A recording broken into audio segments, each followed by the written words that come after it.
Yeah.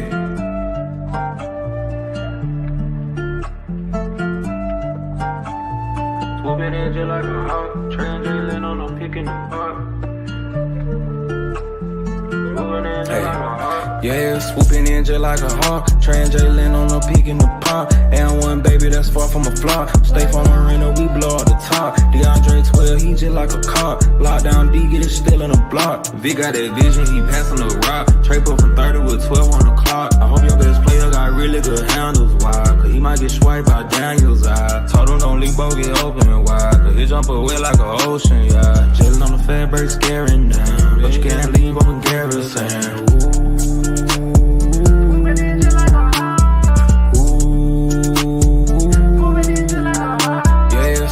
Just like a hawk, transiting on a peak in the pond. And one baby that's far from a flop. Stay from Marina, we blow out the top. DeAndre 12, he just like a cop. Lockdown D, get it still in the block. Swooping in just like a hawk, transiting on a peak in the pond. Swooping in just like a hawk, transiting on a peak in the pond.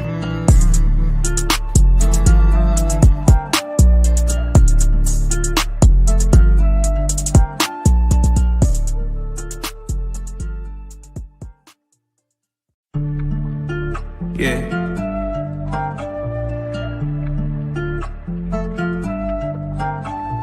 Swooping in just like a hawk, transiting on a pick in the park. Yeah, swooping in just like a hawk, transiting on a peak in the pond. And one baby that's far from a flop. Stay from Marina, we blow out the top. DeAndre 12, he just like a cop. Lockdown D, get it still in the block. Vic got that vision, he passing the rock. Trade up from 30 with 12 on the clock. I hope your best player got really good handles, why? Cause he might get swiped by Daniel's eye. Told him don't leave, both get open wide. Cause he jump away like an ocean, yeah. Chillin' on the fat break, scaring down. But you can't leave open garrison.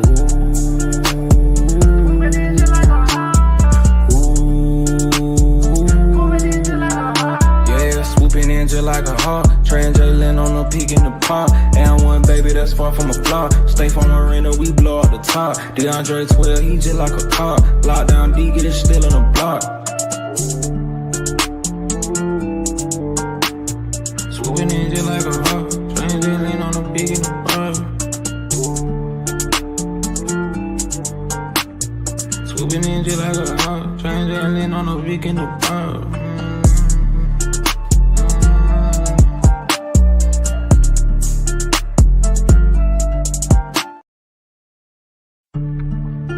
Yeah.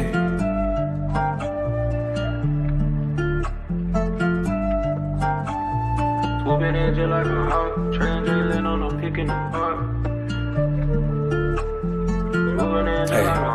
Yeah, swooping in just like a hawk, transiting on a peak in the pond. And one baby that's far from a flop. Stay from Marina, we blow out the top. DeAndre 12, he just like a cop. Lockdown D, get it still in the block. Vic got that vision, he passing the rock. Trade up from 30 with 12 on the clock. I hope your best player got really good handles, why? Cause he might get swiped by Daniel's eye. Told him don't leave, both get open wide. Cause he jump away like an ocean, yeah. Chillin' on the fat break, scaring down. But you can't leave open garrison.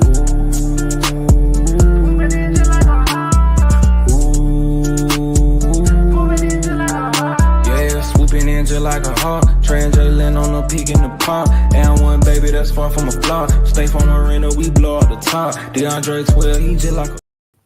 Yo, what's good, gang? It's your boy, Demond in the building. We Talk Hawks TV, We Talk Hawks Daily. All things Hawks. What's good, family? I know I didn't, I know I just started the stream, but at first I wasn't even gonna do a stream today, you feel me? But I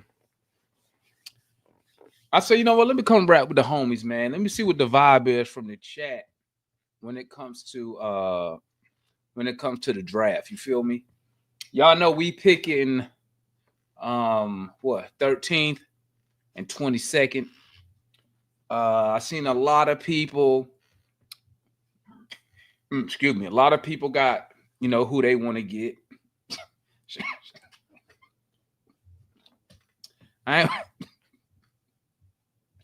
I ain't worried about you, Cujo. I ain't.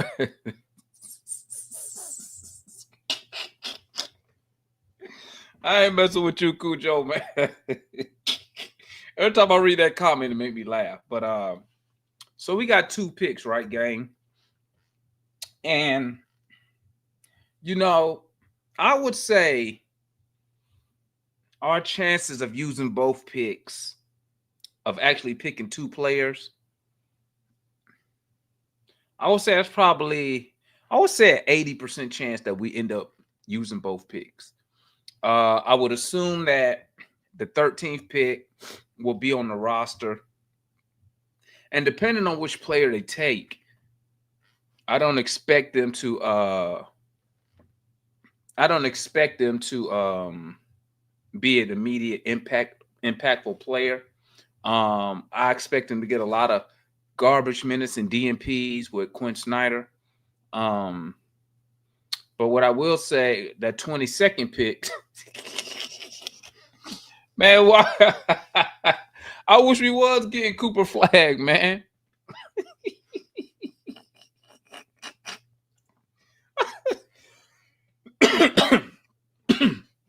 YQ, you crazy, YQ. Hey, man, listen. Y'all gotta not make me laugh. Every time I laugh, I cough, man. I'm almost over this, baby. Almost over. Probably 1 or 2 more days, I'll be Gucci.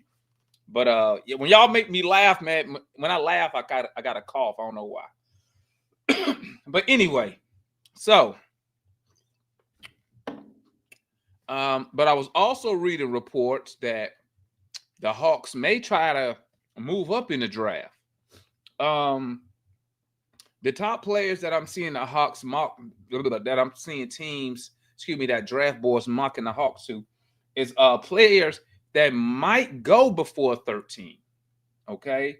The young big out of the 16 guy out of where he from? South Carolina. Is he out of South Carolina or Maryland?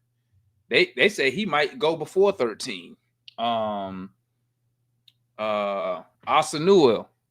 might go before 13. But you do see a lot of people moving up the draft board due to the combine. So to me, the combine, only thing I really look for in a combine, guys, is just the physical metrics. I just want to see. I mean, at the end of the day, you got a whole year of basketball game footage, basketball tape under we're gonna talk about Ferry in a minute, Jack.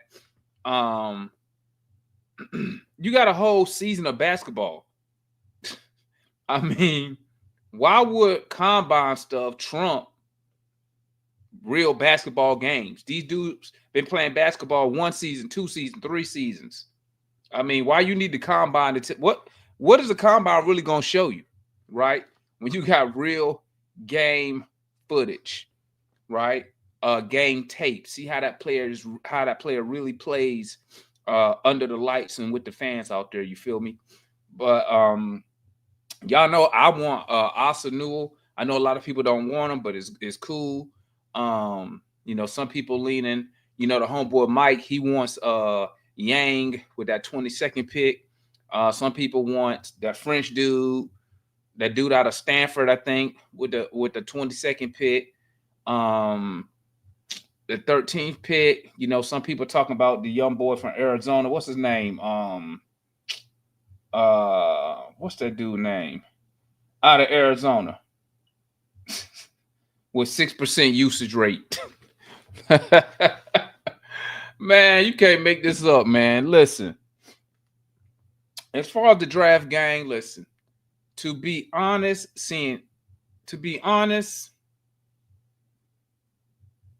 until we get a president, I don't really know what direction the Hawks are going to go in. I don't know if they're going to try to compete with Trae Young. I don't know if they're really trying to grab 2 rookies and develop them. You know what I'm saying? Well, you know that 22nd pick going to be a project. You know that already. Yeah, thanks, Josh. Carter Bryant. Yeah. You got Carter Bryant. But to me, Carter Bryant is like another Dyson Daniels, to be honest with you. The dude has 6% usage on the offensive side of the ball. I mean, he shot, I think, 37% from three, but he only shot like 3 attempts. Not if that. I know the homeboy Matt, like, what's the boy name? Will Riley. But Will Riley shot like 32% from three in college. Like, that's awful. We know that. That's awful. If you shooting 32% from three in college, it's awful. But what I will say about Will Riley is he does handle the basketball. He was somebody could correct me if I'm wrong. I think he was a point guard coming out of high school in Canada. So you see that his off the dribble shooting was in the 14th percentile, but he does other things good. I mean, he's a legit, and I know the saying, you can't teach height. He a legit 6'8". I mean, he a legit 6'8". So I mean, I'm not off on Will Riley, but I'm not as high as people like Matty is on him. But I can see why. I can see why he's legit 6'8", can handle the basketball. He can attack the basket. He had a high, I think I want to say he's around 67% finishing at the rim. So I mean, and I don't think we got that from a wing. If somebody can correct me if I'm wrong, I don't think we really have a wing that slashes and attack the basket. Come on, YQ. I told you, man, don't make me laugh, dog.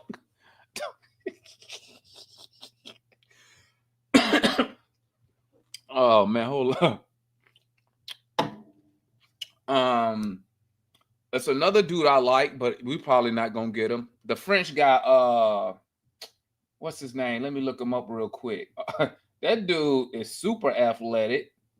I don't know. I can't remember all these dudes' names, man. So shout out to y'all, bro. Shout out to y'all who be remembering all these dudes' names, because I cannot remember all these guys' names, man. Hold up. I don't see how y'all do it. I cannot remember all these dudes' names, man. Walter Clayton Jr. might be a Hawk. I mean, you never know, dog. You never know. Here's what I said. I'm going to tell you what I said. I want Asa Newell, okay? People want other people. But if I was betting money, and y'all know I love putting money on stuff.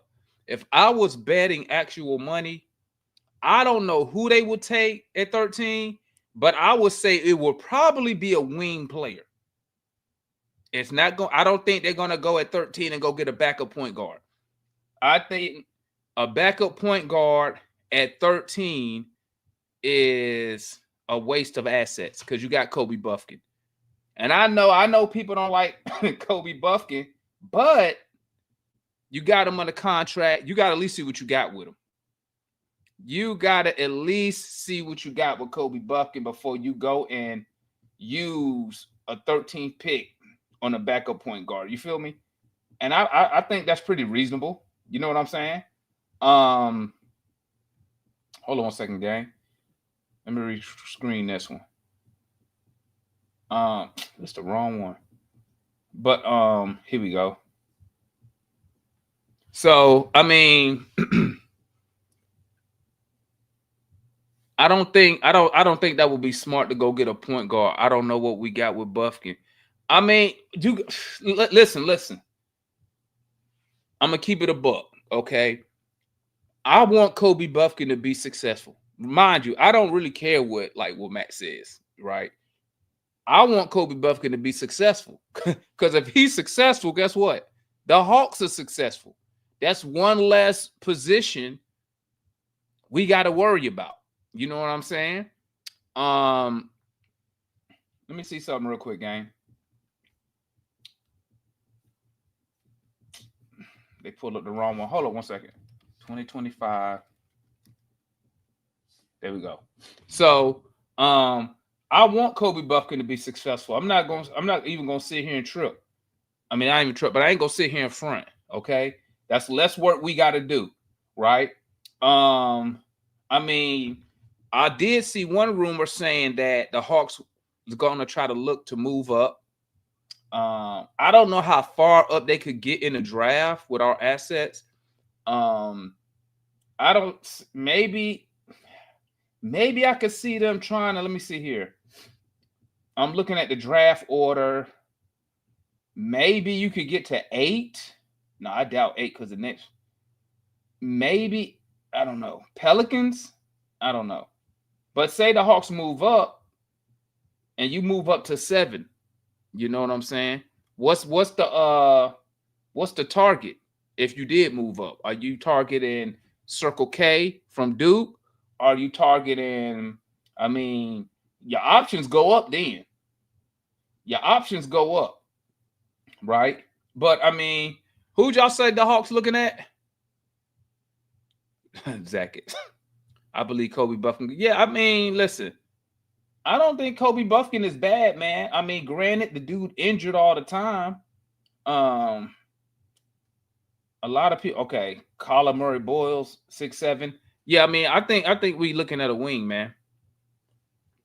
That's what I said, Jack. Circle K. When I say Circle K, that's what I'm talking about, buddy from Duke. Salute my guy Oscar, man. Cervantes. Did I say that right, Oscar? I'm working on that.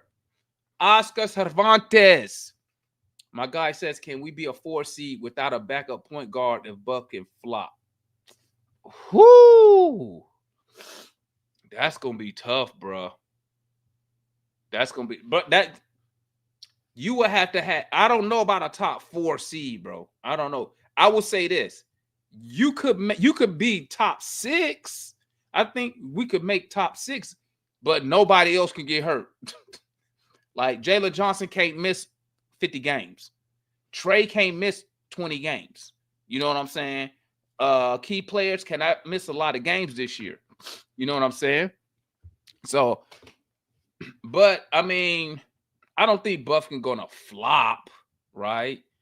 I think Buffkin's a pretty good player. Now, I've always said same thing about Kobe Buffkin. I believe he's better off ball. I think he's better when he's scoring the basketball than when he is a point guard distributing the basketball. That's just me. Obviously, I know other people are going to look at it differently. It's cool. You know what I'm saying? Let me see here. The homeboy. What up, Southside? My guy in the building, man. Demond, I seen a 3-team trade idea involving Hawks, Clippers, Suns. We get Royce O'Neal. We send Kobe to the Clippers. I mean, what's the benefit of getting Royce O'Neal, though, Southside? What do we benefit from getting Royce O'Neal? You know what I'm saying? Like, something like for Royce O'Neal, I will understand if we would say was already like a top 5, top 6 team, and we trying to get that extra, some extra scoring power and whatnot. But, I mean, what is money looking like? Let me look him up. Let me see what his money looking like.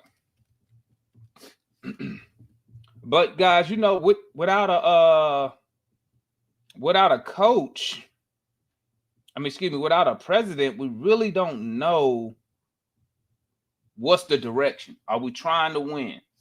What is the goal? White Mike say Royce who? Let me see. Royce O'Neal. I'm looking at his contract. Excuse me. Royce O'Neal is due. Oh, he only making $10 million? Oh, I didn't know he was that old, though, bro. Royce O'Neal, he old as White Mike. So when next year he 31 now, 32, 33. What? I don't know, man. Royce kind of old, man. What will be Royce O'Neal's role here, dog? Because he kind of up there. I ain't gonna front. You know what I'm saying? Okay, man. I mean, if you could move up and get him, I would do that. That's the dude I was talking about, King Rocco. I was talking about him, Derek Queen.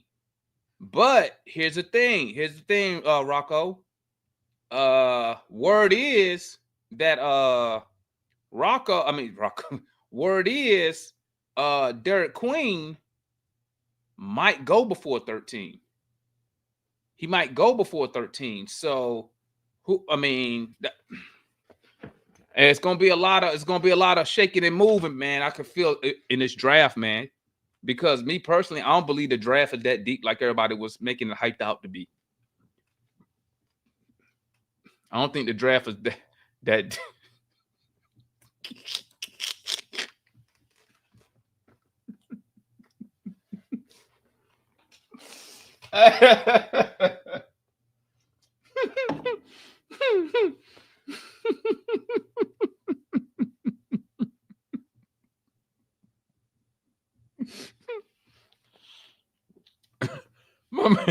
my man YQ said trade the whole bench to move the 20 plus. Man, I can't with you tonight, man. So you making me cough, man. You making me cough. My boy Dave said Hawks need more Hawks need more size power forward, center, or needs. So power forward, you looking for what we looking for, and I'm sure most Hawks will agree. Power forward, you looking for a backup.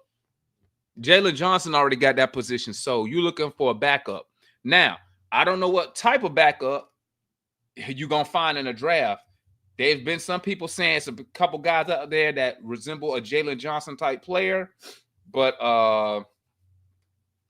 you're looking for a backup at the 4 position though. Jalen got that locked. You know what I'm saying? The homeboy Mike say, I like Queen, but not moving up for him. Good chance he can flop. I mean, shoot, you ain't wrong. You ain't wrong, Mike. But there's a good chance we stay at 13. And whoever we pick at 13 gonna flop. I mean, hey, you know how it is when we draft, bro. When we draft, it's what Ice Cube said. When we draft, you got shake them up, shake them up, shake them up, shake them, and roll the dice when it comes to us, bro. Cause we think we drafting a sure thing, and just cause we draft them, it don't be right. The homeboy Josh say, check out Rasheer Fleming. I like his game. He moving up. He moving up, man. He's moving up the draft boards, man, after that combine. But me personally, unless I'm gonna tell you like this, guys. This just me. And y'all let me know if y'all agree or not, okay? If I move up in the draft, right?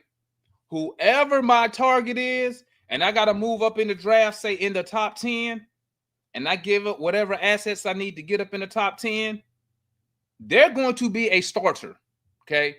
I'm not moving up inside the top 10 to draft a bench player.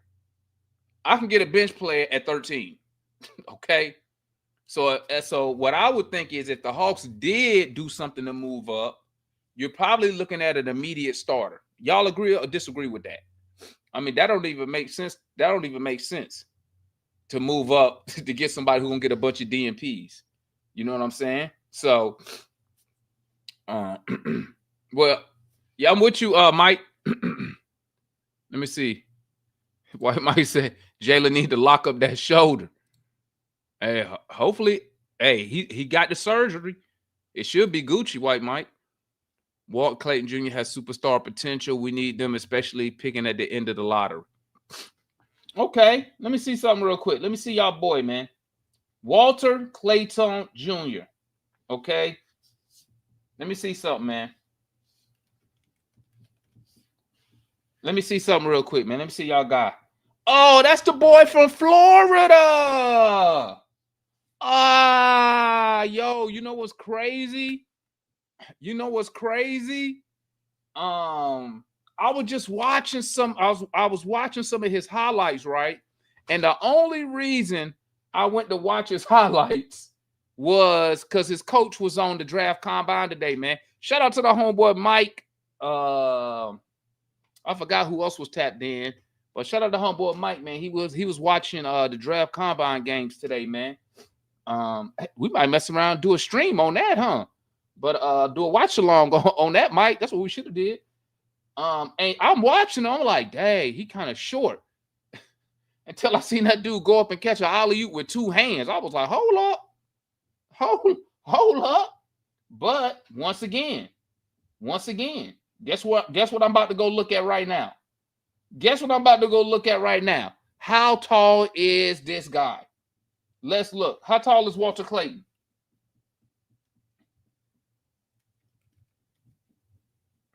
How tall is he? How tall is he? Let me see here. They got his height listed here. Let me see. I'm looking for. I need to see his height. What's his height? How tall is he? Shout out to the homeboy, man, Craig, with the $10 super chat, man. 13th player in the lottery is an immediate starter or trade for a starter, says the homeboy Craig in the building. Salute to my guy Craig, man. Tapping in with the gang. He's 6'3", Josh. Is it hold up. Is he 6'3" with shoes? Or is he 6'1" without shoes? I need to know that now. Is he 6'3" without shoes? What did he measure? I'll pull it up, man. Let me see what the combine numbers say. The combine, just go to X. Go to X and follow. I know y'all following my draft guy. What's my draft guy name? Jeremy. Is that his name? Jeremy? I've been retweeting all his stuff and I can't remember the dude's name. That's how I know I'm getting old. That's how I know I'm getting. I've been retweeting this dude's stuff for 2 days. White Mike said he's 6'2" without shoes. And y'all talking about picking him when? Second round? King Rocco say he is the Hey, man, but I'm going to tell you. No lie. The last person we drafted from Florida that won a championship was Al Horford. Helped change our organization, man. It's just something about bringing dudes from winning organizations, bro. It's just something about it. I don't know what it is, man. Is he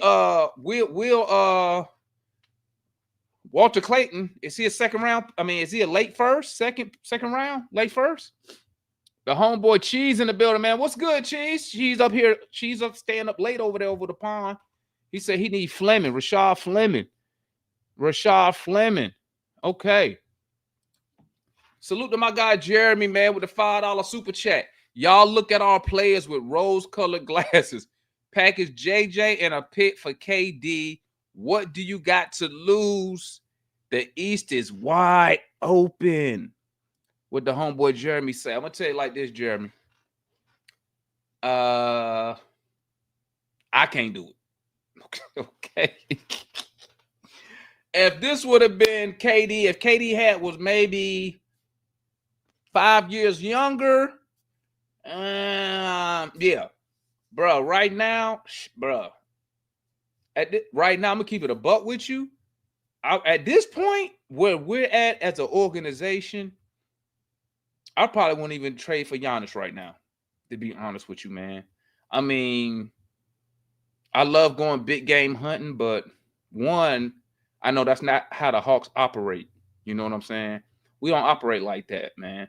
Don't get me wrong. I would love to do it, but I mean, KD just a little too old right now, bro. Maybe if he was 30, you know. I think Giannis 30, right? In my opinion, Clayton a late first. Well, I could see grabbing somebody like Clayton at 22, but like I said, you already have Kobe Buffkin on the roster. He's already on the roster, man. You already paying the guy. You already invested in the guy. At a minimum, you got to give him a chance to show you his value. At a minimum. You know what I'm saying? You gotta show value. So if you draft a guy, I'm gonna tell you right now, this is how I think. If we draft a guy at 22, he gonna spend more time at College Park than in Atlanta. So for me, 22 is where I'm drafting a project. I'm drafting something for the future, 2 or 3 years down the line. You feel me? Let me see what else everybody's saying in the chat, man. Salute to everybody in the chat, man. Hold on, I didn't even do my salutes or nothing. Let me start up here, man. Let me get the salutes going, man. Sorry. Let me see. Salute to my guy Dap Lover, Craig, White Mike, Charlie, my homegirl Mary in the building, King Rocco, Josh in the building, Dap in the building, Jeremy in the building, King Sonic, YQ in the building. The homeboy Jack in the building. Who am I missing? Dame in the building. DeMario in the building. Send it. My boy Mike. Who is it? Slimicus. Dap in the building. Cujo in the building. Dame. I said Dame. Send it. Who else am I missing? Demarion in the building. Ashley in the building. Salute everybody who tapped in, man. Southside in the building. Am I missing anybody? Tap in with me, man, so I can shout y'all out, man. Who am I missing here? Let's see. Oh, Super chose this. Okay, I already hit that. Let me see. Boo, boo, woo, woo. Dwayne in the building. How do I forget Dwayne? Cheese in the building. Michael in the building. Jeremy in the building. Jordan in the building. Who else we got, gang? Who else we got? Tap in with me real quick. And then we can get back to the program. Then I'll drop the link, man. Y'all know I ain't trying to take up all y'all time tonight, man. Y'all know I ain't trying to take up all y'all time. I say that every stream, don't I? I say that every stream, man. But let me see. Clayton has way more bounce. Certified in the building. What's good, my guy? Clayton Jr. has way more bounce than Bufkin. I mean, but Cindy, you already invested in Kobe. You are invested in Kobe Bufkin. You're not even gonna give him a season. You're not gonna give him a season to show you what he got. Come on, man. You gotta at least give him a season. You know, I know injuries suck, and he should have got the surgery the first time. But I think Kobe gonna be pretty, as Matt says, I think Kobe gonna be pretty much serviceable, man. I think he's gonna be serviceable. Darren, look up Will. I already know about Will Riley, man. I spoke on Will Riley. Listen, man. Listen. I didn't invest the fire. God. Listen, man. Will Riley. This is what I say about Will Riley. Okay. What I don't like about him, you're shooting 32% from 3 in college. That's not good. That's not good. His off the ball dribble, he was in the 14th percentile. That's not good. Okay. What do I like about Will Riley? He is a legit 6'8". And I said this at the beginning of the show. I'll repeat it. He is a legit barefoot 6'8" guy, right? He finishes at a high percentage at the rim. I think it was like 67%. He was a point guard coming out of Canada. He was a point guard. Okay. He is a freshman. That's because he reclassified. He reclassified coming out of high school. So, I mean, he a good prospect, but I haven't seen one mock draft. Show me any mock that has Will Riley going in the top 13. I mean, I ain't seen it. I ain't seen Neat Clifford. I ain't seen him mocked higher than 13. Okay. I know y'all big on Carter Bryant, but only question I got on Carter Bryant is, one, he only 6'6". Will Riley not gonna be there at 22, bro. He not gonna be there at 22. I can tell you that right now. Will Riley will not be there at 22. Okay. These guys y'all mentioning, unfortunately, not gonna be there. They're gonna be there at 13. They're not gonna be there before 22. I can tell you that right now. Okay. But that's who I want. I mean, it's only one dude I want out the draft, so which is Asanua. Unless we can get up in the draft and but then it really because I could see Asanua coming straight off the bench, immediately helping the team. If we move up and they and they go get Circle K, we got a problem. Because if you move up, they go get Circle K, he got to be a starter. So we got a problem there, right? Because you got double O. So now let me talk a little bit of president. Hawks president real quick. Then I'll drop the link if anybody want to come tap in real quick. As y'all know, we still don't have a president.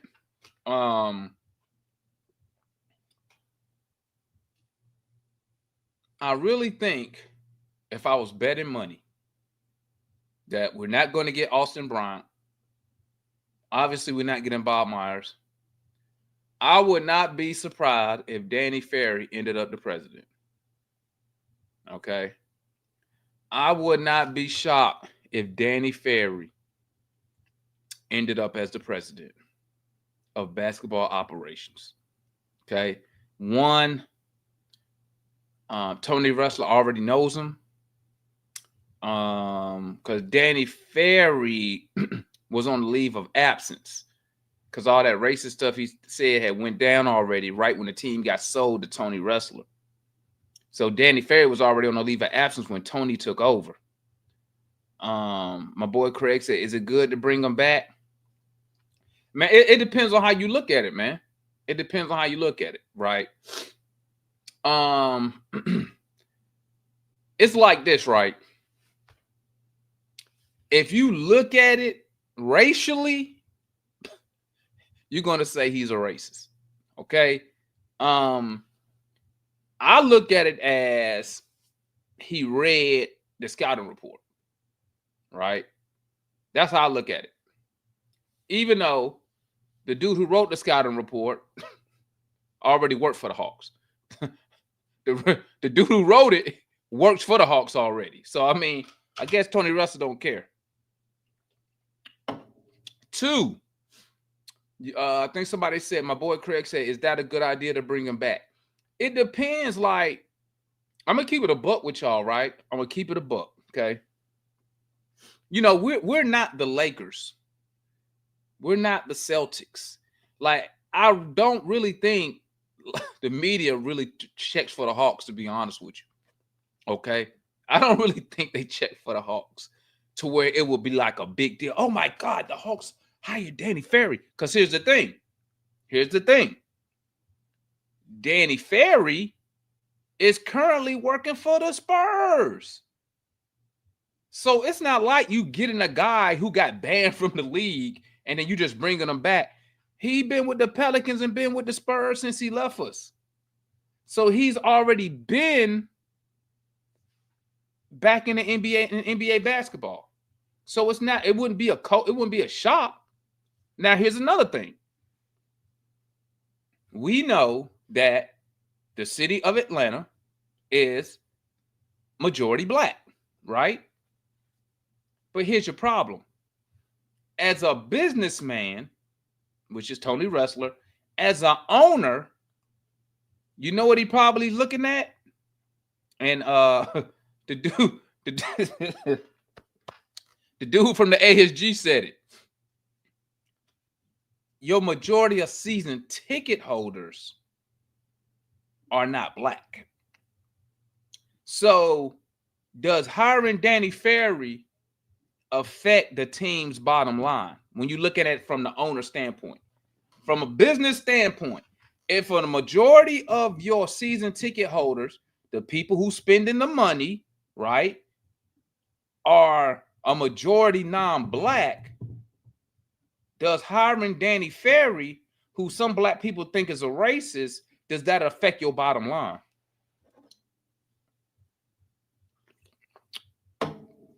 But Coach Bud paid Bazemore, YQ. Coach Bud did that. You see what I'm saying? So as far as now, could it be an ugly PR thing? Sure. But as a businessman, before you hire Ferry, that's something you already going to take into account.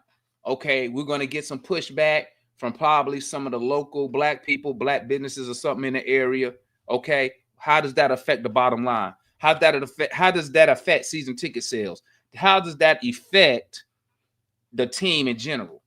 And you're going to do what we used to call it in the Army. You're going to do your risk management assessment. So, I mean, me personally, listen, I think it's gonna be Danny Ferry. Because why? Why, Damon? Why you think it's gonna be Danny Ferry? Y'all let me know if this makes sense, or let me know if I'm crazy. Because when you are Danny Ferry, right, what you're doing, you're looking for another opportunity, right, to be a high-level executive. So when you're looking for that second opportunity to be that high-level executive, you're willing to take on you're willing to come to work with your hands tied behind your back. Meaning, he don't mind if a GM is already in place. He don't mind if the coach is already in place, because he just want a second opportunity. He just want a chance. Okay, right? So when you're just looking for an opportunity, you're willing to concede some things. Okay. Carl said the Hawks not winning nothing with Danny Ferry. Look at this. Hawks not winning nothing with. But I asked you this, Carl Thomas. Name me a time we won something. I challenge you, Carl. Name me a time the Hawks have won anything with any general manager, with any president. I'll wait for that response. Listen, we the last team that need to be talking about somebody ain't winning nothing. Because we don't ever win nothing. We ain't won the NBA Cup. Heck, the last 2 years, we couldn't even win the play-in. Come on, man. Only thing we won since I've been alive, since I've been a fan, you know, the only thing we've won is that number 1 overall pick. Besides that, we ain't won nothing, bro. We ain't won nothing. Lord have mercy. Oh, I hate to even think about it, man. I hate to even think about it. Let me see. My homeboy Tanju said, has Ferry won anything? Is he a winner? Here's the thing, Tanju. When you want a winner to come to your organization, you got to concede some stuff to the winner. Why would a winning executive come here with his hands tied behind his back? I wouldn't. I'm a winner. I built teams that won championships. So why would I have to come here and I can't have full control? I can't do everything? That don't make sense. It's like I say, man, y'all know the saying. Beggars can't be choosers. I don't know why Tony Wrestler just don't get a top guy in here, pay him, and say, do your thing. I don't know why he don't do that. I'm lost on why he does not do that. It's crazy. Just say, hey, top executive who won 4 championships, or Austin Brown, who has all these connections. You in charge, do your thing. Boom, get out the way. I don't know what's so hard about it. You know what I'm saying? Hansen Yang, why is he not on our? He been on our radar, dog. He been on our radar. Hansen Yang been on our radar. They already went to China to watch him play when he was in China before he declared. Shout out to homeboy Mike, man. Mike the first person to put people on to Hansen Yang. Mike the first one to bring up Hansen Yang while he was in China before he signed the clutch. You feel me? So it is what it is, man. But I know some of y'all want to voice your opinions, man. We talking all things Hawks, man. I'm gonna drop this link. Y'all come tap in, man. You want to talk draft? You want to talk president? Y'all let me know, man. Here go the link. Make sure your camera's on. Y'all know how we get down, man. What up, Blackbird? Y'all know how we get down, man. Come tap in with your guy. Let me know how you feeling about the draft, man. Who you want? What you think the Hawks should do, man? I already told you what we're going to do. I think we're going to run it back with the same core dude. So I think we're going to re-sign Karis LeVert. I mean, I don't really see us making much noise in the free agents. And I don't see us trying to try to apply. Levi, they need to hire me, man. They need to hire me. They need to hire me, man. And let me get this thing popping, man, so they stop playing. You feel me? I mean, hell, you hired Landry Fields, he ain't had no experience. Good Tanju. You good? Oh, fixing the camera, getting the setup. What's good, my guy? What's up? What's up? You can hear me? Yeah, you Gucci. What's up? What's up? So, was Ferry with them when they won the chip? Mm-hmm. So, Don't get me unless you want me to lie. You want me to lie to you? no, I just want the truth. You want me pull up? Want me pull a mat on you? I think he was. No, I think the truth is always better than a mat.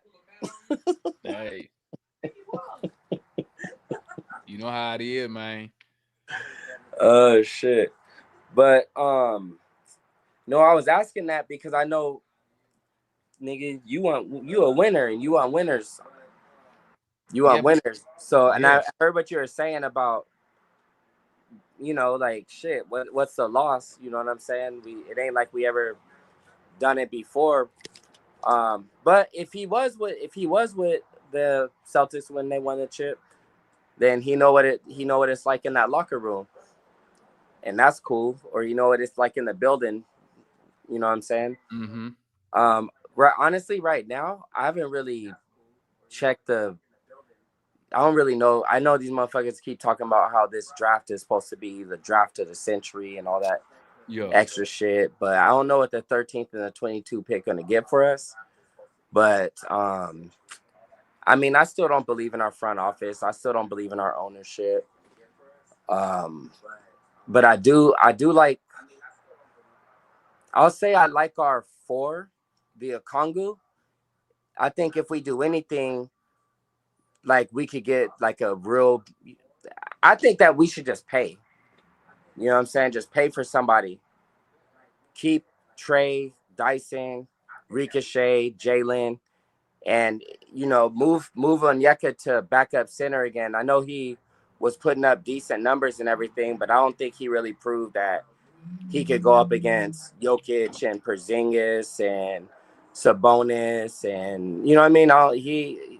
Kongu, I don't think he ever gonna be on that level. So, but I do think that 1 through 4 with like a real all NBA center, then I think we're talking about something. I think if wrestler gives a fuck, then just pay that bread and get, you know what I'm saying? Get a center, go over the luxury tax. That's what I think we should do, but I don't believe in wrestler. I don't believe in the front office. I don't believe in Quinn. But I do believe in the players. You know what I'm saying? I believe in our squad. All them veterans that we brought in. I'll say Karras. I fuck with Karras. Okay. Levert. George Niang. I mean, he loud and shit, and he can hit some threes, but I don't believe in him like that. All right. So, you know what I'm saying? Those 4 cats, Karras, Levert, you know what I'm saying? I don't care about not that I don't care, but I want to see Moji, Vit, like keep them in the mix. But so basically, you team run it back, basically. Run it back. I mean, you just named almost the whole squad. No, I named 4 people in Karras. Right, but you said Ricochet, Trey, Dyson, Jalen, and Okongwu. Well, not necessarily a Kongu, man. You said move them to the bench, so you still keeping them. So basically, we keeping the same core players. Well, not necessarily a Kongu. You said move them to the bench, so you still keeping them. I'm down to trade motherfuckers to get a championship team, but that's what I would. That's what I would do. I would pay money to get a center and keep a Kongu and Karras. All right. Let me move on to Mario. Don't go nowhere, Tanju, because once I go through, I'm gonna bring everybody back up here. What's good, my guy? What's going on, man? Up here looking at this Celtics Boston and New York game, but Yeah, man, Tanju. Hey, man, Tanju. I feel you, Tanju. He said he want a championship team, man. We want some winners, bro. A lot of people want a G League team. That's my belief. Winners cost money. That sounds like an old cadence we used to have in the army. We used to have this cadence, right? Yeah. It used to go, boots cost money, boots cost money. And we would step our left foot and drag the right. That's why we tell them winners cost money, baby. Winners ain't Oh cheap. man, I got the remix of that song called "Boots on the Ground." Goddamn, right now. Winners cost money. And Yeah, that's one thing we don't do is spend money. man, that's what I'm saying. That Fergal Rock looking at owner we got, man. Like I can't stand that motherfucker, bro. Like I can't stand him, bro. Like, look, just get us somebody who can play here. If you're gonna go after Giannis, go after Giannis, man. You know what I'm saying? But we see how rigged the NBA is right now. I'm a conspiracy theorist for that reason alone, bro. I called it on your show. I said they was gonna give Dallas that number 1 pick, bro. So somebody said right behind that, Spurs gonna go get Giannis with picks and all that shit.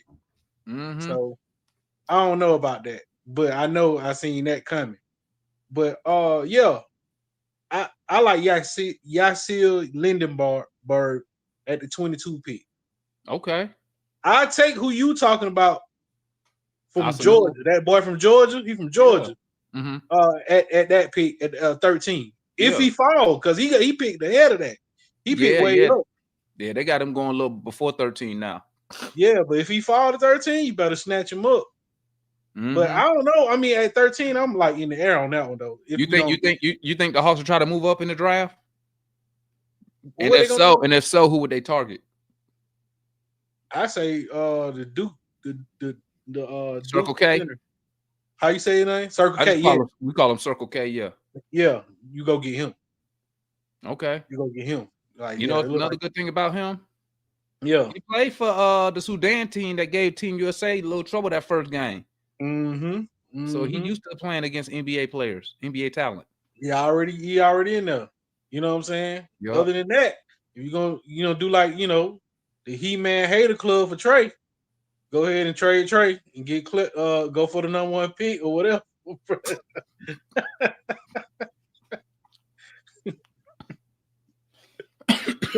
Look, folks eminent, bro. Like, hey man, Chauncey called me after the other night when I was Chauncey called me the other night after I mentioned about, when I went on my little tangent the other night. He called me.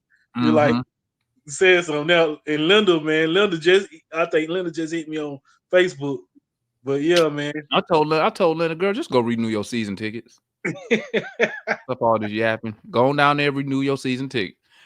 Let me roll over here to we got Leon in the building. You there, Leon? Leon. Damn, I didn't know you was coming to me, bro. What's up? What's up, my guy? Okay, he got the chest showing. He got the chain. Okay. Anyways, yeah, man. You know I don't want to talk about no Pro Bowl bullshit. I don't give a fuck about that. You know I don't care about that. You know that shit don't mean nothing to me. They gonna hire some bullshit. Hopefully it's a motherfucker who can, like we've been saying, bro, sell the vision. To facilitate whatever OC want, because that's who really gonna be the decision maker. Clearly, I understand you saying you don't want, you want to start from scratch basically, or have somebody come in who gonna. But like, if you bring a winner in here, that winner is gonna be trying to rebuild this roster from scratch if he don't believe in what's already on it. Like, I can tell you. But Leon, my point was this: if you bring it, go ahead. I'm gonna say this because I know you don't care. When beggars can't be choosers, right? So if you want somebody like Austin Brown, and you really just want them for the connections, to be honest, right, bro? If you Austin Brown, like, why would you come here with your hands tied, and then if stuff go bad, they're gonna blame you? Well, I mean, like, he Austin Brown. Who's going to be able to drive the narrative in a situation besides him? I'm just asking. Hey. Like we just said, he the one with all the connections. Like, if it go bad, like he agent, he talk to people. Like, that's their job is to use their time to get what they want. Pause. but you know what I mean. Yeah. Now go into the draft, man, because I know you want to talk about that. Yeah, That man. Your bum boy Tommy Ace Rod. Newell is a bum. He's Gen Z JC, bro. Don't draft that nigga, bro. Don't draft that nigga, bro. No I disrespect. can't wait for us to draft this guy, man. You got to I'd be. be up here. I ain't I gonna lie. need. Like I said, I wouldn't be mad, but like you just added like a play finisher to the front court. Physical rim finisher, plays with force, cool, decent that, passer, that nothing that special. we don't have. That's true. No, I ain't gonna sit here and lie like that's not true. Like that is true. But that's not, in my opinion, um, our biggest need. Because I think you can get that in a guy who can actually play center at 22. I mean, I didn't know you drafted for need at 13 all Everybody drafts for need, bro. I Once thought you people get took best here's the player thing. available. Here's I here's the thought you. thing with the best. Here's the thing with the best player available thing. Okay, talk to me. Once you get past like 8, it starts getting real tierish, right? There's like it's gonna like when you get to 13, it's gonna be 3 guys that I mean you might have them ranked differently on your board, like separately, like actually ranked on your board, but they probably gonna Mhm. be in the same tier of prospect. Okay. So like it's like when we are comparing guys that's probably projected to go between 10 and 16, the value, like the actual tier of prospect, they all the same for real. I mean, depends. Let's not I mean, act yeah, like it's you're gonna be right. It certain definitely things that depends. separate those guys. Just because they're in the same tier, don't mean they all Right, good at doing the exactly, same thing. exactly. But they would be in the same tier. Oh yeah, you can. I just think that like with Asa, like I just feel like he would be good here. Like don't get me wrong, like third big, probably could play with Jalen, probably play with Okongwu too. Like that's cool. The upside's just not there for a lottery pick to me. Okay. Talk about your guy, man. What's his name? Nisha Michelle. What's his name? Michelle Michelle, yeah, Michelet. We got Nee Clifford. It's funny, No Ceilings posted this today. Ranked the 3, Rasheer Fleming, Nee Clifford, and Carter Bryant. That's my 3 at 13. But apparently the Hawks have talked to Con Knipple and Derek Queen, which signals that they might be trying to move up, Yeah. or they're trying to catch guys to fall. Con didn't measure great at the combine, so he hmm might be there at 13. He Real seems like quick though. Real quick, Leon. If say the Hawks did make a move up, right? mm-hmm. Let's just say I'm just gonna throw this out there. Say they get to 8. I think that's something Okay. reasonable, right? That's Okay. something reasonable. Say they Mm-hmm. get to 8. Is Right. that whoever they take at 8? Is that person a starter? Like we know. See, that's the problem. Like starting over who? Well, I'm just asking because Because it's it's starting a over who? but it's Because the if it's not, come on. but it's a Okay, you're not taking a reason. guard. You're not going to take a guard that's better than Trae Young. True, Okay, you're not going to take. Uh, you're at 8. You're not taking a forward that's going to be better than Jalen, true, right? true. Then you have the whole Zach issue. Are you going to take a 3 that's better than Zach? Like Ace Bailey talented as hell, but like actual playing basketball, like raw talent, he might be more raw talented than Zach, maybe, but better playing in the NBA on day one, nah. That's gonna be the best 3 you gonna get at 8, and then the only 2 that's in the conversation at 8 is like what? Cedric Howard, is he gonna start over Dyson? No, I'm not starting Kaman over Double O. Like if we get him, I'm gonna be ecstatic, but like I'm not starting him over Double O on day one because he probably isn't ready. So why move up to get a bench player? Oh, I wouldn't do it. So Okay, all yeah, right. like I think on a team that clearly lacked depth last Mm-hmm. season, a team that um we got hurt, and then every time like 1 or 2 starters went on the floor, it was shit. You need to get deeper. You need a higher number of guys. That does not mean if there's a guy at 8 that you feel strongly about. Like if we moved up for the only players at 8 that I think would be there at 8 that I Mm-hmm. consider moving up for is probably Kaman and Cedric Howard, because that boy, he hmm, I like what I see. Like physical driver, long arms, really good defender. Um, that's a good third guard. Like in that case, I might end up moving on from Karras or using him in a sign trade. Blah blah blah. Get some help. Get some vets to follow the bench. Like I told y'all, like the starting line, unless they trade for a star, the starting lineup is pretty much locked for next season. So you on team running back, right? To a degree. I mean, like if you consider that team running back, then sure.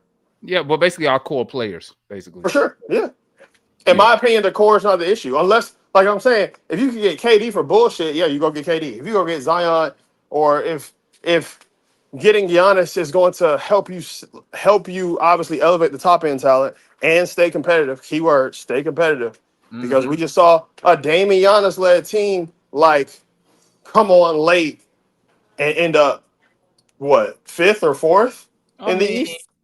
Just saying. like y'all said, y'all don't factor in injuries.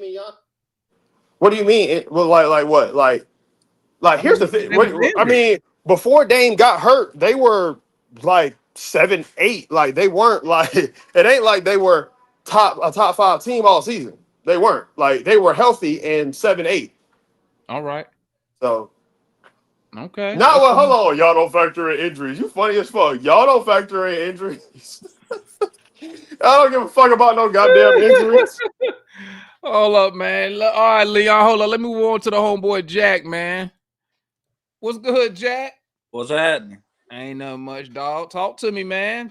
You talking What draft? you want You to talking talk about? Hey, president? man, long time listener, first time caller on this fine Hey, program. y'all show Jack some love, man. Show Yeah, Jack yeah. some love in the chat, man.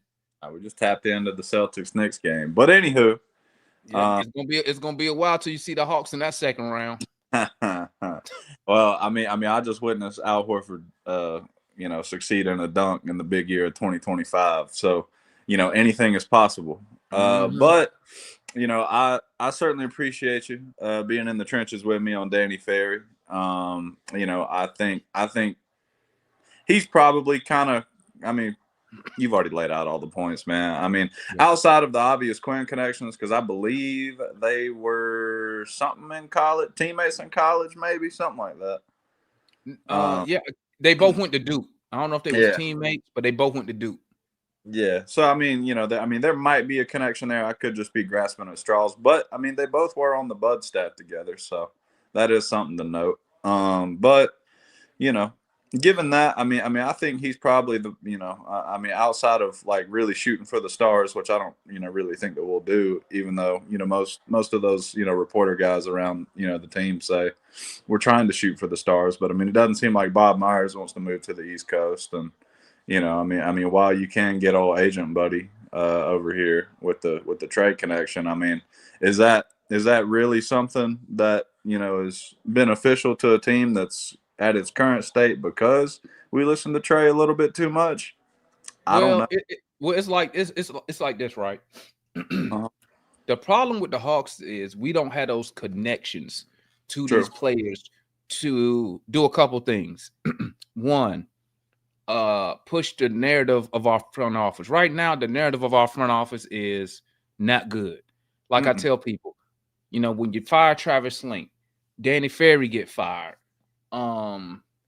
Those executives, now you got Landry Fields fired. Those executives talk. And what they talk about amongst each other is how the organization is ran, right? It's the same thing I said about when they went to go get Quinn Snyder. And I said on this show, when they fired Nate McMillan, right? I told people this. I said, you don't think Quinn Snyder, because coaching is a fraternity, just like them executives. You don't think Quinn Snyder didn't reach out to Nate McMillan? It's like, hey, man, what happened over there? How's it over there? Give me the rundown. Give me the lowdown. And I told Matt and them, I said, he would be a fool to take this job and not have any type of executive power. Okay? Yeah. Because that's the only way you can make stuff happen within our organization. So when you look at the Hawks, the thing with Austin Brown, okay, the connections.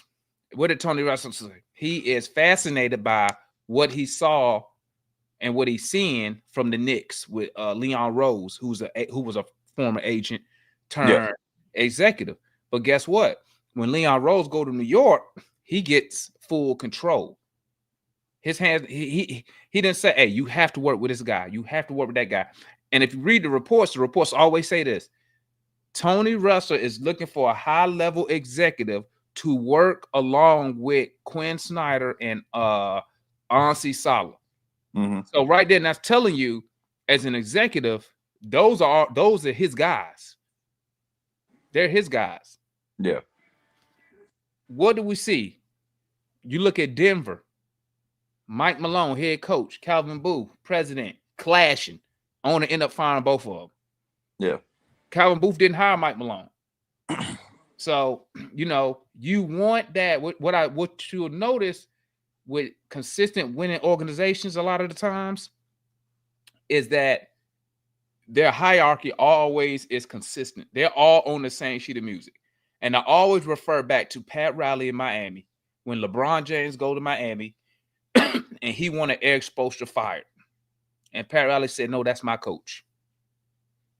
See, we don't have that in Atlanta. Then you also don't have, we really need Austin Brown to change that narrative of the front office and from the ownership standpoint. Because we are just fans. And look how we talk about the front office. So imagine you as an inside and a real executive, and I'm calling you up now, and I just got fired from the Hawks, and they want you to interview it. I'm like, Jack, let me tell you how it go. You know what I'm saying? Hey, that's how they run their business over there. If you go over there, I suggest you do this and do that, because they're gonna try to do you dirty. You see what I'm saying? Yeah. And I mean, you know, I would definitely be intrigued because I mean that does seem to be the growing trend amongst NBA front offices, that they're just kind of poaching, you know, these agent guys, you know, with all the player ties and stuff like that. I mean that, and you know, at the end of the day, the NBA is trying to become a more parity-based league just based off the rules of the CBA in itself. So like, if they do go that route, I'd be very intrigued. And honestly, that point that you just made about, like, you know, other front office execs and coaches and stuff talking about us in general, probably not in a, you know, beaming light by no means, but like, you know, it's going to be difficult. Honestly, I kind of figured that we'd already have this done before, you know, the combine. Kind of shocked that we didn't, given that we got 2 first-round picks. But you know, I mean, I guess it ain't the end of the world. But no, I mean, at least like I would hope, because I mean, you know, typically I'm more of an NFL guy anyway. So like, you know, the Falcons tend to, you know, like Arthur Blank's quick, like he's real quick with it. So you know, just I guess it's probably a good thing that they're taking their time. You know, I mean, I don't know. He interviewed Danny Ferry. Yeah. Elton Brand already dropped out. I don't know if he interviewed Calvin Booth or the guy from Sacramento yet. But here's the thing. This will already be over if he just hire a guy, let him do their thing. That's the problem. That's what the holdup is. How can you get a top level guy to come in here and work with his hands tied behind his back? Yeah, no, and I mean, you know, now is it true? Because I mean, I didn't go clicking into the article all that much, but is Nick like sure enough out of the front office now or no? I mean, obviously that's his son, so he's probably gonna have some type of some job in some capacity in there. Word is he's not a decision maker like he was. He was one of the decision makers. So I mean, like I say, when I say hand tied behind your back, I'm referring to you have to come in with a GM already in place and with a coach already in place. And that, me personally, and that's why I said you might end up with Danny Ferry, you might end up with Booth, you might end up with the dude from SAC, because the only executive that I think would take this job with the GM and a coach already in place, and especially we ain't won nothing, would be somebody like those guys who are doing what Booth and Danny Ferry looking for a second chance. So they're probably willing to concede some stuff just to get that second opportunity. Or the dude from Sacramento who's never been an executive, who's never been a president, he's been a GM. So he looking for his first opportunity. So they'll be willing to concede some stuff. Okay, I can work with these guys. You know what I'm saying? Unlike a Bob Myers, who can sit back and be like, bro, I'm one of the top executives in the NBA. I've built 4 championship teams. Why would I come over there when I got all the leverage? Why would I come there with these people already in place? They're not my guys, right?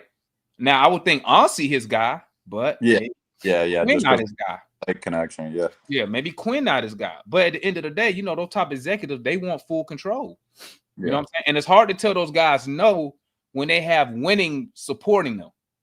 Yeah. You know what I'm saying? When you got 4 championships, it's hard for you as an owner who ain't won nothing to question that guy when it comes to basketball decision making and running an organization. Yeah, and I mean, I mean, I guess to kind of stay on topic and not hold the mic hostage for too long. As far as the roster construction goes, I personally am not team running back. I think I'm warming up to the idea of Zion. And I mean, truly, I'm kind of the headspace now because I mean I know somebody in the super chat I believe threw up KD earlier, and that's just ridiculous. There's not a chance in hell that I would, trade away some depth, or I mean unless you can truly get him for a bag of beans, there's not a chance in hell that I would actually go out and try to get 401k KD at this point. You saw the Rockets is out. Yeah, and I mean I can't blame Why them. give up all those assets for KD, who may give you what, 2 more good years? Well, I mean, contractually, he's giving you 1 year, if that. There you go. And then like not only that, but like I mean, even if he takes the LeBron route and he gives you 3 more years, whatever, 3-4 more years, so he's about 40. Okay, what kind of KD am I getting in his age 40 season? Well, that's not even going to be your problem. Your problem is when you make a move for a KD, a Giannis. We even go move for those type of players. Now you have to make the follow-on moves because one, you're gonna give up a lot of assets. But when you trade for those guys, you telling the fan base we're trying to win right now. Yeah. So you got follow-on moves you gotta address also. Yeah. You know what I'm saying? Yeah. And like to me, and I hate to say it, but like if you're truly like trying to make the big swing this year and you're trying to prove to the Trey, hey man, we're trying to compete. We're trying to be a serious, competitive basketball team. I truly think that, I mean, unless somebody highly covets a guy like Ricochet or Dyson Daniels, like Jalen is truly your only way to do that now. They're not gonna make they're not doing nothing crazy this year, dog. Yeah. And I mean, because when you really sit back and look at the roster, you got to ask yourself this, Jack. When you was fully healthy, you was 21-19. Yeah. If you believe if we stay healthy, we could have won 43 games. Yeah. Right. All you do, you go look at the roster. Where's the weaknesses at? We obviously know the main weakness is the bench. You address the bench. That's if you believe in those core players and you believe that 21-19 was legit. Probably should have been 24-17 because I don't know how we lost those 2 games to the Wizards at the beginning of the year. That just blew my mind. But yeah, and something to think about when we were 21-19. I mean, that was also that time frame where Dre was going absolutely crazy. Yeah, like I mean, he was truly probably playing the best basketball of his career, like legitimately. So like I mean, I certainly think parts of it are legitimate, and I mean Zach pretty much absorbed that role by the end of by the end of the year anyways. Like I mean, he was averaging like 14 and 5 or whatever. But like, I'm just of the opinion that like if you want to make the move, like I think Jalen has to be the one that you probably look at to make a move like that, just because like he's going to be the guy that makes it where you're not going to give up as many assets on the back end because he's your second best player. Yeah, they probably not going to do it though. It's just going to cost you too much assets to get somebody like a Giannis, and we just recoup some of the bull stuff. Some of the crap we lost. But let me go to DJ there, Jack. Appreciate you for tapping in, my guy. Yeah, man. What's good, DJ? What's up? Not much, man. What you talking, man? Draft, president, what's good? Let's get down to business and tax breakers. Like, let's talk about draft and roster. Roster first. Let's go. I do not want Anyaka to be my starter center. I don't care what Matt says. He's not saying that he's very consistent. He's consistent being inconsistent. I looked up all the games for the second half of the season. He gives you 20 and 12 one game. Next game he'll give you 5 and 4. While Dyson will give you 15 and 12 rebounds. That's not my starter center. I don't want that. So I could relieve him off his duties. You go back to the bench, be a backup center. And for the draft, we can get a stretch center or trade G-Wagon and Matthews to get Jay Huff, who's a stretch center, 7'1". He's already in the league already. And we could get Luke Kennard or whatever, Luke from Memphis. And then that's shooting right there. Because you have a shooting off the for the second unit, and we need to have the second unit be strong because we can't have the first unit to be strong and then the second unit lagging, and then we have to rush back to get Trey and Zach and Jalen back on the court. I don't want that. I'm tired of seeing like, oh yeah, we beaten everybody in the first half, and then we bring in the second unit, and then they're coming back, and then Trey getting tired, like, yo, like y'all can't keep the fucking score up. Like, no, we need to get the second unit strong. So I want to either draft a shooting center like Max dude from Stanford, or some shooting center. And then people saying that I've seen on the draft board that we could get Sober. I don't mind them, but I just need a shooting center. Like, majority of the teams in the league has a shooting center. Like, we don't have a shooting center, and I don't care what you say about Onyeka Okongwu shooting threes. He's shooting threes in the corner. The corner is the easiest shot. But here's the thing, DJ. Is he making them? Not really. No, not consistent. What? He's not hitting the sure? consistent. Yes. You sure? You sure now? Yeah. You Yes. sure? He don't make them consistently? No. Not to my knowledge. Not from me. I mean, I'm asking what the numbers say. I What the numbers say from with 00 from the corner? You sure? Yeah. Okay. All right. All right. I mean, hey, I can go hop on NBA.com real quick, pull up a Okongwu from the corner, man. I guarantee you, probably around 34, 35-ish%. That's pretty good. That's pretty good to you, but would you want a center that's shooting at least 45 to 50% from three? Who is that? I'm just saying, in general, would you want that? I would love to have that. Okay. But who is that? Outside of Nas Reed, I can't think of nobody else. Outside of Nas Reed? I Yeah. mean, Jay Huff be doing it consistently. Jay Huff from Grizzlies, he be doing it consistently. All right. I ain't gonna, hey, that's your opinion, man. Hey, talk your talk. I'm just saying. I think when you're talking offensive side of the ball, I mean, Okongwu does what he have to do. He stretches the floor on the offensive side. He does. But then also, too, he gets baby down in rebounds. Right or wrong? Let me tell you, you know what's so funny, though? Mm-hmm. We wasn't even out rebounded that many games. Mm-hmm. We wasn't out rebounded like that. I know it may seem like it, but I'm just speaking off the top of my head. I could pull up the numbers. We rarely got out rebounded for the whole game. Mm-hmm. We were somewhere around 40, off the top of my head, about 48 rebounds per game. Mm-hmm. I mean, that's good. We straight. All right, but majority of the rebounds, where's that coming from? Is it coming from Onyeka? No. But I mean, but under Quinn Snyder, he wants us to gain rebound. All right. My only issue with Okongwu would be the rim protection. The rebounding part, I'm not really concerned because I know that Quinn Snyder wants them to gain rebound. I understand that, right? That's why you will see Dyson Daniels some nights with 10 rebounds. You will see Zach with boards. Everybody will get boards, right? It wasn't always how we used to be. Clint Capella had to get 15 rebounds a night. Mm-hmm. I know that's what a lot of people used to seeing, but now we team rebound now. Mm-hmm. You know what I'm saying? My only concern with Okongwu is rim protection. That's my only concern.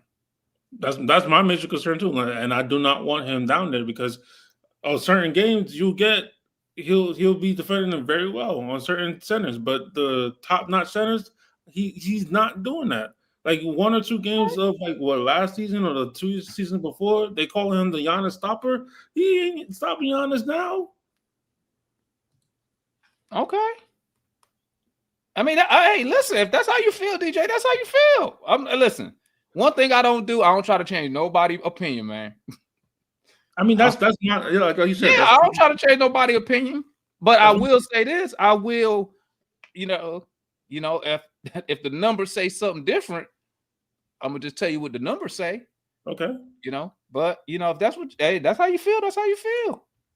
That's how I see it. So who you want to replace? Who you want to replace Double O? We got to get him in the draft, or we got to get him through free agency. Like I said, the center from Stanford. He's a great shooter. He's a polished center in my eyes. I've seen a lot of his games. Now you know he mocked late first, right? Hey, I'll take him at 22.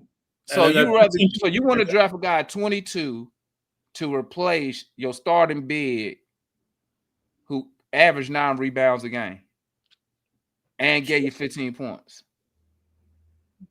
Sure, why not? Because then, hey, okay, listen.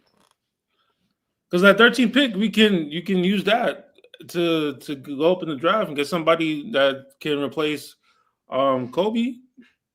Oh, so you done with Kobe too?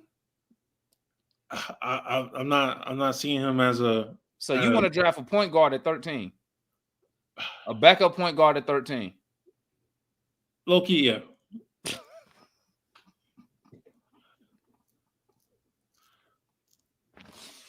See, this is why niggas is on We Talk Hawks, nigga, not in no NBA front office. Hell no, you crazy? Why would I draft a? Why would not? Why would you not? Go ahead, man. Go ahead. I'm just listening. Go ahead. Talk to me. I want to ask. Why not? Huh? I want to ask you. I mean, the backup point guard, the backup point guard position to me is not. I'm not desperate right now. I got Kobe Buffkin. I'm gonna see what I got from him. He a first round pick. I'm gonna see what I got. I got time invested in that guy. You know what I'm saying? I still got the young Serbian in College Park who I'm gonna give a 2-way contract to. I've invested time and I'm invested in that guy. I'm not gonna go at 13 to get a guy probably 6. What? The tall guard's gonna be gone anyway. I'm not going at 13 get a 6'2" guy to be a backup. Not at the point guard position. You know what I'm saying? Heck no. At 13, at a minimum, and everybody got who they want. At a minimum, I'm taking me a tall ass wing. Okay, like what? Like Ace Newell? You want? Well, Newell not a wing. He a 5, but I mean he can play the wing though.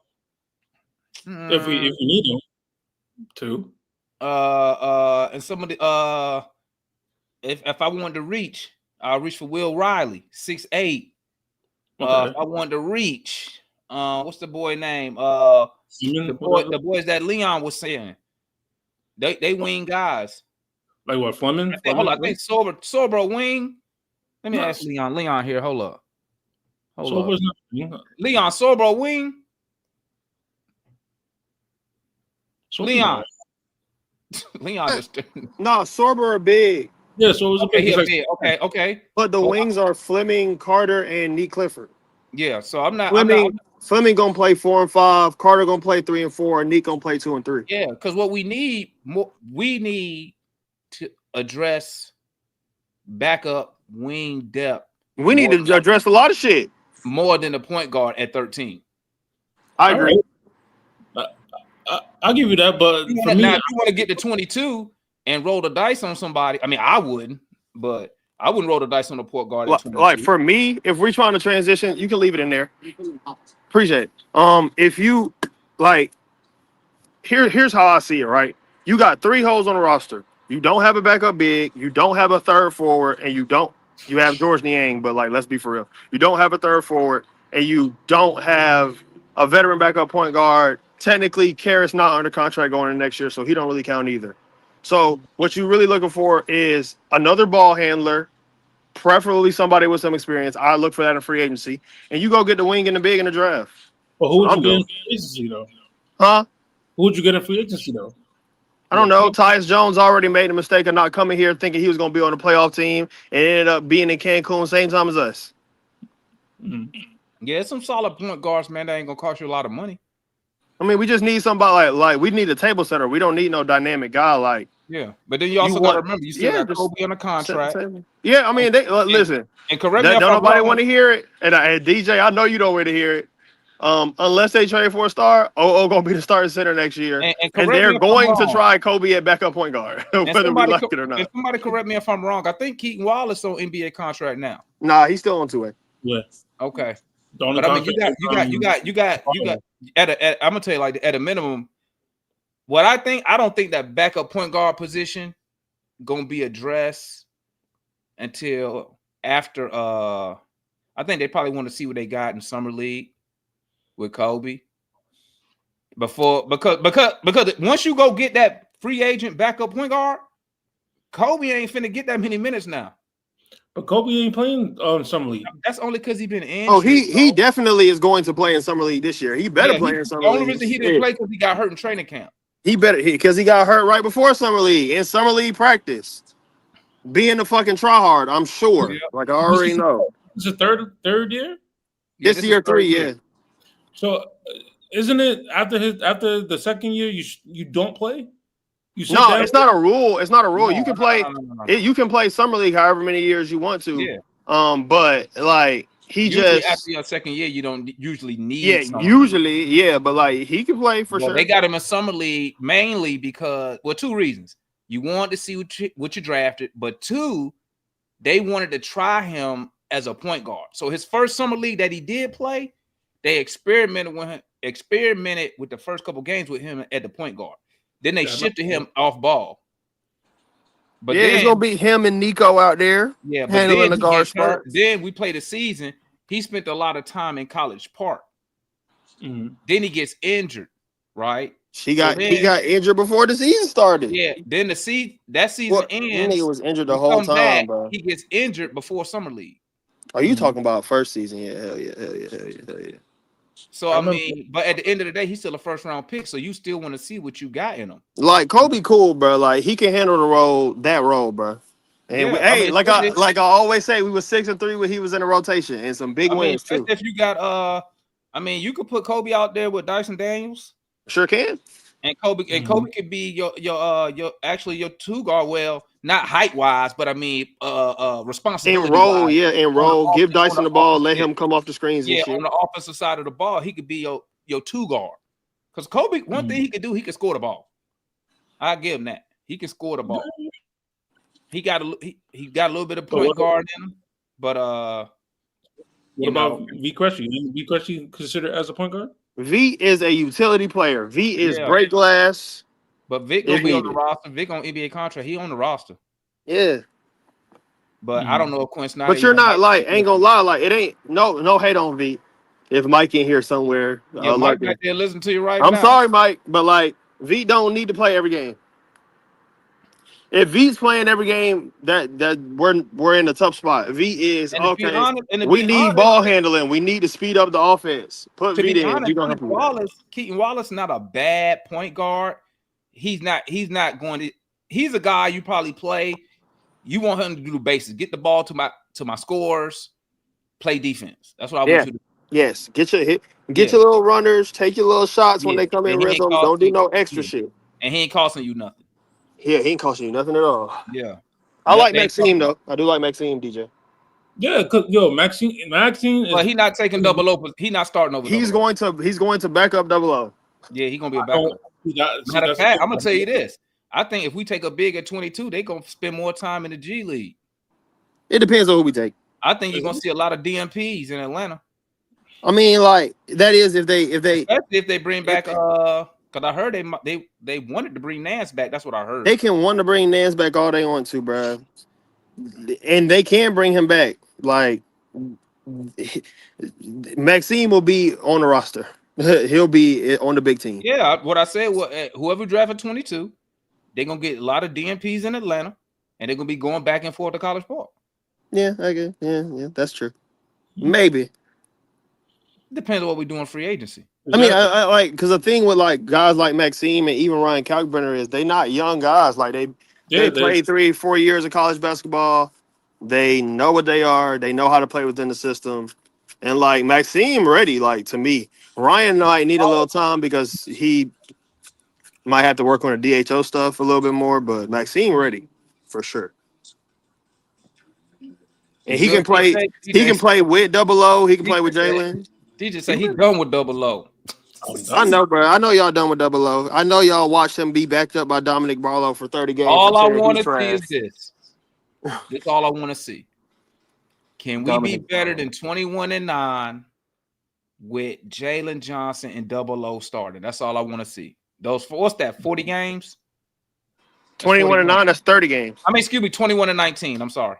I'm like 21-9 is yikes. I don't know about that.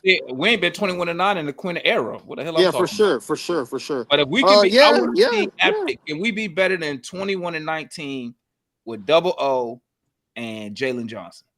For sure. If they backups ain't shit, that's the key. That's the fucking key. Like, go get the depth. But see that, and that's why I keep telling people, man, like y'all, any major move, y'all can go and kick that, go and get that out your head, player. That ain't happening. Yeah, to be honest, I heard Unless that they get Giannis somebody wants a discount. where he don't have to pay that much taxes, and the only place is in Texas, and he either could go to Mavericks or Spurs. Man, he don't care about no taxes, man. That dude already worth over hundreds of millions of dollars. One 5-year contract with no tax ain't finna change nothing about his lifestyle that he living right now. I don't know. That's what I'm hearing. Maybe this was his first contract or something, but that dude have made over a couple $100 million, bro. His lifestyle not gonna change if he pay taxes or don't pay it. I don't know, man. I heard he might go to the Spurs. I don't know. He might. I hope we do. I hope they trade him. Because I want that Pelican. I need the Pelicans and the Bucks to scrub out in 27. Hell yeah, get Giannis up out of the Eastern Conference, boy. It's wide open. No Tatum next year. Yeah. Giannis in the West. Who y'all worried about? I Big told Purr? you who I would like. Tyrese? I would like to go get what's his name as a free agent. Cornette since the Celtics sell him. Gang dynasty is crazy, Mike. I'm not gonna lie. Hey Mike, hold it down for me. I gotta go pick my son up from basketball practice. All right, for sure. I'll be back. I got you, bro. Yo, what up, fellas? Let's go ahead and start. Let's go ahead and start the Yang train. Let's go ahead and get it started, man. Listen, say, hey man, y'all ain't cover my boy. Y'all ain't cover. Y'all ain't. Wow, well, we can just wait on you, bro. You got it handled, I'm sure. he said, wait on me. Shoot, man. Yeah, bro. Y'all already know, man. I'm full throttle on the Yang train, man. I'm full throttle, bro. Yeah, man. I mean, the only thing is just questioning where he'll be. You know, I just feel like it's been that automatic second round talk is because it's just been so much uncertainty. You know what I'm saying?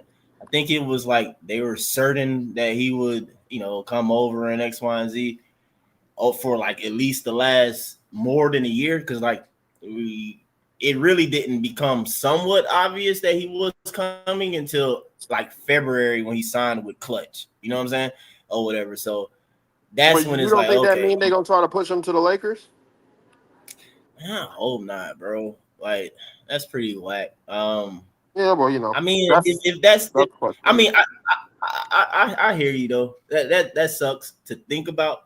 The only positive in that, well, to keep me from like thinking that so much is the fact that the Lakers were not one of the 6 teams that been scouting him and keeping track of him over the past couple seasons. Okay, bad. The Hawks were, but I think it's the Hawks, Pelicans, Minnesota. What was the other teams? I could try and find it though. But I know Hawks, Pelicans, Minnesota, Charlotte. Trying to think what else though, but I'm low key like I don't know, thinking maybe we're on the right track since Minnesota is looking at them, and it's like I don't know. I feel like Minnesota has kind of had like an abundance of bigs on their roster within recent history, so I'm kind of jealous of them, and I'll follow them if they're looking at Luka. So you talking about Garza? Yeah, or whatever. So of course they had Rudy and Cat, you know what I'm saying, and stuff like that. They had Nas to be able to throw and be able to, this. So it's just like Tristan, who is this Yang player, bro? I know you heard me mention him, Tristan. You gotta look him up, man. His name is Hansen Yang. Well, I think his name Yang Hansen. Y'all know how it is with Chinese names. Like we said it backwards, I think, or something like that. Like how Yao Ming name is Ming Yao. When he be in China, his Yao be on the back of his jersey or whatever. But I don't know how it go. But Yang Hansen Yang. Look at my boy, 7'1" barefoot. Legit height wise, good size. In my opinion, there's no better skilled big in this draft on the block around in the post. I also don't think it is a better passer. Is it big? Carl say the nigga just tall. Like, man, Carl, you gotta look at him more, dog. I understand height is in his favor, but I mean, we was watching them combine scrimmages, man. He was doing some shit. I'm telling you, look at him, man. It ain't much skill in many players, bro, at that size, bro. Bro. I mean, Leon saw it. Look, I ain't gonna lie. I saw a lot of plays, but one play stood out, man. Like, I think Yannick, like, blocked some shit on the other end. Yang came down, put that shoulder into him. He got the ball probably, like, mid-post. Fought through, like, three defenders. That was after, I think, and I like that, Liam, because it showed the aggression that he didn't like his assignment making the play. But that's where Yannick, I think, got a dunk. It wasn't necessarily on Yang, but that's his assignment. It was like Yeah. They got in it was like they got in the pick and roll. They got in the pick and roll. There was a miscommunication with him and the guard. And Yannick came down with a strong dunk, but Yang went right down the court and had an aggressive goal post, like, give me the ball moment. I was like, okay. Posted up, and then, but like the key, like you said, the playmaking, he got that shit on the block, fought through like three defenders, like 6 hands, probably got fouled. Then he hit this behind the back bounce pass to the corner. Yes, look, man. Yes, sir. Look, man. Like, footwork on display and playmaking. It's 6'6" guys not doing that, let alone 7-footers. That's what I'm saying, Carl. Usually me and you be on the same page, though, Carl. But I need you to go back and really watch Yang, bro. He not just tall, dog. And he hit a tray ball too. He was 1 of 3. Yeah, he did. He knocked down 3, which is good too for him. So hey, man, you know. What up, Mary? What's going on? I got a little something that's a little different. Get y'all out the Yang talk. Probably make you mad. We just started it, man. Why we got the Yang dynasty, man? Probably make you mad a little bit, but I want you to think a little bit. My thought. Hey, DJ, stop looking at them, man. Y'all gotta stop that. My bad, man. But they gonna trigger me with they lazy behind researching things. Nigga Google 28% on threes. Like, bro, go watch them, man. I mean, I understand y'all don't want projects, but all these boys gonna be projects. I'm sorry, I ain't thinking about none of these rookies about next season. If y'all thinking somebody gonna come in and ball next season, y'all fooling yourself, in my opinion. And if they do, they're not gonna save you long term. Exactly. Carl, get off the Danny Wolf train, man. My thought for that number 13 pick. Go ahead. Trade it for Bobby Portis. Fuck no. Oh my God. Bobby Portis? Yeah, I know you on that, like. But you saying that because you want but Marion, you saying that because you want a player to come in and help immediately, right? I want a player to come in who can play both the 4 and the 5, because neither Double O or JJ has shown us that they can play the 4 to 5 all season. We haven't gotten more than 50 games out of either one of those guys, to be honest. So we'll have a guy here who's a great shooter from outside, who's a great rebounder, and he don't mind coming in as a backup. He come in as the backup at the 4 and the 5 position. Because I mean, you guys are talking about a whole bunch of rookies, but the truth of the matter is, all these guys that's coming out of the draft, they're going to be green. So I don't care. That's just me. I'm telling you straight up. Y'all keep saying that crap. Like, I do not care. Like, let them boys learn for a year, bro. Like, I don't care. The 22, I would take Max Reynard. Okay. I think that dude is ready. He could be the 5. Think he gonna last 22. So you cool with everything else we got on the wing then?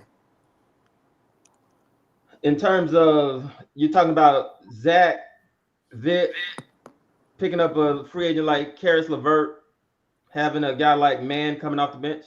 Yikes! Bobby a free agent though. Marion, they said you ain't got to trade for him. Keep the pick. Okay, keep the pick. But I would love to see us go after Bobby Portis. Yeah, I like Bobby. I'll trade 22 for him. Okay. I ain't trade 13 for him. Hell no. A lottery pick for nah. I gotta love see Bobby what we too. do, man. I I'll ain't gonna take lie to Bobby y'all. too, for sure. Right now, I want to stay pat with both the picks, man. Without trading either Me pick. too, bro. We need the depth. Like we need the depth. I want to stay pat with, but like y'all, I think I get it though with the I The say the sense of mature urgency. Hawks fans. Like we want to go ahead and get this thing going. I get it, but like I want to do it the right way too, and also too though I don't want to be another flash in the pan. I want to set us up so that we can be that team for years. You know what I'm saying? Like we have us a strong 5-year like run or something like that, at least at being top of our conference.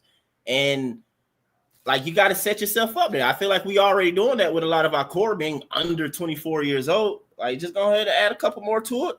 And by 27, like shout like we gonna be rocking out. That's my plan Mike, at least. Look, Mike, the thing is that you can have a bunch of young players, and that's great. But basketball is about windows, and we have a window here next year. You guys have already talked about it. Next year won't be a Milwaukee Bucks the way that we know it because they pretty much going to trade Giannis. Won't be a because they're gonna go and get rid of everybody. All there'll be is a Cleveland team that definitely got some issues, and a Detroit team and an Orlando team. Hey, a Cleveland team that's going to be starting DeAndre Hunter next year, so you already know how that's going to go. Yeah, they got some issues. They got some issues. They got some pretended issues. A Detroit team that's going to be strong, and an Orlando team that's going to be kind of strong. But I think that of all the teams that are left, and of course the New York team, we should be top 3. We should be top 3 at the least. So with that window, I think that we can move in and do something. Yeah, I think that you go ahead. I don't want to spend another year saying, "Oh man, we got injured again, and now we got to play all these G League players, all these rookies." I want to have at least one player. But no. Let's back up though. The issue with our team this year was not the fact that we had to play rookies. The issue was that you playing niggas who are going to be nothing but G Leaguers their entire career. And y'all getting happy about a Plowden or a Keaton Wallace when it's like, bro, they're like 26 years old. It's a reason why you ain't never seen them or whatever, you know what I'm saying, to this point. That was our issue. I don't mind if we playing rookies who basically going to be actual NBA players, though. Our issue is that, like I said, we went past that crap. You know what I'm saying? Because our actual draft guys either got hurt, mainly Kobe, you know what I'm saying? And Mo's really the only one outside of that. But then also too, AJ Griffin decided to become a bastard. Was hurt and we let him go, so he never was a part of anything. So it's just like bro, in my opinion, our depth suck is because we ain't drafting right. And niggas ain't being healthy. So in my opinion, that's bro, most teams with shitty depth. That's most teams with shitty depth. Like the Bucks have shitty depth because they drafted like shit. They traded some picks away, but they also didn't use their draft picks well. Like the Heat, like low key, got like 2 youngish guys, but Jovic was kind of a high pick. They barely play him. Pell Larson, kind of a high pick. They barely play him. Khalil played a lot last year, but like that lack of depth, despite everything we know about them supposedly being these elite developers of talent, like that shit has not shone through for a couple years now. So it's all about drafting and developing talent. Like you're like, oh well, this team went and got a star, and sometimes that works. Sometimes that works. Like Cleveland is the last team that we saw trade a bunch of picks for a guy and still be able to build a deep ass team like immediately. See, we but got to doing try backwards stuff. Even with Jeremy's so-called comments or whatever, you know what I'm saying? Okay, SGA was traded for, but they literally traded a guy that Hawks fans wouldn't have traded at that time for no SGA who was unproven and a bunch of draft picks along with a Gallinari. Y'all niggas wouldn't have done that. So I don't want to hear the crap now anyway. But either still though, the rest of them boys, they've been drafting well or whatever. But at the same time though, y'all ain't gonna be ready to move Trey, who would be the equal to a Paul George at the time, to get a unknown player who can potentially be a freaking MVP who is SGA or whatever. Hawks fans ain't trying to do that. So again, I don't want to hear that bad either. The Pacers, the Pacers. No, I'm saying you only got a couple examples. Like we know as Hawks fans, we love to look at the few instead of what happens majority of the time. So again, though, let's talk though. Let's go with the Pacers though. All right. The Pacers, they also have drafted and made good draft choices, okay, as well, though. All right. But they also had to move somebody to get Halliburton. Or you can look at it the opposite way when it comes to the Kings, who drafted Halliburton, even though they had a guard that they also drafted. They then moved that to get a Sabonis in there. You feel me? Like me personally, I wanted to draft Halliburton. So later on, you can move him. So what I'm saying is that you do some stuff and you draft actually good talent that later helps you to do the stuff that y'all want to do. We can't trade crap because you got garbage niggas that you have drafted. Well, here's the thing though, Mac. This is the problem. I mean, you started off and you talking about Oklahoma City. They got a guy named Sam Presti, who's probably the best GM in that this game is ever I'm sorry, man. I'm not finna go into that, man. We can talk about draft. I'm not finna go into front office troubles. This dude builds, and he sees talent, and he always put together talent. Who you think put together KD, Harden, Westbrook, and everybody else they had on that first championship, on that first finals team? It was Sam Presti. This dude knows what he's doing. And you want to compare that to Landry Fields? Landry Fields not even here, bro. But like I said, though, bro, if y'all want to talk about the Hawks front office dysfunction, you can have it. I'll throw the deuces, but like, bro, I'm not finna keep going down that path, dog. The Hawks have been trash. It's like, okay, the front office is bad, so we should expect the front office to trade for all these guys. Like, it doesn't make sense. It's not even that too. It's like we get stars past their prime. Because look, we got Tony Kukoc. We got fucking T-Mac. We got. He said it's not that, it's that. It's always on, bro. It's no denying that. Stars past their prime. We need to not even develop. We just need to be better. I think that. How do you be better, DJ? What we really need is just a recognition of what we have accomplished thus far and why we have come and why we are there. Why are we need to stay healthy? Marion, you yourself, you would tell me if we stay healthy this season, including Kobe Buffkin, even though you don't believe in him, you would tell me we're a top 5 seed, right? Probably 5th in the East. Would you? So, yeah, definitely. Okay, a lot of fans feel that way. So if that's the case, bro, especially when y'all talking about the East so wide open, heck, I hate to say it, but running it back or whatever, nigga, you in a competitive position already, like you really are. Based upon what y'all talking about. Mike, I never said anything about changing the core of the team. I agree. I agree with I just want to add to it. I'm saying, Marion, is that I want to add to it. We run it back. I don't think we're done, bro. I want to add to it. A veteran there that can take over. I want to add to it too. Somebody go down.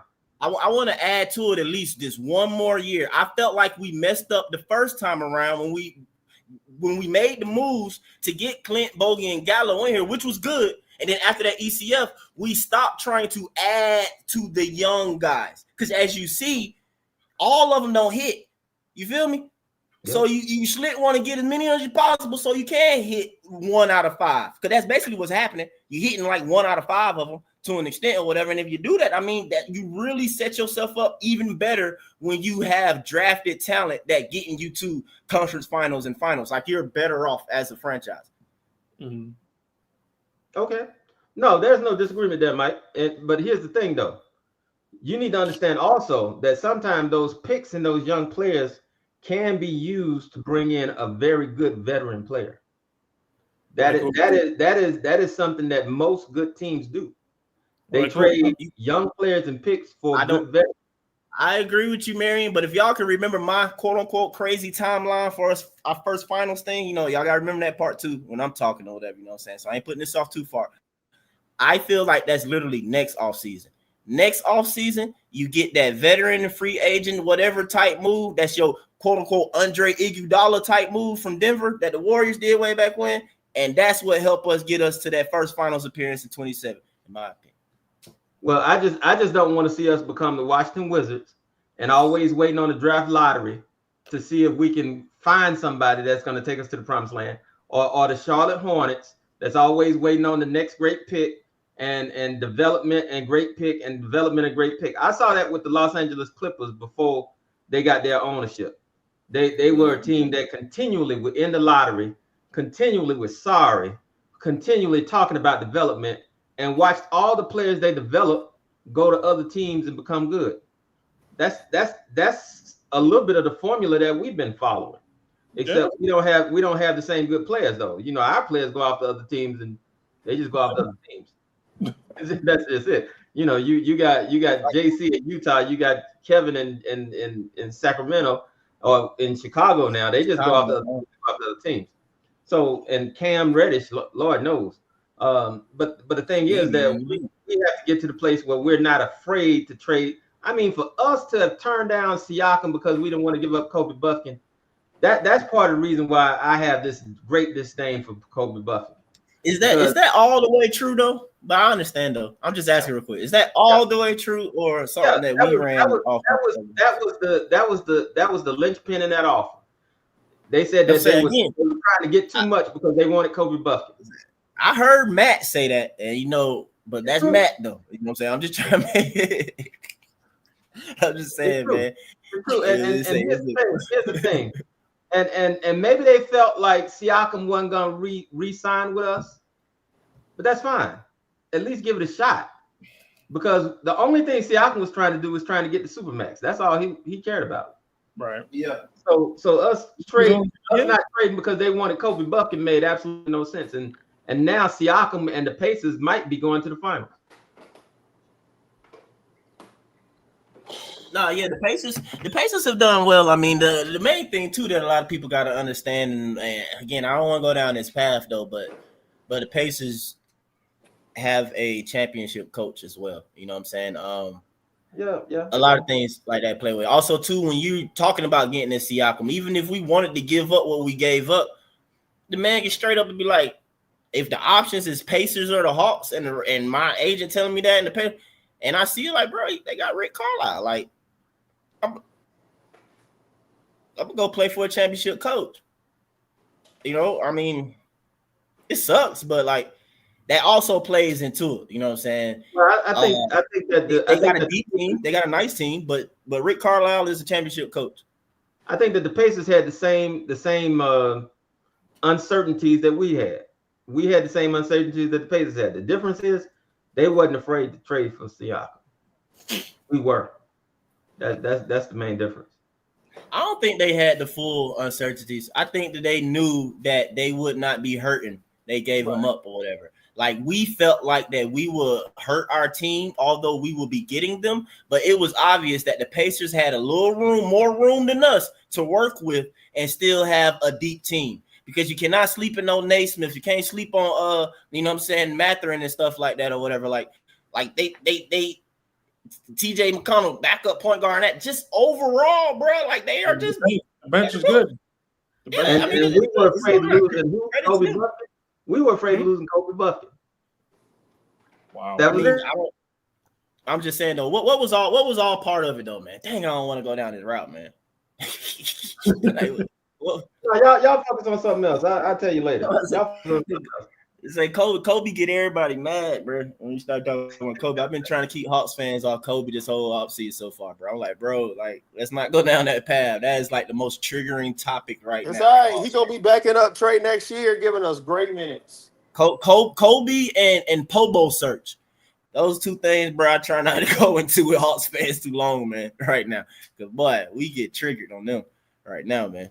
We really do. Okay, but I asked my AI, hey Mike, we're gonna get triggered a little more because listen to this. Our initial offer was DeAndre Hunter, AJ Griffin, and draft picks for Pascal Siakam, but the Raptors requested Kobe Buffkin to be added put into it. Too much. You said that was too much? You said that's what we said, right? Yeah, we said that was too much. That we were unwilling to include Kobe Buffkin in the deal, and the trade didn't materialize. To be honest with you, knowing our team and the reason why me and Leon want to keep our draft picks, and we talking about making it and the depth issues, like I can low key see it, even though we don't like that move. Like, bro, like we ain't got nobody on this team, bro. Like, imagine, like he said, then we turn around and you know us still salary dump Clint and Bogey right after the crap. Like, come on, bro. Pascal would have walked out of here so fast. But man, we were only gonna give up Hunter, Griffin, and Buffkin in terms of player personnel. No, again though, Yeah. That don't even Marion, make you are sense, bro. exactly right. But The what I'm money don't saying even is work. that That Yeah. our the money depth don't is even so work on trash. that. That's our team.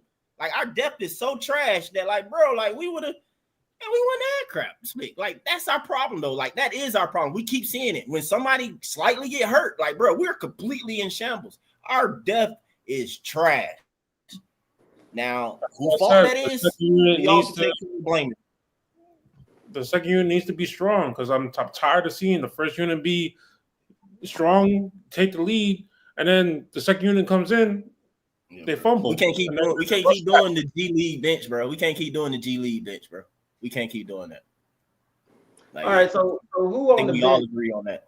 So who on the bench is a keeper? Is somebody who don't have to go back and forth to College Park, but somebody who's going to be a roster.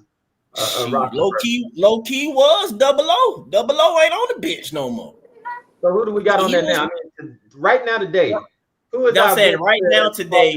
Part of our core. Since Kobe is technically hurt, I'm not going to include him.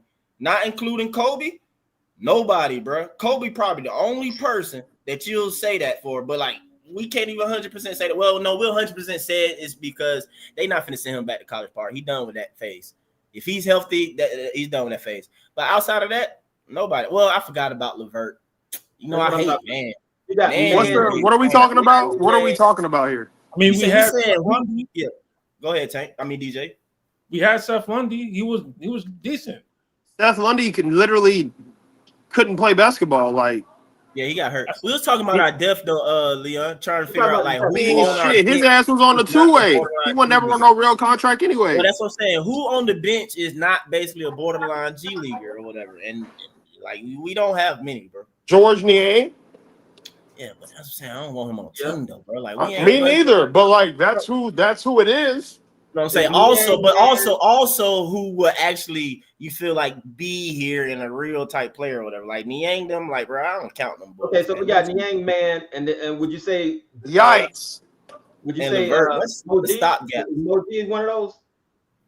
Moji should be hopefully next season that he ain't going back to the G League anymore. But at the same time, we need better than Moji coming as a backup. Really, I think if you get a player like Maxime, like playing Moji at the 4 with him makes a lot of sense.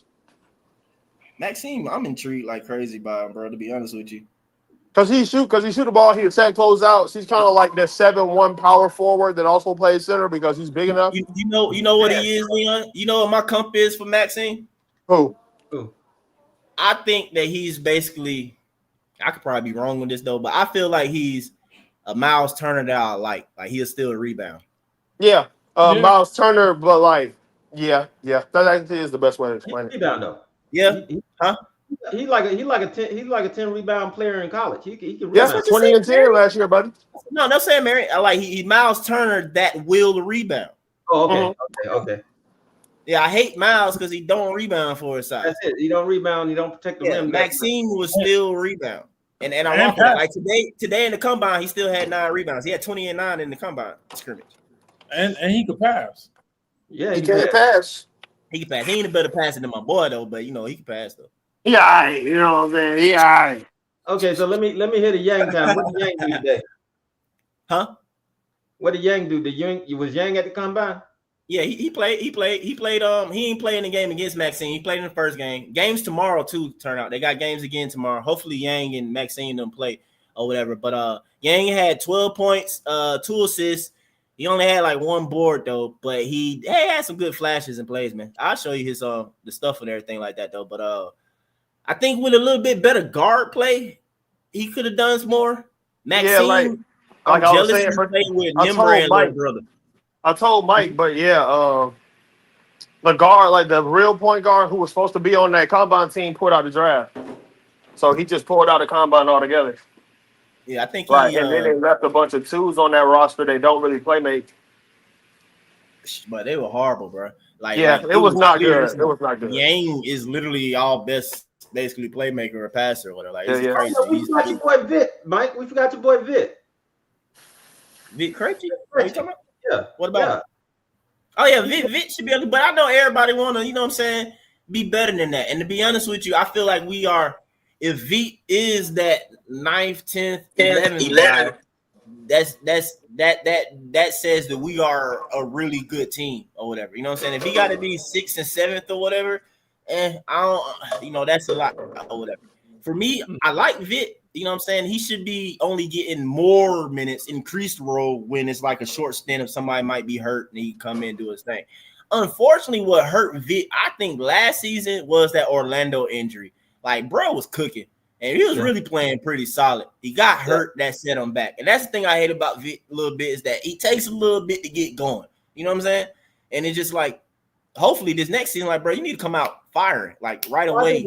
In case of confidence, though. I think it's really about confidence because No, I agree with you, man. It takes a minute for him to get that confidence going back again and feeling himself and getting that swag. I'm like, bro, at this point, I need you to come out at the beginning of the season, at every single moment, they're already knowing and being confident that, like, bro, I can hoop on this level.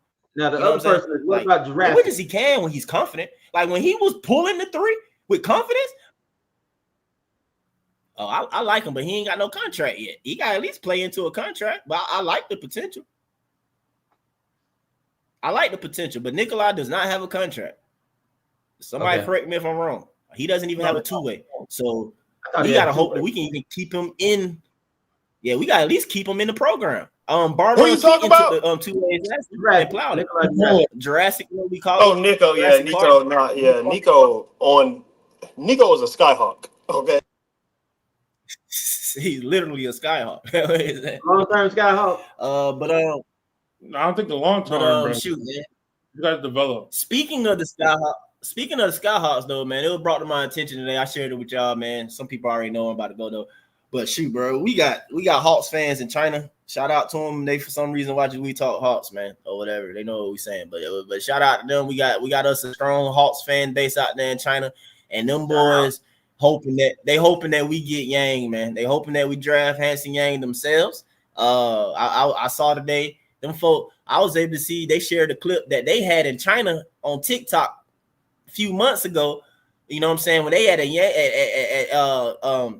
Hansen Yang game or whatever, and like the dude you obviously like sneak recording the conversation, so the camera facing like the ground, it might catch the people's faces there now and then. But you hear the agent guy, he asked them, he say, "Oh no, you know," and you know, broken English stuff like that. He say, "You a scout?" He asked the guy if he a scout. The guy said, "Yeah," and he asked them for what team and what city and stuff. The guy said Atlanta. He said the Hawks. I saw that. Them boys there. Yeah. You know, I shared it in our chat and stuff. But you know that, and then also too, it brought to my attention that the Skyhawks have a coach that's from China, Easy or something like that. And again, the guys on Twitter, the China fan or whatever, told me that like he already told Chinese media that he will be there for his workout and stuff like that. So I'm kind of confident that like the Hawks gonna bring him in for a workout. I'll be highly surprised if he's not on the list of like people coming in for a workout. Now, would you get mad of an Atlanta draft that included Yang and Reynold? Would I be mad? Yeah. Are you serious with that question? Yeah. Okay, Marion. That's your 4 and 5 right there. No, you in the chat. I thought you saw me say that in our chat or whatever. But, no, I didn't see that. But DJ, yes, bro. Like I feel like Maxime has the ability to give you time at the 4, bro. I would not be mad if we went Maxime and Yang at 13-2, and you got you some Twin Tower stuff, bro. Like I feel like, in my opinion, I would love to force the league to try to match us. You feel me? Yeah. Like I would, like that would be if them boys develop and be what they can possibly be, bro. Like that is a stupid paint presence, man. Back up court right there, bro. And then they both are 7 foot barefoot though. Yang 7'1" without shoes, and Maxine cleared. He was 7 feet without shoes. No, they're real 7-footers too. Like, bro, that would be crazy. That'd be crazy for any roster, man, to get 2 in this thing, man. They get them on your roster, bro. And then, like I said, like you said, DJ, and they both can pass. And the way Yang can pass, his post presence, and the way Maxine can go out and shoot and stuff still or whatever and attack on the closeout. Like, bro, like to me, that would be lovely to me, Marion. I would love it. Please I don't really would. draft two bigs, bro. Please don't draft two bigs. Yeah, I'm begging I you. know. Yeah. Leon mad about it, but Leon, we can It's still not. make No, no, work no, on the no, no. wings I and free would agency not and be other moves. mad. I would not be mad. Other However, moves we can still do. we got other holes on the roster. That's all I'm saying. That's all I'm saying. Question though, like you said no to J Huff. Why you said no to J Huff? Jay Huff literally can't play like 25 minutes a game. He's physically unable. Who's Jay Huff? I don't know that one. Do you remember? Hold on. Mike's going to remember this. Do you remember a couple years ago we played the Wizards and there was this tall, skinny white boy that just was hitting every motherfucking thing against us with a beard. He looked like fucking. Damn, you watch House of the Dragon, right? Hell yeah. Yeah. Oh You boy, like one of the twins? damn, what's their name? The green Those the motherfuckers. twins? Nah, their dad. You know I what I'm know talking you're about. Yeah, him. I know He actually looked like his ass. Full beard and everything. He cooked us in that game. Like, he was the reason we lost that game. It was back when they still had Westbrook. That was a long time ago. But yeah, J Huff cool, but like, nah. No. Hey, Damn man, I sure got not to beef start with over y'all double niggas. O. Like you can't, like, he not physical. Like, he's 7 foot. Like, don't get me wrong, but he not physical. So like, you're getting the height, but you're not getting the physicality to go along with it. That's what you need. Like, you need more physicality, not That's what I'm just tall saying, guys though, that bro. aren't physical. And the reason why, like, I love Yang's game and stuff like that, because in my opinion, I think he's going to give you, in a sense, both to an extent. No, he's not going to be this crazy perimeter player. No, he's not Porzingis or something like that. But like, y'all are really sleeping on this man's passing ability and how he can pass and move that ball and stuff like that. How he can be used at the top, and the way we want to shoot threes, and the way we want to cut to the basket is either rim or three. Like, nigga, he will make a lot of stuff easy for It's like us. a double-headed dragon right there. Thank you. Well, let me ask Mike. Let me ask Mike. What do you think in terms of size and in terms of position? What do you think Zach ends up? Let's say 2 years from now. In 2 years, what do you think Zach ends up? Zach, to be honest with you, he can be the 2 or the 3. I think it's gonna probably depend on what we end up having on this team or whatever, though. But that's hard to say, Marion. That's hard to say, Marion, because I think he's versatile. Huh? What's that? Yeah, he plays some 4. Like, you just gotta have real threes and 5s with him. No, I don't think you put him at as a permanent 4, like full-time 4. No. Yeah, absolutely not. He can steal minutes there. Yes, for sure. He can steal minutes there. But as far as like starting, because I expect him to grow. I just watched that dude that was drafted by Washington. What's his name? Avita. He went to Portland. What's his name? Denny Avdija. Yeah, I watched that dude. He came in. He was about, he was as skinny as a rail too. Now that joke was. He didn't grow into his grown man body. Now he's knocking niggas over. Zach gonna get. He gonna get stronger. He gonna get stronger, no doubt. Zach get bigger and stronger. I'm expecting like. I don't think he's gonna get too much taller. He probably gonna end up being like 6'10" tops. Yeah, I expect him to do like Gallinari did.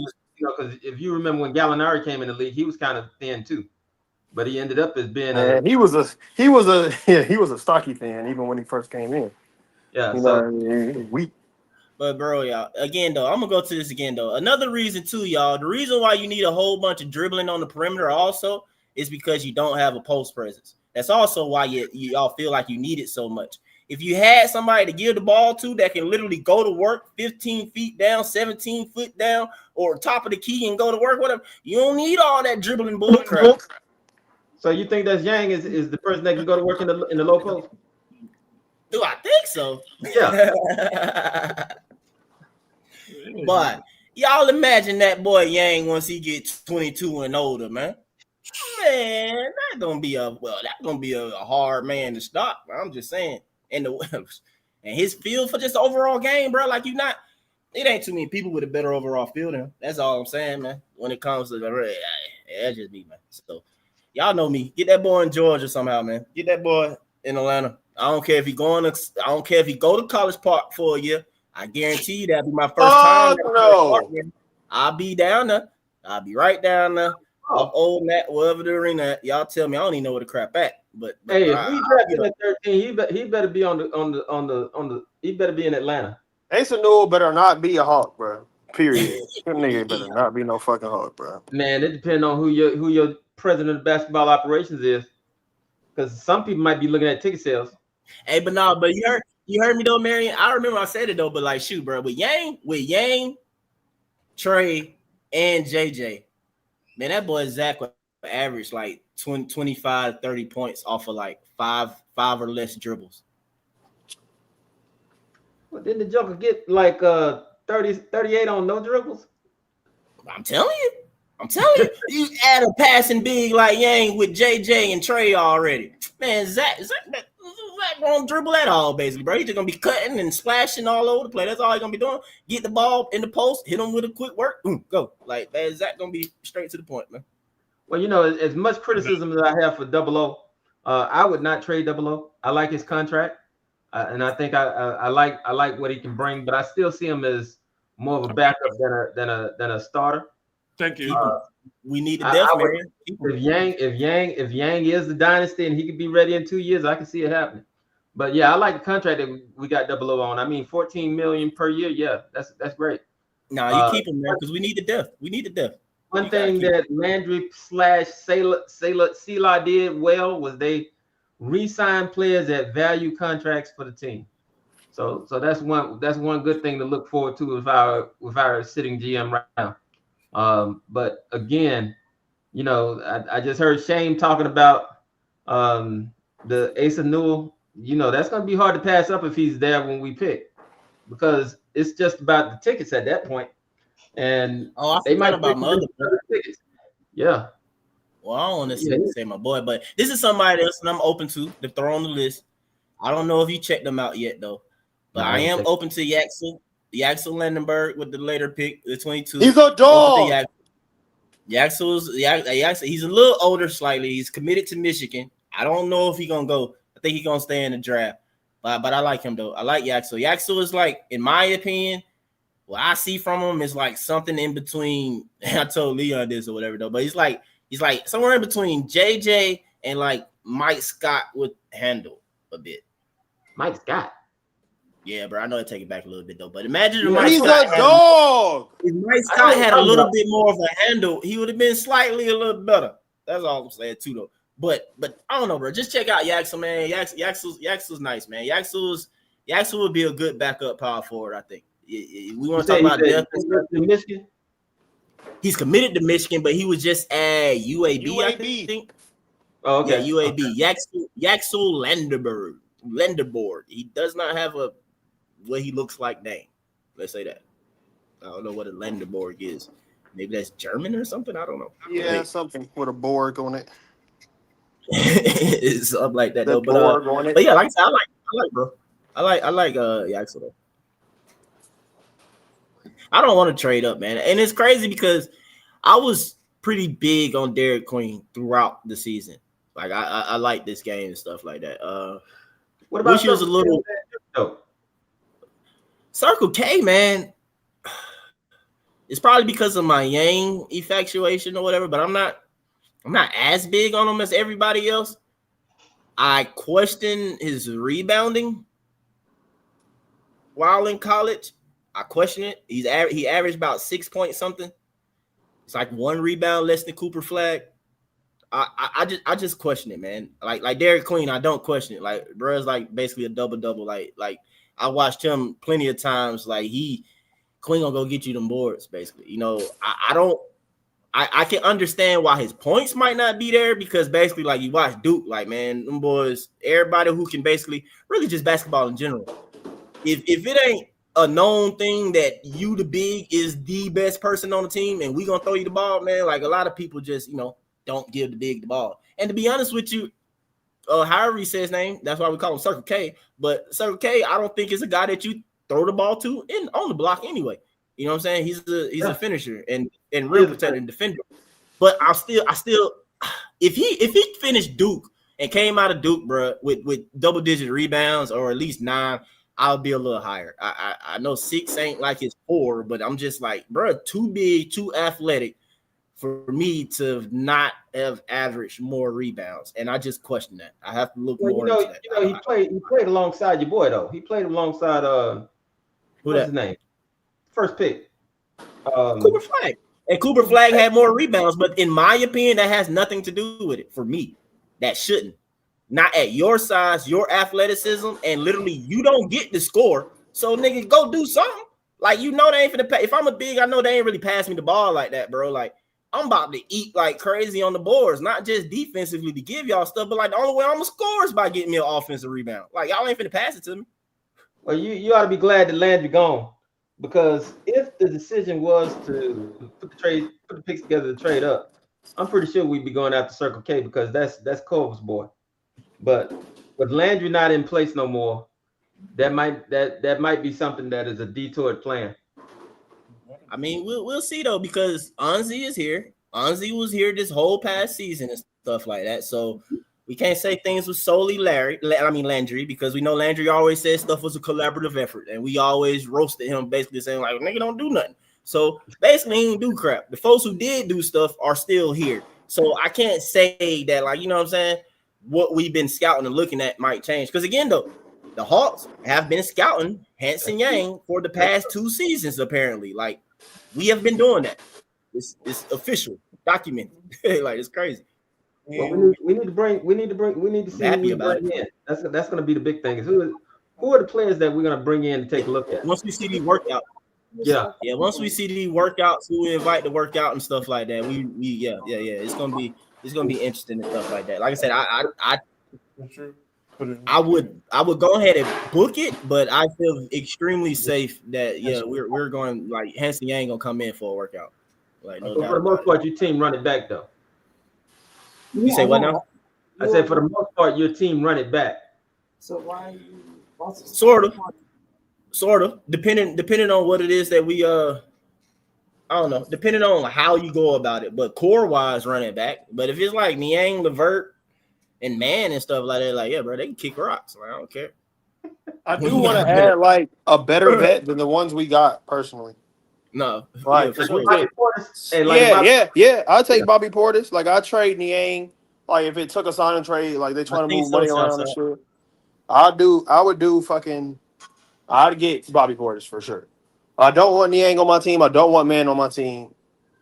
I think they made that trade because they're decent basketball players with playoff experience that they could trade to anybody, whether that be a team that's rebuilding or a contender that can give them minutes, bro. That's why they traded for him, so they can move the minutes. Oh no, Leon, that whole Man trade is questionable, because that joker has as many years as Bogey got. Worst shooter, many years as Bogey got. Better player though.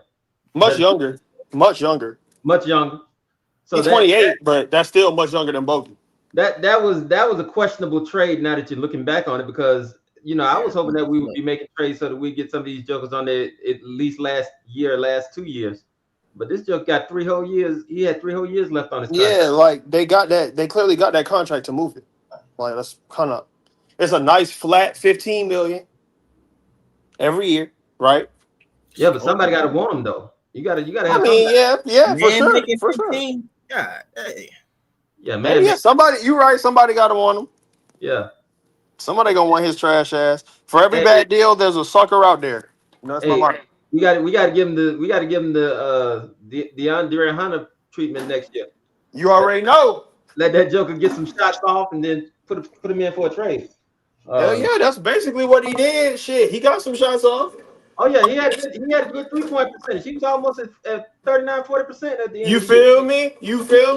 We fooling him again. We tricking him again, Marion. We gonna get him again. I want somebody to want him so we can move him, because I agree with you. That's just money that we don't need on the books.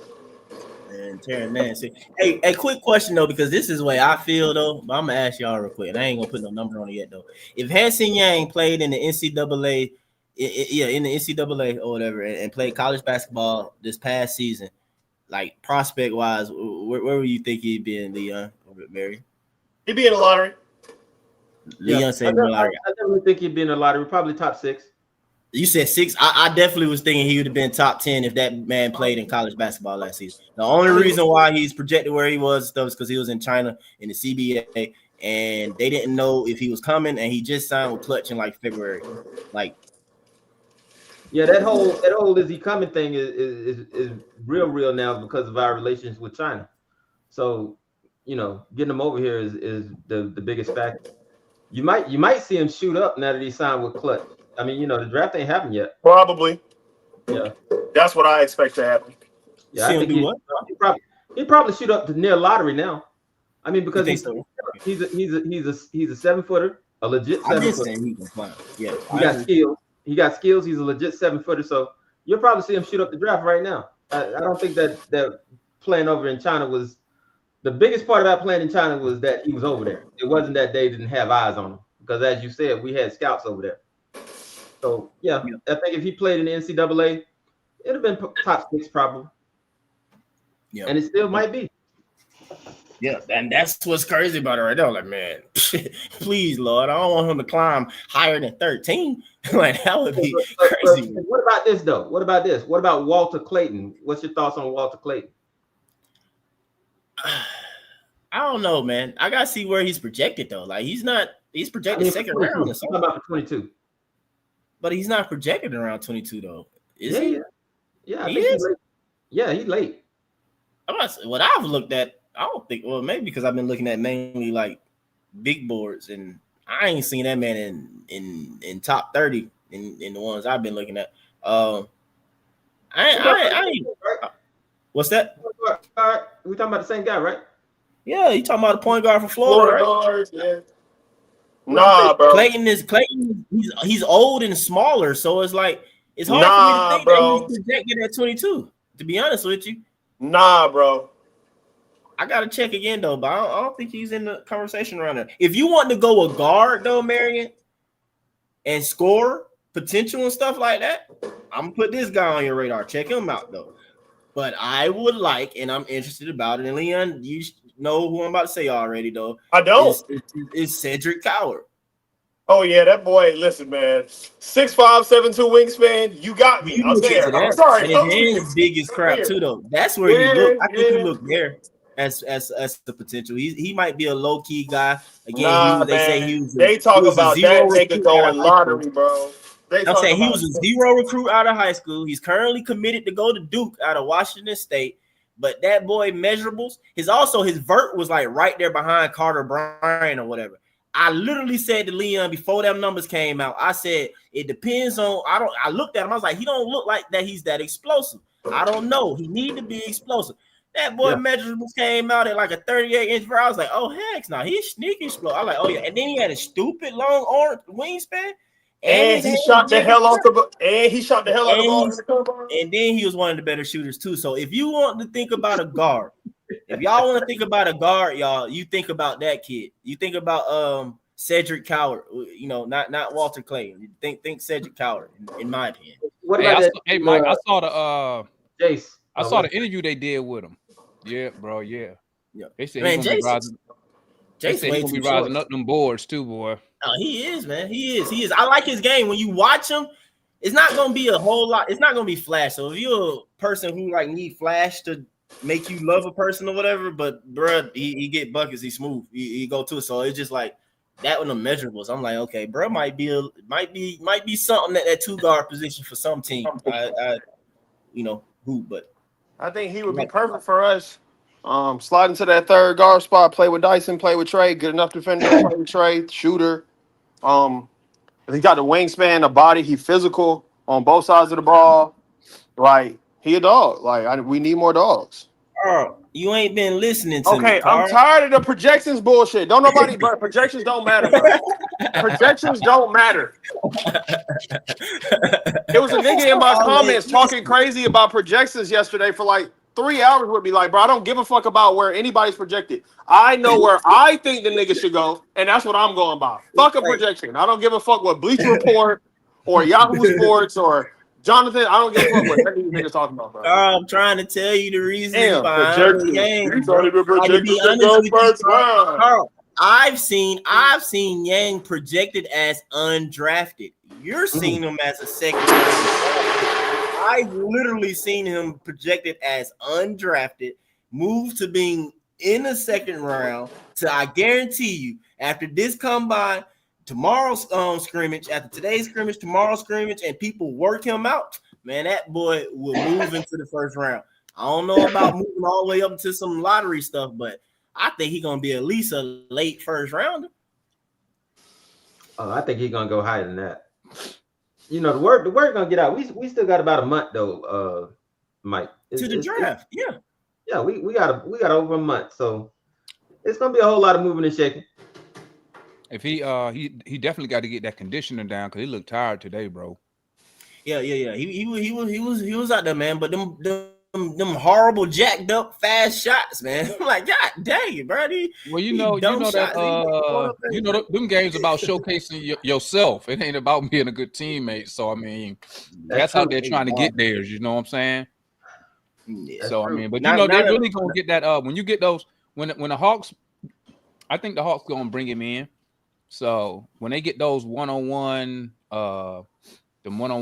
drills, not drills. I'm sorry, the one-on-one interviews. Workouts. What do we call them? Just workout. Yeah, the workouts. When you get the one-on-one workouts, that's where you're gonna really see. But like I said, somebody like Yang, I mean, I could see somebody getting Yang at 22, and then you just develop them.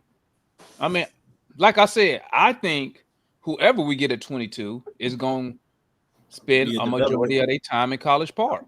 I mean, I don't care who it is. The French dude, whoever. I think he ain't play at 13, though. Yeah, but I think Yang is low risk, high reward. I mean, he already shooting a 3, so Quinn like that. Oh yeah. I don't know how he really looked against how did he look defending the paint? By the time I got there, I caught the tail end of the game. He was in a lot of pick and roll and stuff like that. He wasn't bad on defense. I mean, he didn't look like he was just, constantly like somebody blowing by him nonstop or whatever, or he can get picked on or this and that. Like, he was not bad on defense. Actually, his defensive assignment, he won his matchup. You feel me? With Yannick or whatever, he outscored him. He had good defensive stops against him. Yannick got the ball on him on the post. He couldn't do crap. He made a move, couldn't do nothing, had to kick it out off of him or whatever. He had a dribble drive against Yang one time. Yang quick hand slapped the ball out of his hands or whatever on the drive, whatever. I'm like, bro showed good moves. Like ain't no way. I don't know. If Tony want to sell some merch, but I'm telling you, you better get that Chinese fan base. You saw what my guy did in Houston. Big old fan base. They got a big old Rockets fan base in Houston because of Yao Ming. Yeah. Yep. Mm-hmm. Yep. But I did. You know what I did like about Yang? What's up? Hey, he was at 3-point line calling for the ball, bro. Hey, Demond. No, he was calling for the ball on the inbounds. Like when they inbound the ball, he was like this, and they started. He got the ball. He was dribbling it down a few dribbles and pass it off. Yeah, but that shows you that he's a playmaker, though, Demond. I'm saying that shows you that he's a playmaker. Imagine that size, his passing ability, where he calling at the top of the key, want the ball, and how he can pass. Bro, imagine JJ, Dyson, Zach, them cutting off that crap. Trey coming off something off of that, and he hitting them, and Trey getting a 3. And then imagine, like, you have to send help with his post ability, with his size. You have to send help once he get going. You almost can use him like a Jokic. You can almost use him like a Jokic. I'm not saying he's good as Jokic, but the same. But that's why the YouTube's hype stuff say China Jokic Yao Ming mix. Like, hey, when I see him calling for that ball, bro, they scored. Hey, he was on the wing. He's like, and they threw it to him too. Hey, give me that. Like you remember Kevin Garnett talk about what was it? Whenever they did like the USA scrimmage with all the OGs. Yeah. And he was like, I guess I can't remember who he said, like somebody like hit a shot. He was like, give me that. That's what Yang was doing today. On God. Like he was like, nah, fuck all that. Fuck all that. Whatever anybody else doing. Like, and no, it's a language barrier too now. Like he ain't speaking like hey man, hey, when somebody do this. Hey, bro. You know what I want. Hey, Yang set a screen, dropped to the 3-point line. He was like this. Yeah. Yeah, I ain't gonna lie. They was icing him low key. I ain't even gonna lie, bro. They was icing him out. You know, they're making me mad. But look, though, another thing, too, though, man, he got a little, you know what I'm saying? I know Damon, you be like, you know, man, he need to have some swag, whatever. Bro, I was watching some highlights on Yang yesterday, right? I know it's like his international game. But he dunked on somebody, right? It wasn't necessarily a super flashy dunk, but he dunked on somebody. How about your boy go like this, Damon? Too small. That boy Yang went like this. That's what I mean, man. When I say swag, I mean like got that American attitude. That's what I'm saying. Hey, another thing too, though. I was watching something with Yang. They was interviewing him. It's in Chinese now, but I'm reading the subtitles, right? But look, though, guess who he said that he slick would like to play with in the NBA? Oh, give me a hint. Well, shoot, I hate him. Al Horford? Nah, not Kyrie? Horford. Not Kyrie. I don't hate Kyrie. You hate Al Horford, though. Well, I don't necessarily hate, bro. I take bro on my team and rock with him heavy, though. But who? But Jimmy Butler, man. Hey. That kind of let me know something. I'm like, okay, you pick a Jimmy Butler out of I feel like that's like you might like his, you know what I'm saying, don't back down type attitude or something. You know what I'm saying? And it's like y'all pointed out. We got one of the Chinese coaches in College Park. Yep. Who now is going to coach with the Chinese national team. Oh, okay. So, bro, I'm telling you, man. It's just hey, maybe Landry was on to something before he got canned. He's the best GM we ever had. That'd be terrible. They say fired the best GM we ever had. Oh, Landry better not go tell no other team neither. Hey, what's funny about it, I wish Matt was on here because Matt denies it so much. I'm like, bro, it's not even just me talking no more. It's like literally proof that the Hawks is tracking this man, and you just deny. Oh, he won't fit. He won't. I'm like, bro, like seriously, like this don't make sense. Because he shoot the three. Hey, man, earlier, did you say that we interviewed Danny Ainge? No, no. They trying to get an interview with Masai. Well, we are. Yeah, I retweeted it when I was waiting for my son to come from basketball practice. Nah, Masai trying to get an interview with us. Okay. Isn't he a president? Yeah, that nigga so tired of Toronto and that ownership group. That don't let him do because shit, you know Toronto. He tired of being in a city that want to fake like it's the A or something. He said, I want to go to the real. To the real six, not that fake shit. Drake got y'all thinking. The real six. There you go, Leon. All this. Yeah, you know Toronto. They got this weird structure like above him. It's weird, man. Like because somebody correct me if I'm wrong. I think the Raptors have an ownership. Like they're owned by like a company. Oh, yeah, it's called MLSC. Yeah, all the fans hate him. So like he don't really have no power there. He got to clear everything to the people above him, but it's not like just an owner or something. It's like the MSLE because they own like the Raptors, the Maple Leafs. I'm saying Damon, like Damon, tell me the difference between them and Atlanta. Like, what is he going? I mean, like that's who you want. You want the guy who only drafts 6'9" guys with long wingspans. I mean, his track record. Hey, Masai gonna draft Yang. Nah, just playing. All you need is Tony Wrestler to say, "Do your thing." But you know what? Maybe Masai will be like, you know what? I want to get out of here so bad. I'll accept Quinn Snyder and Ansi as the GM for at least a year and see where it go. Yeah, that's what I'm saying. Anybody, when y'all be tripping about people already being here, I feel like any logical or if they just pause, think about it for a second, I'm like, okay, cool. Well, I'm about to fire them in a couple seasons if they ain't know what I want. You know what I'm saying? Who ain't doing it? Like, believe I'm gonna get rid of them in a little bit. Hey, Jamon, just raise that question though. Weren't we looking at the dude that worked under Ansi? I mean, under Masai. No, not officially. Matt was just not officially. Matt just say that shit, man. Oh, Matt was just suggesting it. That Matt just say stuff. I thought that was one of our four. Okay. I told you, listen, when Matt say stuff, right? I was open to it though, but Matt is so good, right? He'll say stuff and people will believe it. That's why I came up with fact check Matt. You gotta fact check him because he'll reel it off so fast and he'll make it sound believable. You be like, really, nigga? But most people won't go look. So that means that joker right there who worked under Masai wasn't really doing nothing. If Masai had to go to somebody, because Masai is the president, right? Buddy is the general manager, right? So he worked under Masai, but the president is the one who like is the final say, so he sets everything in motion. You know what I'm saying? You're saying that he had to go talk to the ownership group. So like if you want to do something like major, like trade when they got rid of DeRozan for Kawhi, like he Yeah. had to clear that through MLSE, Maple Leaf Sports Entertainment. I just read a tweet, right? I think it's, I don't forgot what was that Grant guy. And I think that's his name, right? Grant Grant Shirley. Shirley. All right, right. He said, and it's funny though because I didn't think about it even when you just brought up Masai, but he was like, it would be funny to hire Masai because he's literally the reason why we missed out on the last two quote unquote like star player signings. Like Missed out on he you missed sent out. Pascal to Indiana, basically Yeah. didn't do business with us because we didn't want to give up Kobe, and he also beat us on BI on getting Brandon Ingram. Yep. And you Yeah, I wanted that, also so. could have had what's my guy name with the Knicks now? He left Toronto. OG. OG Anunoby. Yeah, Anunoby, yeah. But I mean, it's really hard for me to say that because we do know that when it comes to the Hawks, the money matters. You know what I'm saying? Because they ended up giving Siakam a max contract. So I don't know if the Hawks was in that type of business right there to give out that max money. You know what I'm saying? Which you would have to, because all the assets you was gonna give up to get them. You feel me? Oh yeah. So I mean, hey, but I take them though. I take them.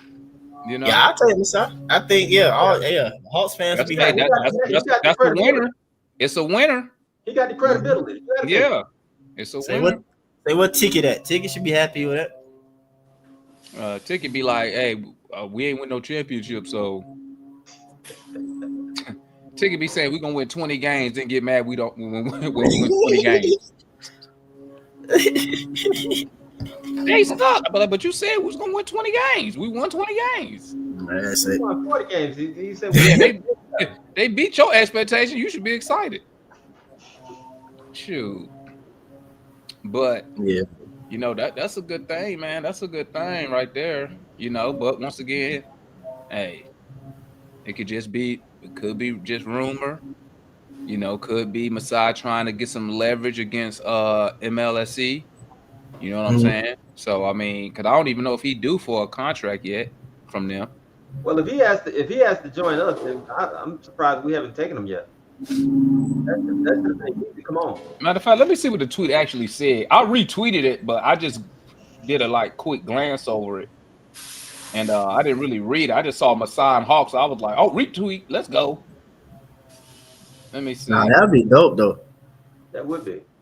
I mean, we need somebody credible in the office. That's the main thing. Somebody credible with cachet and connections. Yeah, with the connection. That's the main. That's the main thing you need is those connections, bruh. And the dude know how to negotiate. We all know that. Yeah, for sure. Well, we know that firsthand. Better than most. He drives a Danny Ferry the Danny Ainge like deal. That's the thing. Oh, brother, not Stein. What, the Stein line? Yeah, that's who said it. Yeah, I retweeted it. I saw it. Wait, who you? Did you retweet it from the Stein line? I retweeted it. Yeah, I thought I did. I was just asking. I saw the tweet. It showed up on my timeline. So. Yeah, I retweeted it straight from the Stein line. Yeah, well, we're gonna see. And that's what I'm saying. I didn't even really read it. I just tweeted that junk. Okay, there we go. Oh, one agent to emerge as a potential candidate with the Hawks, league sources say, is Octagon's Alex Saratzis, who represents Milwaukee's Giannis Antetokounmpo and Miami's Bam Adebayo. Okay, the Hawks have expressed interest in trying to hire Masai away from Toronto. All right, full story. Let's get to it. Mm-hmm. That wouldn't be one of those deals where we would have to give up a pick or nothing, would it? Fuck no. Not for no executive. I don't know. For a coach, you would. No, because a couple of years ago, Sacramento had got a pick from the New York Knicks. They had to give they got a pick for the New York Knicks because they hired their GM. They did? I don't remember that. Yeah. 742. Guess what? We not doing that. We can't even afford to do that. No, we can't afford to do it. Maybe a second round pick. We can barely afford to pick 35. to use a first round pick, let alone trade it for. Fuck no.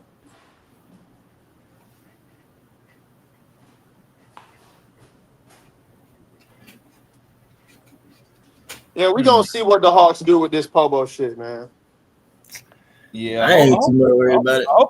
I hope they just ain't leading us on some damn Some bullshit, which is probably what they doing when you think about it. That's the Hawks way. hey, look. So then when he hired Ferry, he could be like, guys, we tried. Well, what exactly is wrong with Ferry other than the dude can't draft nobody? I mean, some people think you racist. And They think he's racist. And you in a majority black city. Yeah, that's the problem. You know, but like I was saying earlier, though, the thing is this when it comes to that. I don't know how you racist. It's not like Danny Ferry was like kicked out the league.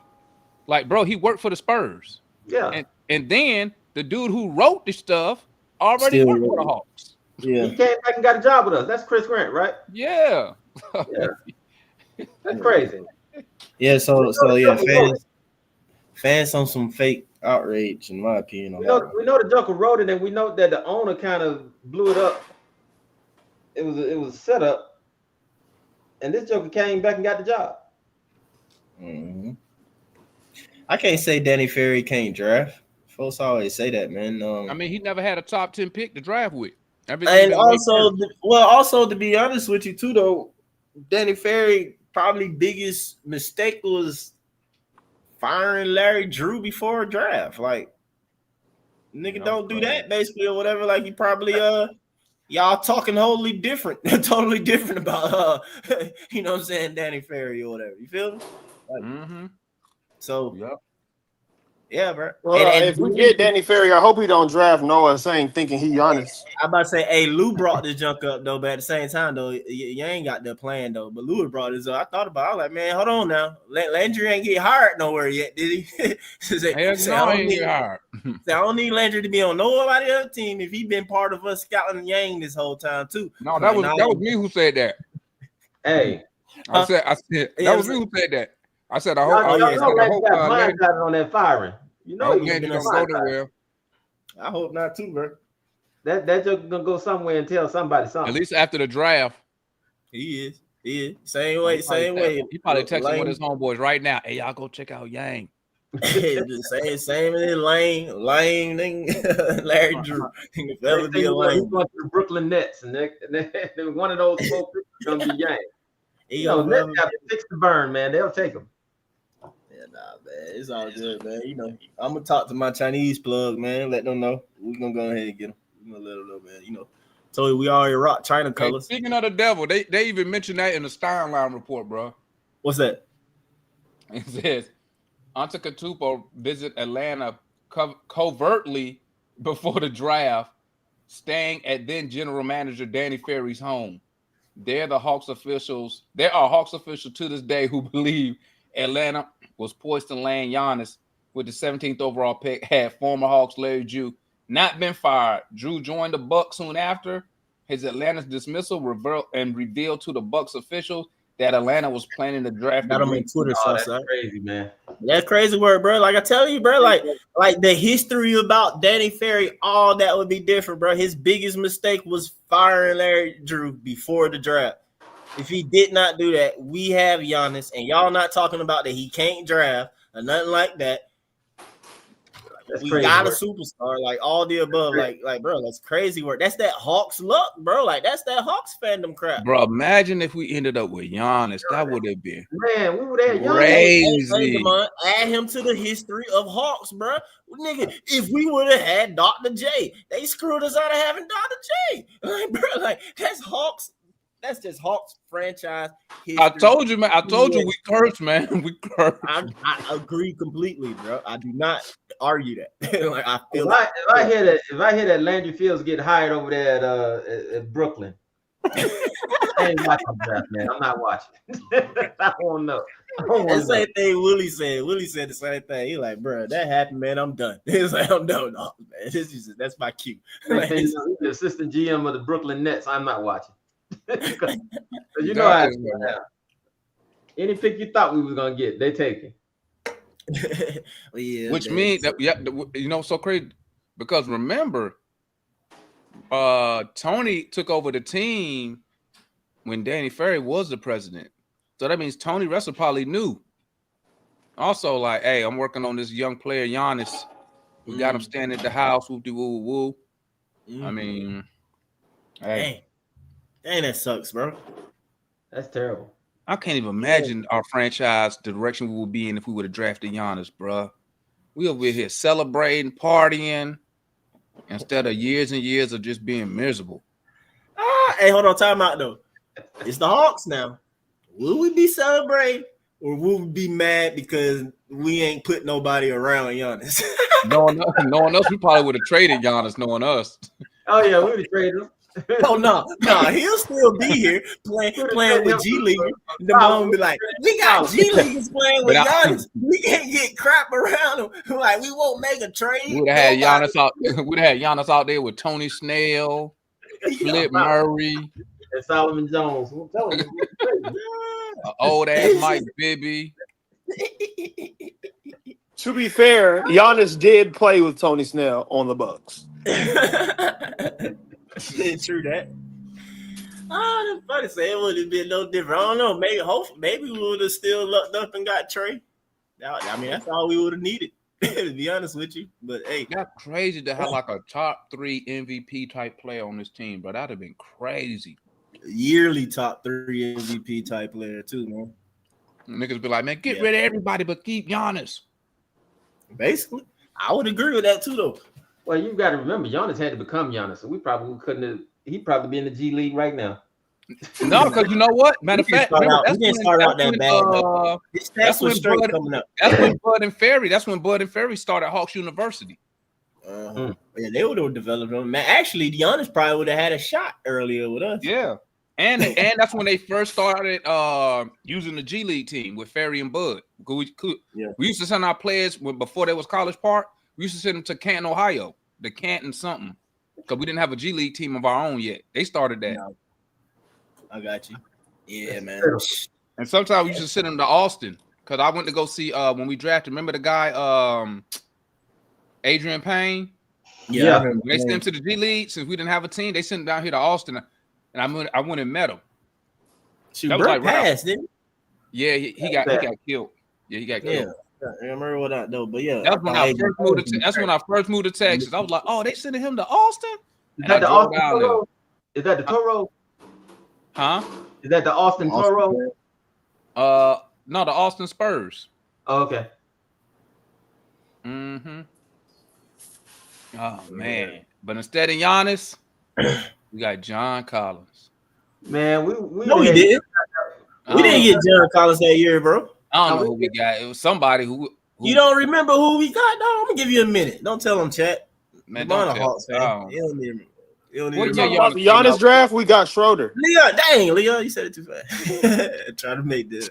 He just forgot the timeline. I ain't gonna lie. I ain't get drafted till well after, bro. I ain't gonna sit here lie, man. I thought Dennis was kind of cool, man. Especially when he got Dennis was straight. In my especially when he got his hairline right, you know. He's still in the league, though. Dennis was a good draft pick, man. Considering that a lot of draft guys don't last 4 years. For a 17th overall pick, the dude been in the league how long now? 12 years? No. Dennis is a clear hit, like one of the more obvious hits. Like people act like Kevin wasn't a hit. Kevin was a hit. Like no. Kevin was a hit. Kevin was a starter for 3 years. Has a career. That can play in the league. Like and he gonna play for a long time. And you traded him for what ended up being the 13th pick in a good draft. Who that player ends up being, we gonna see.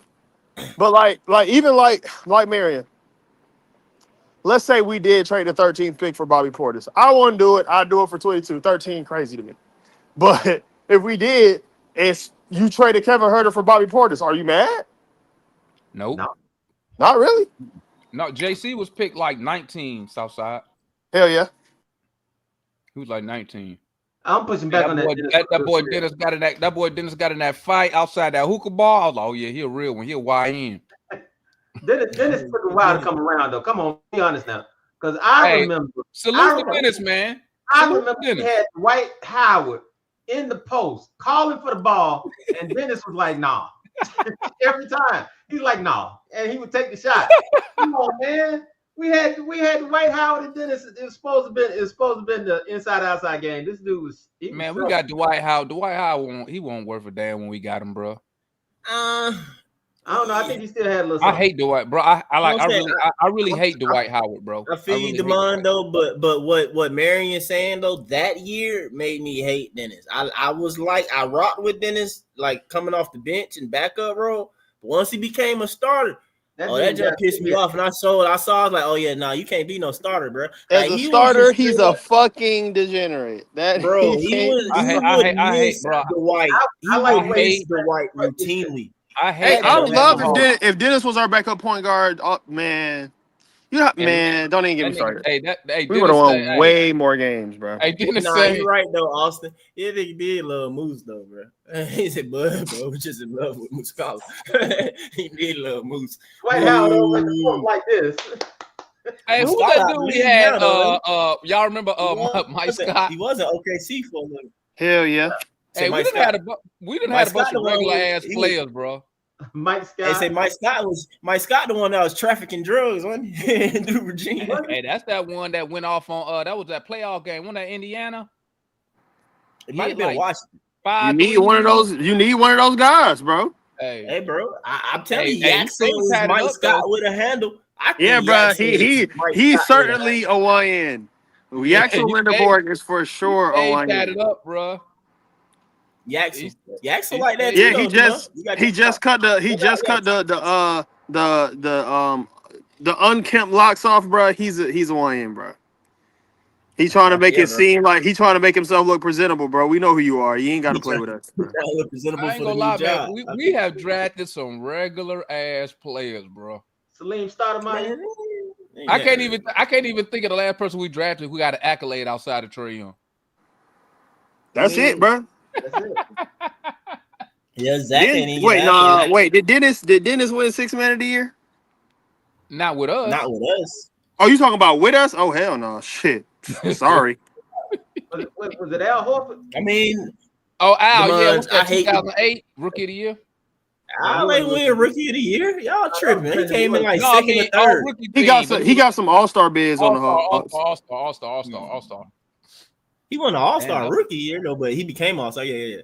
I mean, but I'm saying, on the Hawks, drafted by the Hawks, and was on the Hawks when he was an All-Star. Then you gotta add Jeff T. Jeff T. got his little accolade then. Yeah, he was on the 5 All-Star team. Hey, look, though. Hey, I don't know about y'all, but to me, at the last second. Accolade. Who? What All-Star? Oh, Jeff. Oh no, it was Corver was the last one added. My bad. Yeah, but look though, Josh Smith though, we drafted him. He got an accolade. That's true. Josh Smith, bro, man. If we could get Prime Smooth right now, that'd be gangster. Yeah, that dunk contest was like a championship, Marion. You cannot tell me anything different. When that nigga won the dunk contest, boy. Oh man, he was second team all defense. He was second team all defense. Was that the year after the 13-win season? You was talking about what year? That year? Yeah, that was the year. When Josh won dunk contest, I think that was like not too long after the 13-win season. No, that was got drafted what? This movie got drafted what? 05? That was a championship for me, bro. You can't tell me no different when Josh Smith won the dunk contest, bro. I'm gonna tell you. You know how you felt on that dunk contest? That's how I felt in that NBA Cup this year. Nigga came back. Oh yeah. I was shooting that NBA Cup run this year like it was the playoffs, bro. But we was right there, bro, and that goes to show that a healthy this roster could have been a little something. Like, we weren't gonna win no chip, but like it would have been so clear we was moving in the right direction, bro. Definitely. But it's cool. It's all right. Just keep building, as Landry would say. Keep building. I was so lit doing that NBA Cup, man. I'm like, hey, I'm gonna live it up because this might be the only noise we make this year. Dre went to the roster. What's his name? Went. AJ Griffin went, and then it was all downhill from there. Bro, what? Yeah, it was horrible from this then. But I don't Hey, even, AJ Griffin had them game winners. I was like, oh, we might be on to something. I don't If we remember just Drake. considering, if we just considering over the last, let's say, 25 years, is Landry the best drafting GM that we've ever had? Landry. I mean, it ain't, bro. It ain't hard to be the best for us, bro. I'm Well, just it's a saying. Over the combination. last It's a 25 years, combination. let's consider it. You It's got a combination, Mary. you got Knight, you got Travis, you got Landry, you got Bud. I guess It's a combination of Travis and Landry. It's a combination of Travis and Landry because you can't give Landry, I don't think, credit for JJ or Trey. No, he definitely don't get credit for Trey. Because Mark Cuban just told us that he called Tony Russell. Well, I'm saying Landry don't, but Landry wasn't even in position for it. So you give Trey credit for. I mean, you even give Travis credit for Trey and JJ, or nobody. But Travis probably the one who get credit for Trey and JJ, which is technically our two best players. Right now, who was AJ? Who's AJ Griffin? Somebody. I don't even know, bro. Remember, it was either Landry or Travis. We don't know. A collective. That's a failed pick. But like, I don't know how you could blame them because that nigga chose God over the basketball. I don't know y'all. I mean, but we traded him before that though. Hey, look, you can't even be mad at that, man, because you don't want to go to hell. I mean, we traded him because we knew that nigga was finna choose God over basketball. Like, we traded him. I ain't mad at that though, but I can't even be mad at it, bro. I can't even be mad at it, man. Yeah, I'm not mad at that though. So that's you know what though, Leon? That needs to be studied. That dude went from 2 game winners to he mentioned that Beyonce thing, and it was all that's crazy. That got to be studied, bro. That got to be studied.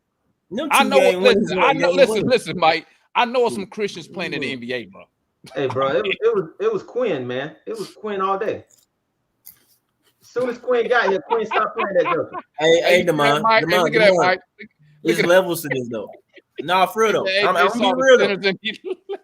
I'm gonna be real with this though, and Marion understand, man. But it's levels to this, man. You know, a lot of people don't choose discipleship. You know what I'm saying? A lot of us believe, but it's a whole different thing to actually give in your life completely to serving the Lord, man. So I ain't gonna make light of AJ's decision, man. You know, it is what it is.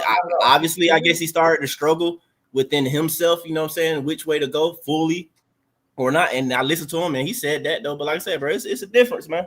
It's gotta be hard to walk that walk as an NBA player, bro. You got them things throwing that thing at you every night. I mean, I'm pretty sure, bro. I mean, it ain't easy just being a human being, period. But yes, when they have a little added more temptations NBA lifestyle. But it ain't easy, period. Look at the homeboy Cujo, man. He said AJ Kobe finna be AJ Bishop. Kobe finna be AJ's bitch. Hey man, he got to earn his stripes, man. He can't just walk in calling himself a bishop. So he can't just walk in calling himself a bishop, man. He got Kobe. Man, y'all gotta stop hating on Kobe, bro. Man. They only hate on him because of Matt, man. I don't know why people be letting Matt get under their skin, bro. It's crazy work, bro. Matt really be making. Not Matt. The dude played 27 games in 3 years. Come on now. But even still, though, y'all, I know Hawks fans. Y'all have a little bit more hope for the young man if it wasn't for Matt, bro. If it wasn't for Matt swearing that he like you know who always fall for that, man. You know who always fall for that? Larry. Yeah, Larry does. Larry be falling for it all the time. Falling for what? Matt? He be falling for Matt bullshit. Yeah, now Larry hate on Yucca. He hate Kobe. He like, I don't even want to hate Kobe, but Matt just almost gassing this nigga up. Larry, I be having to stop y'all from going in on Zach because I see it every time. As soon as y'all be talking to Matt says something, well, Zach ain't doing it. I'm like, God dang it, man. It's not that, bro. Like you present the same thing that Matt presents in a much more palatable form. That's why you don't get the same issues. I know. I understand why I don't get it. It's just that when I be reading and I hate my guy getting strays and he start getting attacked because y'all. That's on Matt. That's Matt's fault. Like, I know, and I tell Matt that. I'm like, Matt, see, man, you be making. I'm like, stop, bro. You be making folks hate people. Hey, man. Matt will say something, and Matt gonna ride it to the end. I give him that. I End. give him credit for He's that. aggressive. He's a stubborn bastard. Matt gonna deny. It ain't nothing. You ain't changing Matt. Once Matt hate a player, that's it. Dyson Daniels is the most improved player in the league. This joker hated on him all He's year. not a championship player. He's not a 16-game player, bro. You see this the He's not a 16-game player. There's Oh, 82-game salute players to and Homeboy 16-game man. players. And Dyson Daniels is a 45-game player. He's definitely not a 16-game player. He said Kobe gonna be in the running for rookie of the year. He said he has all-star. He has all-star potential. That's what he said. No, Rookie of the year don't mean shit to me. Like, y'all know how I feel about that. Read the comment. Rookie of the year in year 3 is crazy, bro. Third year rookie, dog. Crazy work. Hey, shit, they do it in baseball. This ain't baseball, bro. Can he? Isn't it a number of games or something like that? Do he In baseball, it is. qualify? I don't think they do it in basketball. Nah, bro. He played enough his first and second seasons, as crazy as that gonna sound, to not be still a red shirt, Leon. Considered a rookie. A red shirt, third year NBA He's player. a red shirt junior, bro. Nah, he a medical red shirt or whatever. He's still just a red shirt freshman. He got that COVID year. He got that COVID year too. Kobe need to hit the portal. Oh God. He need to hit the portal, dog. No, man. Hey, but I'm gonna go ahead and say before we move on from Kobe, I still believe. I mean, look, I want the dude to be successful because I got all his rookie cards in the auto, so you know I want him to ball. Oh yeah, you need him to ball. I want him to ball. Yeah, but I think we still need like physical rim finishers, bro, and they don't have to be big. So you could be 6'7" and be a good rim finisher. You could be 6'7" and be a nigga who can't get to the rim or finish at the rim. I mean, that's the only reason I'm still I'm not all out on Will Riley. 6'8". I ain't gonna lie, man. Like now 13 for him would be a reach, but yeah, it's like if he's your guy, if I'm the Hawks and he's my guy, I don't think he's gonna be there at 22. Oh no, I don't think he's gonna be there. No. So it's like that's what I was telling people. I said the messed up thing is a lot of the guys that's named, they're not gonna be there. They're not gonna be there between 14 and 21. They're gonna be gone. Yeah. I mean, that's why I'm interested. That's why I'm interested in some move down scenarios. But you know, we ain't got to get into all that. Yes, we talked about Cedric Howard. If you missed it, I like Cedric Howard for sure. Physical driver, shoot the hell out of the ball, long arms, big hands. To be honest, when you talk to him, he sounds like a guy who like want to be good at basketball. Like he ain't finna come in and be on no bullshit. It seemed like anyway.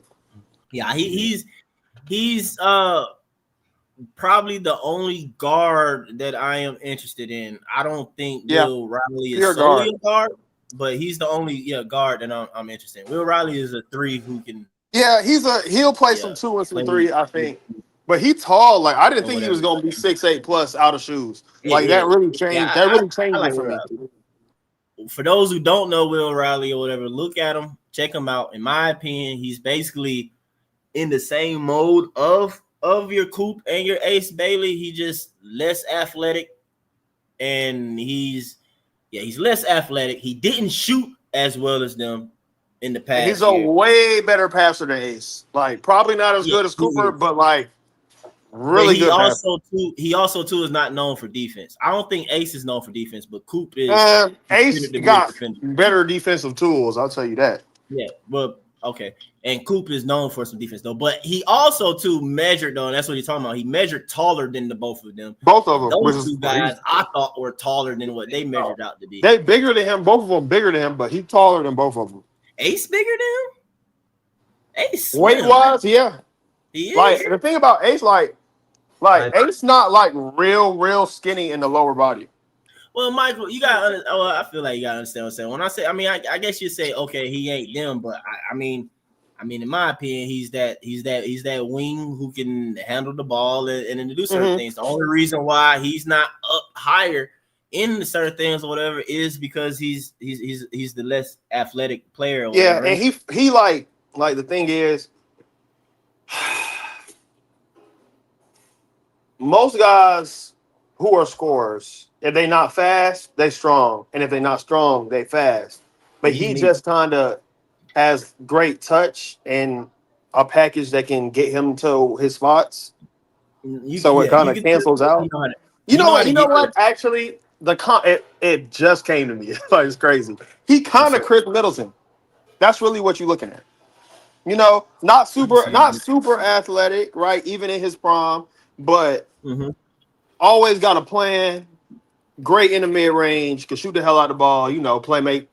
You know what I mean? Like, yeah, I can see that. If like the 75 to 85 percentile of him would be a good like player to add to the group we got. Yeah, see, Michael, me personally, I don't necessarily think that the mother boys really like that, in my opinion, you know. So Chris Middleton, yeah. I think the other two boys a little bit more normal than people might be thinking or giving credit to. And also too, you thinking them niggas is normal. They not liking to hear that. Wrong. I can be completely wrong myself. I can see why you don't. I can see why you don't like Ace. Coop, I gotta watch more and stuff like that. I see him and everything. I mean, I can understand some other things that can make a player become stuff or whatever, though. But I just feel like, to be honest with you, I hate to say this, man, an athletic white boy, man. So that gets you a lot of hype. That gets you a lot of hype. I mean, of course he can shoot. I mean, I hate to say of course, but anybody who play ball, don't leave that white boy open. Exactly, you're not leaving the white boy open. If you play any level of basketball in Georgia, you know the one rule is you better not leave that white boy open. That means when you play St. Pius, you can't leave nobody open because all the motherfuckers can shoot. That 6'6" guy who look like, yeah, you think he can't shoot? You wrong as fuck. You better not leave his ass open. I swear to God. Not leave him open. So. But again, though, you know, we'll see how things go. You know what I'm saying? I do think it's great for him that he's going to he should be going somewhere like the Mavericks. That definitely. You know, it's gonna sound funny, but he kind of Denny Avdia. He got what? He kind of Denny Avdia, the dude who was on the Wizards. Like, you know what I mean? Like, real, like, you know, playmate. Denny balling. Defend, you know what I mean? But like probably like a little bit better than that. I don't know where the real ceiling comes in. It's interesting. We'll see. I'm gonna have to see bro play. That's all it is, man, and watch how it goes. I just like Forrest. I mean, shit, he gonna be playing with Anthony fucking Davis. Yeah, I know, and that's great. And again, though, I'm personally judging him based upon the hype that's been coming. You know what I'm saying? That's what kills it is the hype. That's what's unfortunate to it or whatever. It's just like, bro, like, okay, so you got to like really like bro gotta like, I mean, honestly, really mess around and be talked about as one of the best players ever. If he ain't what y'all been trying to tell. Somebody literally said he's one of the best, like, surefire number one picks of the past decade, like Wemby won 2 years ago. What are we talking about? Yeah, that's what I'm saying. So yeah, I don't. Yeah, so like I said, I'm hesitant. I don't know. Again, for me, a lot was dealing with. I thought they were like a lot. I don't want to say a lot, but I thought the guys was taller and bigger than in the sense of what they are. So in my opinion, like I said, they're more normal build at the wing, and we're gonna see how they're able to get off and stuff like that because it's gonna be plenty of other people that's that size and athletic and probably in the NBA. It's gonna be a whole lot of them. It's gonna be a lot of them nightly. Their backup's gonna be the same way. So it's like it ain't like college where, like I said, you playing against plenty of guys in high school, this and that, who are short, less athletic. You can rise above them. You can go by them. You can do X, Y, Z. So it's just like, you know, I'll be watching to see. That's all. I'll be watching to see, man. For sure. He said if Zach went to Duke, he would get hyped too. Not beforehand, at least, because he a Frenchie. You know, nobody would have known him beforehand. But if he went to Duke and then he played and he did X, Y, Z, I think people would have seen him. I feel the same way about Yang. Seeing how Edie and Klingon still was in the lottery and none of y'all doubted it, if Hansen Yang played college basketball last season, like y'all would be all over the man, or people would All right, well, understand. Mike. Unfortunately, Mike, I gotta go. So you gotta hold it down. It's all good. It's all good. Go on. I'll hold it down, or I'll drop the link one time. I kind of forgot to say that anyway, just in case anybody else want to come up for a second. Y'all talk about your draft or whatever, who you like to draft or look at though. But I dropped the link. See if anybody else want to come up here though. But let's try to get. We trying to get PJ. PJ who? PJ Tucker. PJ Tucker ain't doing nothing anymore. I don't need no PJ Tucker in here. But yeah, again though. See, y'all leave me up here by myself, man. You gonna have me talking about Hansen all day. But yeah, man, if Hansen Yang went to college, man, my boy would be a top 10 pick, no doubt. No doubt in my mind. No doubt in my mind. What up? Kool-Aid coming up here. I just thought I heard you. I thought I just coming to holler at you, man. What up, Kool-Aid? What up? Yeah, man. I just looking at everything, man. So, you know, you said y'all say that point guard pretty good, but they did show the dude from Florida when they was showing all the draft picks as when the Hawks land at 13, showing him as when. I was looking at after the draft. I was looking at a couple of CBS headquarters, and they were going over the draft picks and stuff like that for each team, all the way up to the 14th. And they put in there that the Hawks would look that the Hawks could be getting the point guard from Florida that just won the championship. So that's what they was showing. I really don't believe in any guards for us with our 2 picks. If we were to take a guard, it's Cedric Coward. And shout out to the homie, man. Trouble Man, I believe that, Willie. Willie, your pick Cedric now? Or is that Cedric and Fleming? Because I know you was all over Fleming, man. But yeah, I know he was all over Rasheed Fleming or whatnot. And now you're saying Cedric Coward, though. But in my opinion, again, though, at 13 and 22, the only guard that I've seen that's worth it or whatever is Cedric Coward. That's the only person I've seen that's worth it. Who he played? I didn't watch much. I watched some of the. No, I didn't watch him in college either. Kool-Aid. Who he played for? Who he played for? He played at Washington State. He played at Washington State. I think he was like D3 before that, to be honest with you. Washington. He's currently committed to Duke, like transfer portal wise. You know what I'm saying? So you know he ain't no slouch. Duke trying to get him. Duke got to fill in, losing, you know, the guys that they lost though. But bro, measurement, his hands is big as crap. He got like a 7-foot wingspan. He's 6'5" or whatever though. But like I said, he got a long wingspan. Hands big as crap. He can shoot really good. I know somebody just asked who's the best shooter in this draft. He shot the ball well in his workout. He can shoot well in general. He got a smooth game, and then like I said too, he had the vert like around 38 inches or so. So he was like around towards the top in the vert stuff. He was like right behind Carter Bryant. If y'all know Carter Bryant. What's up, fellas? What's up, Kool-Aid? What's up, Mike? What up? What are you, man? Just talking about something. I see you pushing that Yang thing, Mike. Oh, bro, you know I've been pushing this Yang. I know. That's what's up. Yang stuff. So, you know, man. I don't know if you know. Hey, I'm right with it. Like I said, I wanted that center and that point guard, man. That fill those 2 spots, man. Y'all think we're gonna use those picks, though, man? I hope so.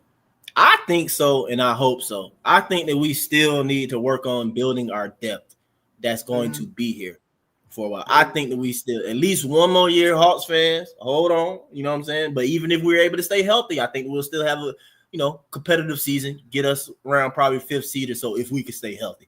But we need to continue to build our depth. And you got you're able to probably get 2 first-round guys or whatever. So that adds to the depth of your core. Right now, you have in your core Trey, regardless of how any of us feel. Trey, JJ, Double O, Dyson, and Zach. That's 5. If you add 2 more, that give you 7. You got Mo, I guess, in there. So if you got 8, and if you can get 2 more to be a part of that core or whatever, yeah, in that year 27 or a couple seasons, whatever, you got a real solid young like group. And then you look to add the vets with them. But that's me. I just want to replace them 3 guys in Yang. We can Niang, man. replace it. And yeah, replace with some fresh vets, man. Get us some new vets. I would like Bobby Portis. You can get. I think you can get Bobby Portis like Bobby for a free agent. Portis. If Bobby Portis was Bobby somebody Portis. who There's gonna replaced be a lot of guys gonna be coming out of. There's gonna be a lot of guys gonna be available. Especially, I think gonna be some guys gonna be available coming out of Boston this year especially if they don't get to the championship. They probably still gonna be letting a lot of those guys go. So there's gonna be some guys coming out of Boston, and I still think gonna be a few guys coming out of some of the other teams too. Houston probably be letting some guys go too. A lot of those teams like that, man. You'd be surprised, man. On some of those teams that got into the playoffs, that's spending money on those guys, and they got a chance to.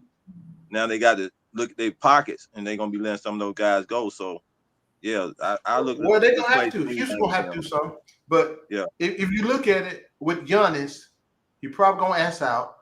Right now, I think Milwaukee don't have no damn first round picks for the next couple of years. So whoever if they trade Giannis, they're gonna want some assets back, because they ain't it's gonna be Houston, San Antonio, and maybe OKC that can do something. But for the Hawks itself, man, I'm not. I don't know. I don't have an opinion until we figure out what they're gonna do with Trey, right? It depends on what they're gonna do with Trey and what they don't do with Trey when the direction we probably gonna go. As for opinion I give, and that's you need to drop. Whatever needs to happen needs to happen. Then I give my opinion based off what they do with that. But yeah, but for me, I'm trading them goddamn picks, man. Like I always said, man.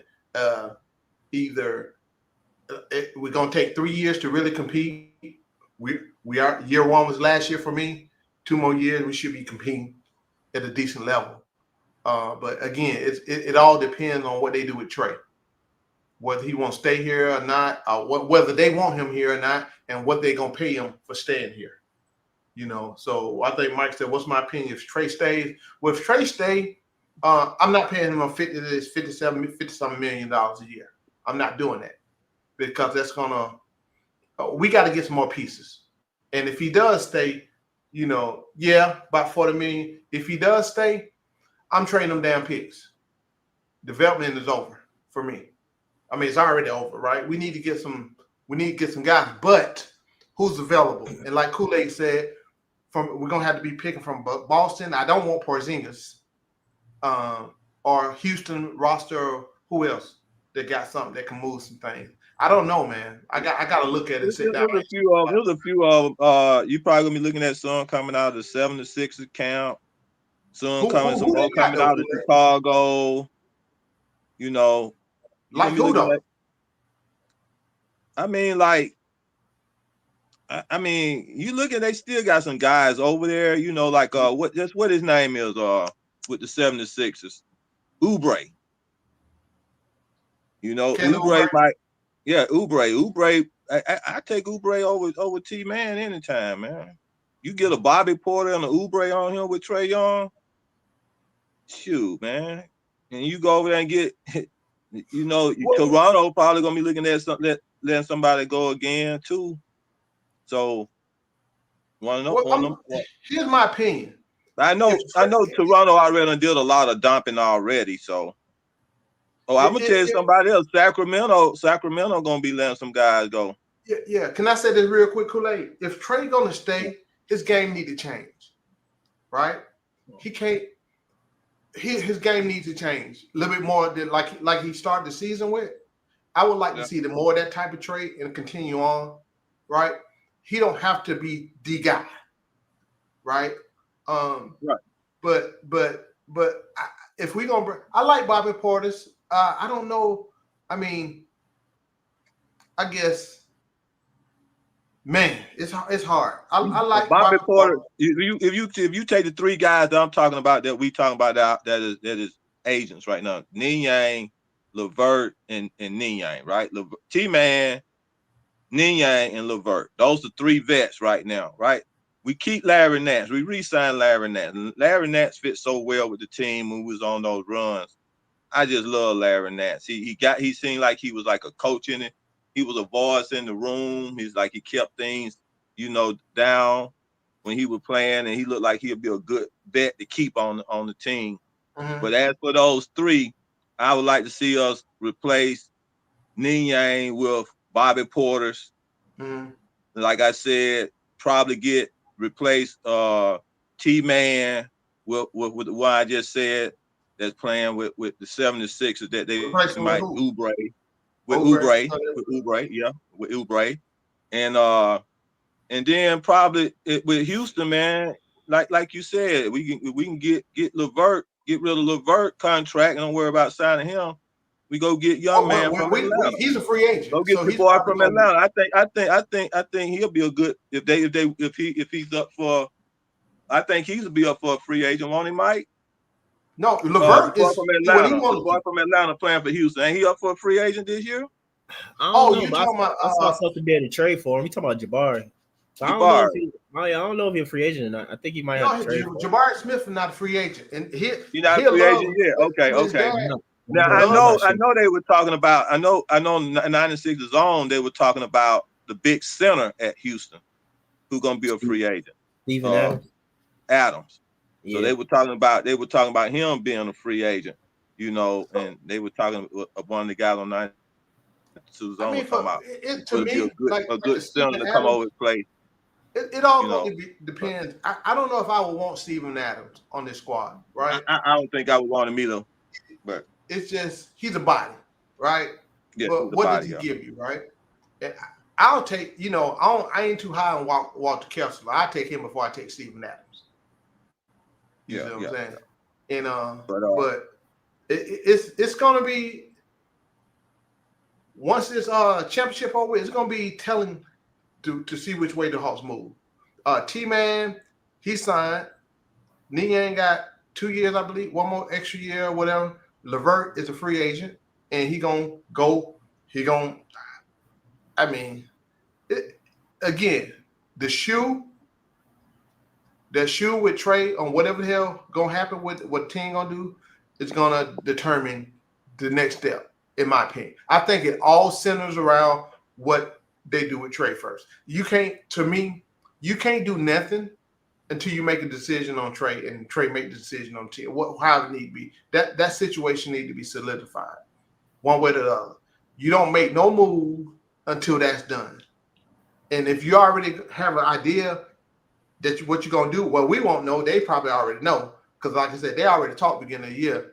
So we don't know what they're gonna do or what they want to do. So they might make a move, but like I said, it's gonna be telling. So you saying solidified? So you saying solidified like he signed the contract? They've went through the process. No, you need to solidify that he's gonna be here, not just sign the contract and get traded in at deadline, right? Right. If he's part of the future, that should determine how you build this team. If he's part of the future, I ain't talking about sign and trade him at deadline. Okay. I was just trying to get to understanding what you were saying. You see what I'm saying? I'm talking about you sign him, because see that can happen. Sign and wait to deadline to make some trades. If you're gonna sign him and he gonna be here, for the foreseeable future. But hell, that ain't guaranteed. But it's gonna start with that, because that's how you're gonna maneuver. Because if you trade him, you should get some assets back. Yeah. Right. But I thought all the conversation that I had seen and the conversation I seen come from Trey is that he had already agreed to stay, and they had agreed to give him the contract. He was going to stay. I don't think so. I'm just not saying you're wrong. I'm not saying you're wrong. It's just my belief. I don't think that's the case. I think it's some other stuff. I mean, if it's some other stuff, then it is. But I mean, it is if it's some other stuff. I know they've been trying to, they've been putting it out there. I just saw the door open for Trey to leave when they had to make the decision between Murray and him. And no, the door's still open. Yeah, the door is always open for him to make a decision on what he want to do.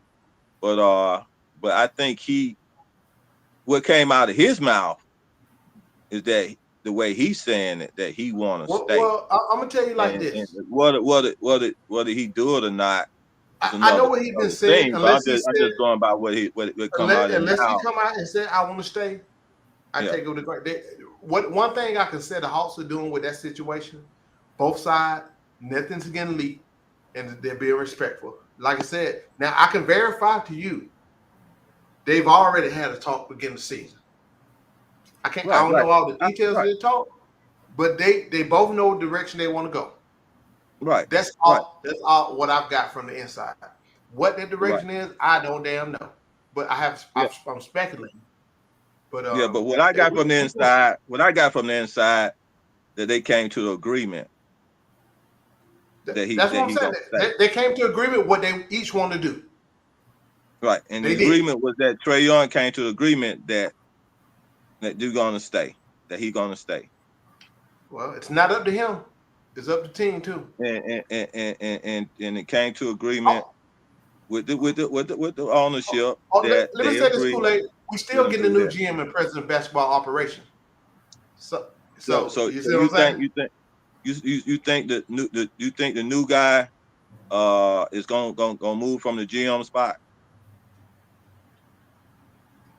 You think the new guy gonna stay the GM? Yeah, Shallow, whatever his name is, who There's is a good GM chance. now. Let me just say that there's a good chance. You know what I'm So saying? what are you gonna do? I don't know. What I'm speculating that he's gonna stay there. I don't know what he's gonna do, what he's feeling, or whatever. But Quinn, people look down on Quinn. What he doing? Quinn is involved in this shit. Now let me tell you something. Let me tell you from when I put news I'm getting. Okay. Your boy was hired right when to be a help to Landry, who GM now. Okay. Mm-hmm. And he's supposed to be the one who was able with the money part and smart with the books and all that stuff. Now, when he moved into the GM spot, as for Quinn himself, from the news that I've been getting, is that there's still a possibility that Quinn can still be moved.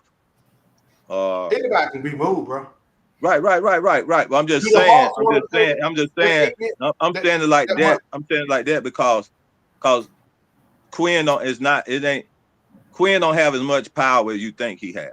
No, okay. That's what I'm trying to say. Let me say this, Kool-Aid.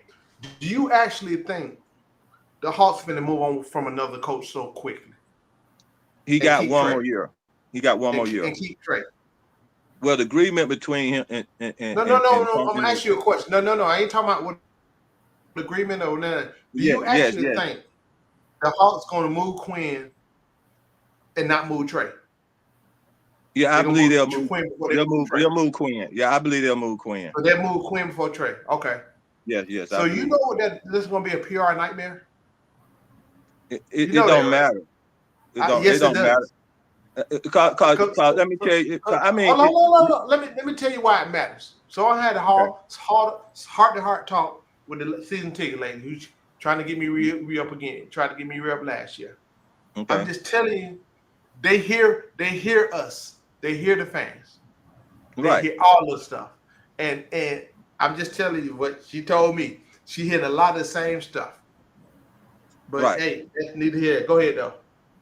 Yeah. And what my ticket holders and what I'm talking to is the people around me. It's your ticket holders. You selling tickets now, Kool-Aid? No, I ain't selling tickets, but I'm just saying some of the people around me that are ticket holders that I talk to that is fans. And the main thing is that they actually want to bring a big time basketball player here. That's what they pushing them to do. That's what they pushing the owners to do. They I'm telling you from me. Have they been talking to you? Huh? Have they been telling you about trying to do it and want to do it and the people not? Yeah, matter of fact, they had Grant Hill having some conversation with. They sent Grant Hill out, who is a holder in the business, in the ownership. Actually, it came out that he was out trying to talk to Durant on trying to make a decision to come play with the Hawks. So yeah, I mean they dumping salary. They didn't dump those two salaries. I think the salary dump is pretty much done now, I think. Right. What I'm saying is that they want to make room for the possibility of that. That's the news I'm getting. I'm gonna tell you like this: the Hawks are not gonna move how folks think they're not, and they're not moving like the folks think they're gonna move. That's all that's all I say. Well, I can tell you right now. Why I put front office on my thing. I can tell you right now, Kobe Buffkin will not be re-signed. His contract not up though yet. His contract, he will not. They will not keep Kobe Buffkin. And Kobe Buffkin, from what I'm getting and what I'm feeling, is that Kobe Buffkin and Okongwu most likely going to be packaged in a trade.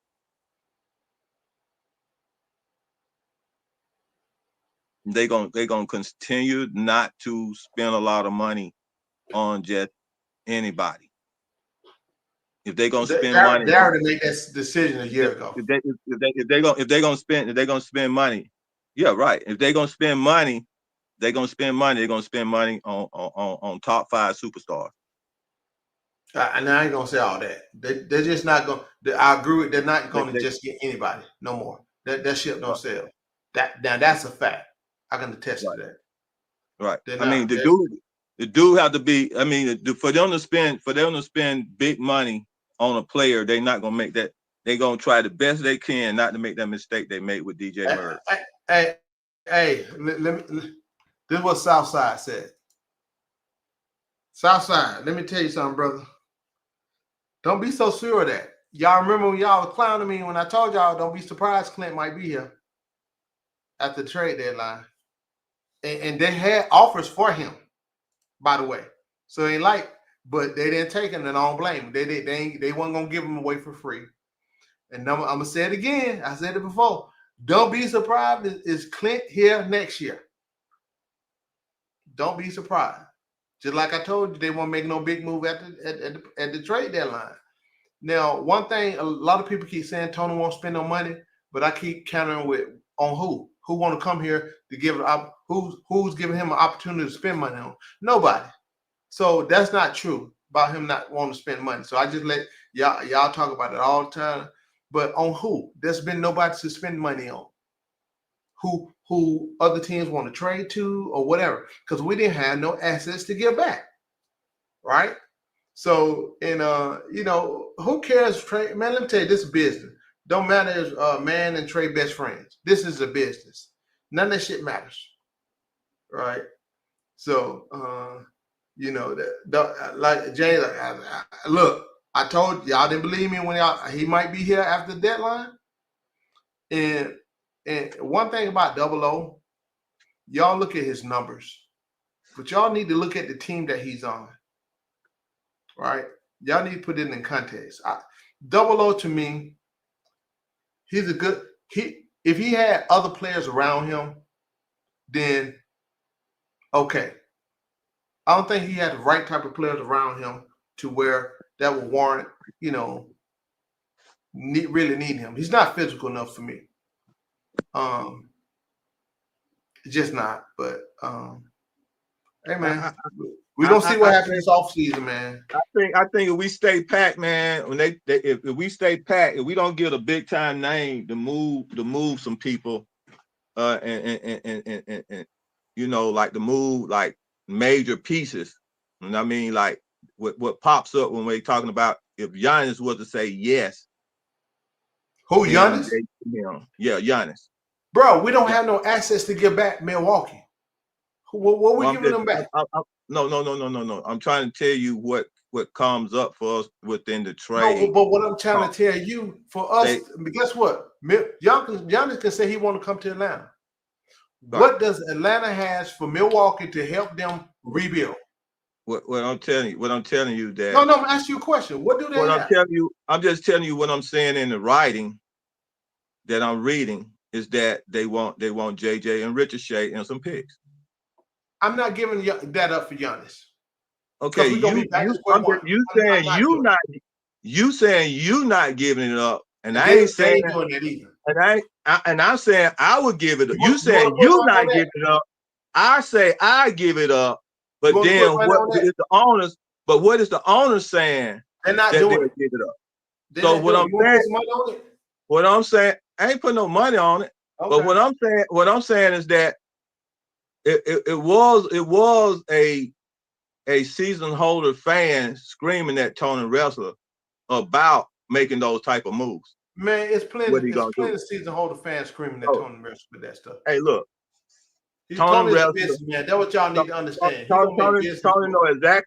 Tony know exactly what he want to spend his money on, and he want to spend his money on a superstar. And there's a possibility for him to do it. He gonna do it. So see. Let me say, all this superstar stuff that people keep throwing out, I don't really believe in that. What's a superstar, right? Because you have to. What makes a superstar, whoever, you got to be the right type of player on the right team. It's not just. Wait, I'm talking about. Hold on, let me finish. You just can't take your wares, everybody in the equip to go to any team and ball out. That's just not how it works. You have to fit into what they're doing, right? It's just real talk, man. Okay, a superstar is someone that ESPN and your boy gonna talk about majority of the time when they come on their show. When they write their stuff up, that name is on the board to have conversation about. So on all the prosecutor channels, they bosses is putting those 3 to 4 to 5 names on the board to talk about. Because you know why? It sells. They market people. Exactly. Exactly. Let's say Jason Tatum. He had a good game with Message Achilles, but he ain't that good to me as people make out. Right. So hold on. Let me finish. Like to me, he's not that good as people make out. I know people call me crazy. No, he's not. Why you think Brown won the MVP of the finals? Right? I mean, hey man, like I said, I don't subscribe to that. Like you said, the ones that ESPN, whoever, the one they promote. Right. You see what I'm saying? And correct. see, those are like that's what you call superstars.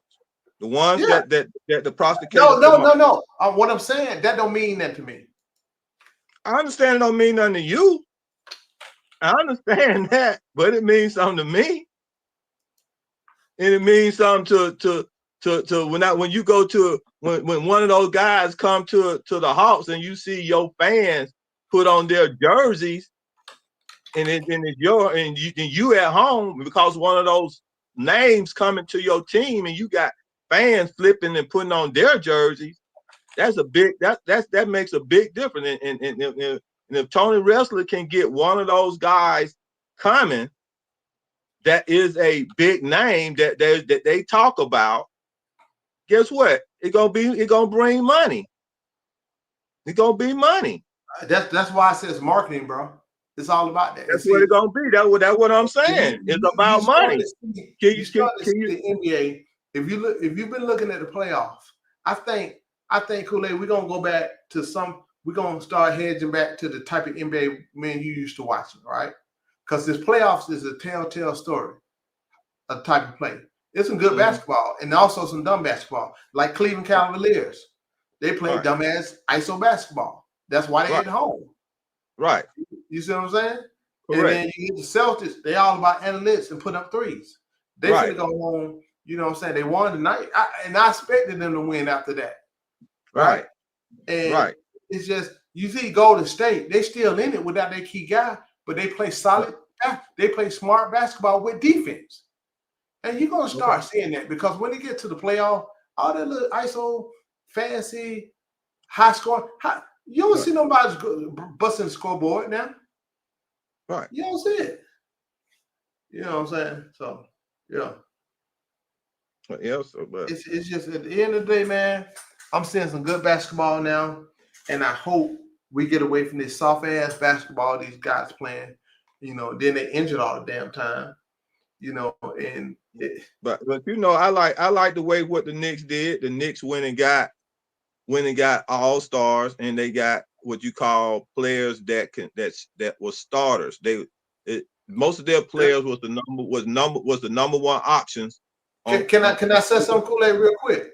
The Knicks got gritty players, except soft ass cat, because their type of players, how coaches, they're gritty. They play defense, right? They get after you. Right.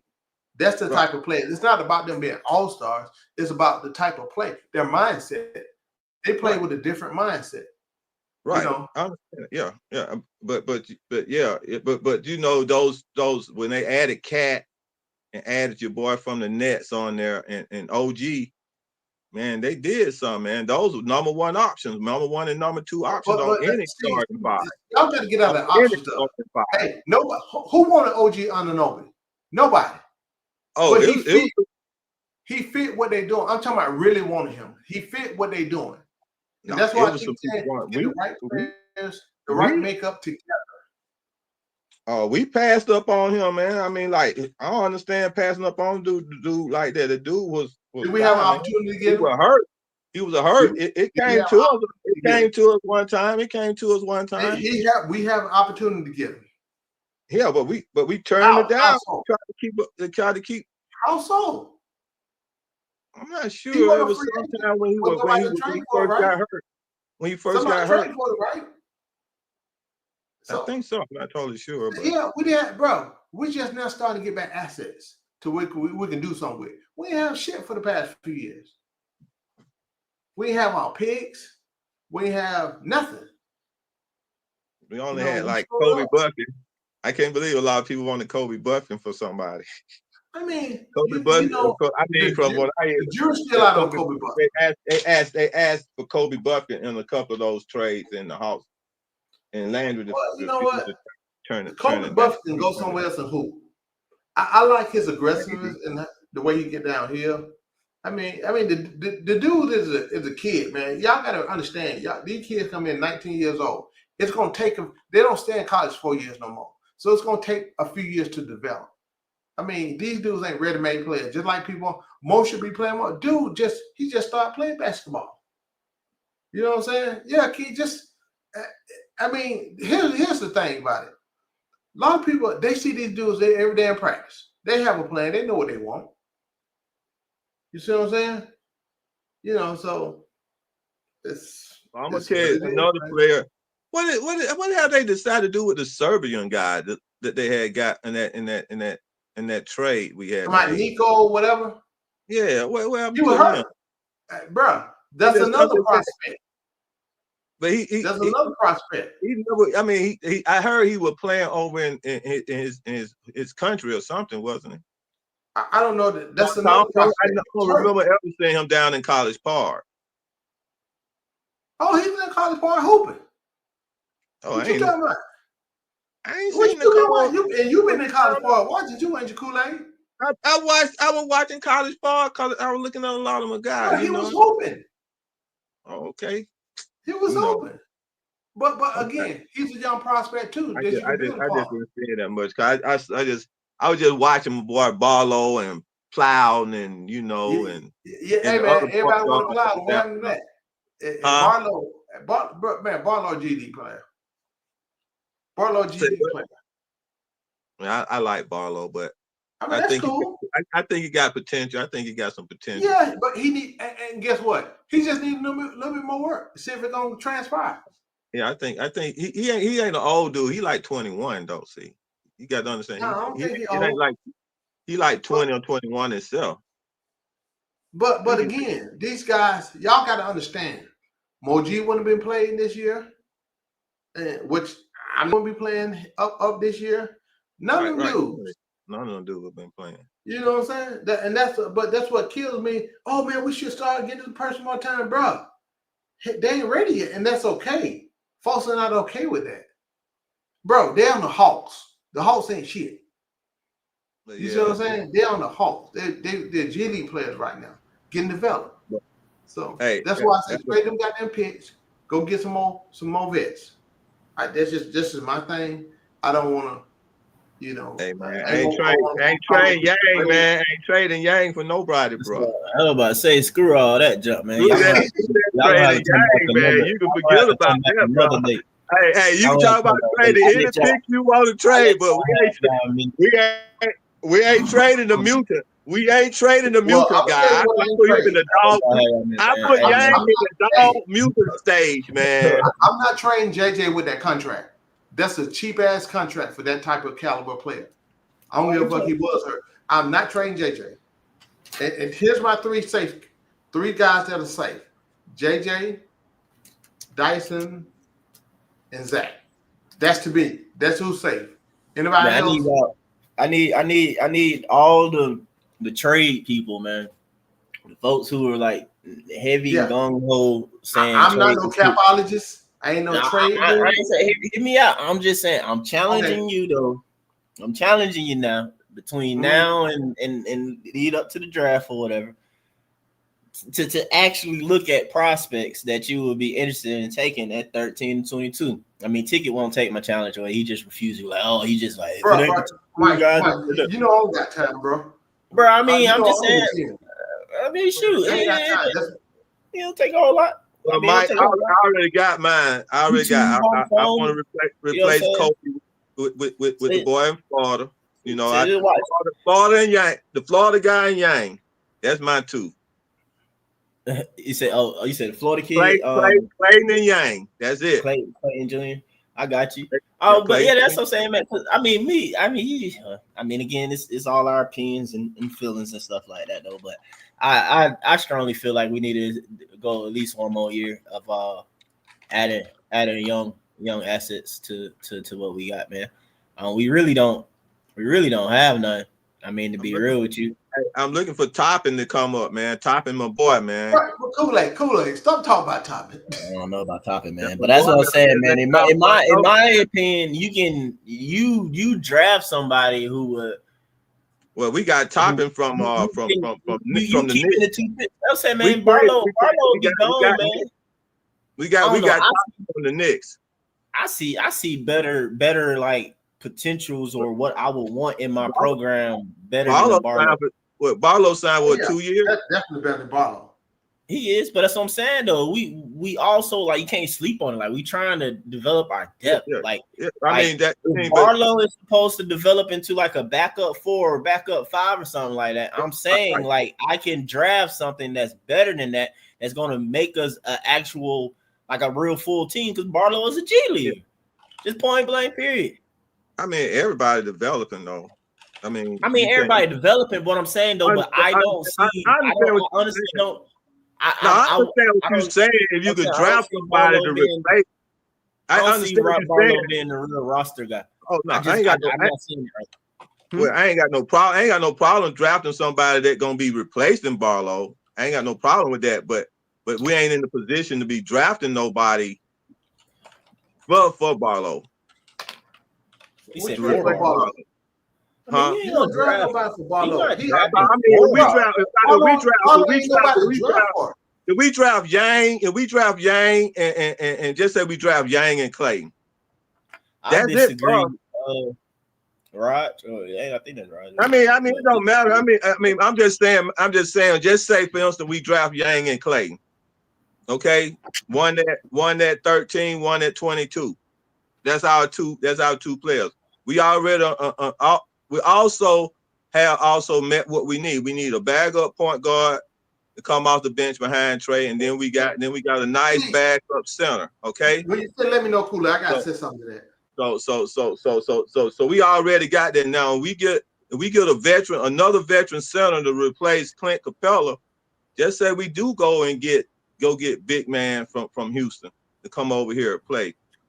Yang will be a really good backup center, or I'm just saying we stand packed now. I'm saying we stand packed because we're gonna keep all our young boys all the way down through the G League, and then we go in there and we replace them 3 boys. Ning Yang, we trade them for somebody. Trade Claris for somebody and T-Man for somebody and replace those 3 vets with trade them for some fresh new vets, man, we'll have some. Then we get some real good fresh new vets to come in here and play with the same team we had last year. Kool-Aid, can I say something? Please stop. Please stop. I wish people stop saying this. We need a backup point guard. We need a backup point guard. You know what I'm saying? I mean, what's the damn point guard in the NBA now today? I mean, we got backup point guards on the team. No, we need Vic. We don't need a specific guy. We need so Kobe's supposed to be in that backup point guard, and he never accomplished it. Take Kobe name out of it. Just say Kobe ain't available. So we need to replace, right now. We got other people on the damn point. Well, we need to replace Kobe. Guess what? Who gonna replace Kobe? Who? Vic Krejci. Vic Krejci. If they were gonna do that, they would have did that this year. He on the team. They had an opportunity to do that this year. That's what I thought. That's what I said. What I said, Mike. Did I not say? Did I not say that Vic Krejci should be the backup point guard? Did I not say that, Mike? Did I not say that, Mike? When Kobe went down, did I not say I wanted Vic Krejci to be the backup point guard? And your Coach Quinn would not play him. Coach Quinn would not play him at backup point guard, man. No, he played at backup point guard. So what? He didn't play him like he's supposed to be playing him in a rotation. Like he's supposed to be playing. What kind of offense we run? What kind of offense we run? What kind of set we be running? I'm just no. What kind of offensive set do we run? You run a set where you shoot threes. That's what you want to shoot 43s a game. That's not it. I'm gonna let y'all figure that out. I'm waiting for somebody to tell you. I'm just telling you, Coach Quinn said he wanted team to shoot 40. That's 43 but that ain't got nothing to do with sets. Coach Quinn mouth. They ain't got nothing to do with sets I'm talking about. That they actually run. Well, what set they running? No, you tell me. I want you to go research. They running the set to shoot 3-pointers. Right. I want you to go. I want you to do me this favor. Like I want you to go research this. Look at this game. You've been at the game. Rewind the film. But I know they're not running a lot of pick and roll. I know they're not running that anymore. But you know what? It look like they're running a lot of switch the Hawks and cut type offense. Shit, they don't cut. They don't cut. That's one thing they don't do. That's one thing. Well, I mean, like a lot of the offense runs off of Trae Young. So I mean, if you sit a pick, whether it will a high pick or a low pick, a lot of them is moving to either set for a shot or to go toward the basket. So that's what they're running. Then you getting there. You getting there a little bit. Yeah, you getting there. And when Trae Young not in there, they don't run the same. They don't run the same thing because they can't. Trae Young don't. I see more ball movement and people movement when his ass ain't in there. Because they have that everybody have to is a lot different now that they have to move the ball a little bit more because another person had to get host to the ball. And they move a little bit more, but and that's the difference between that.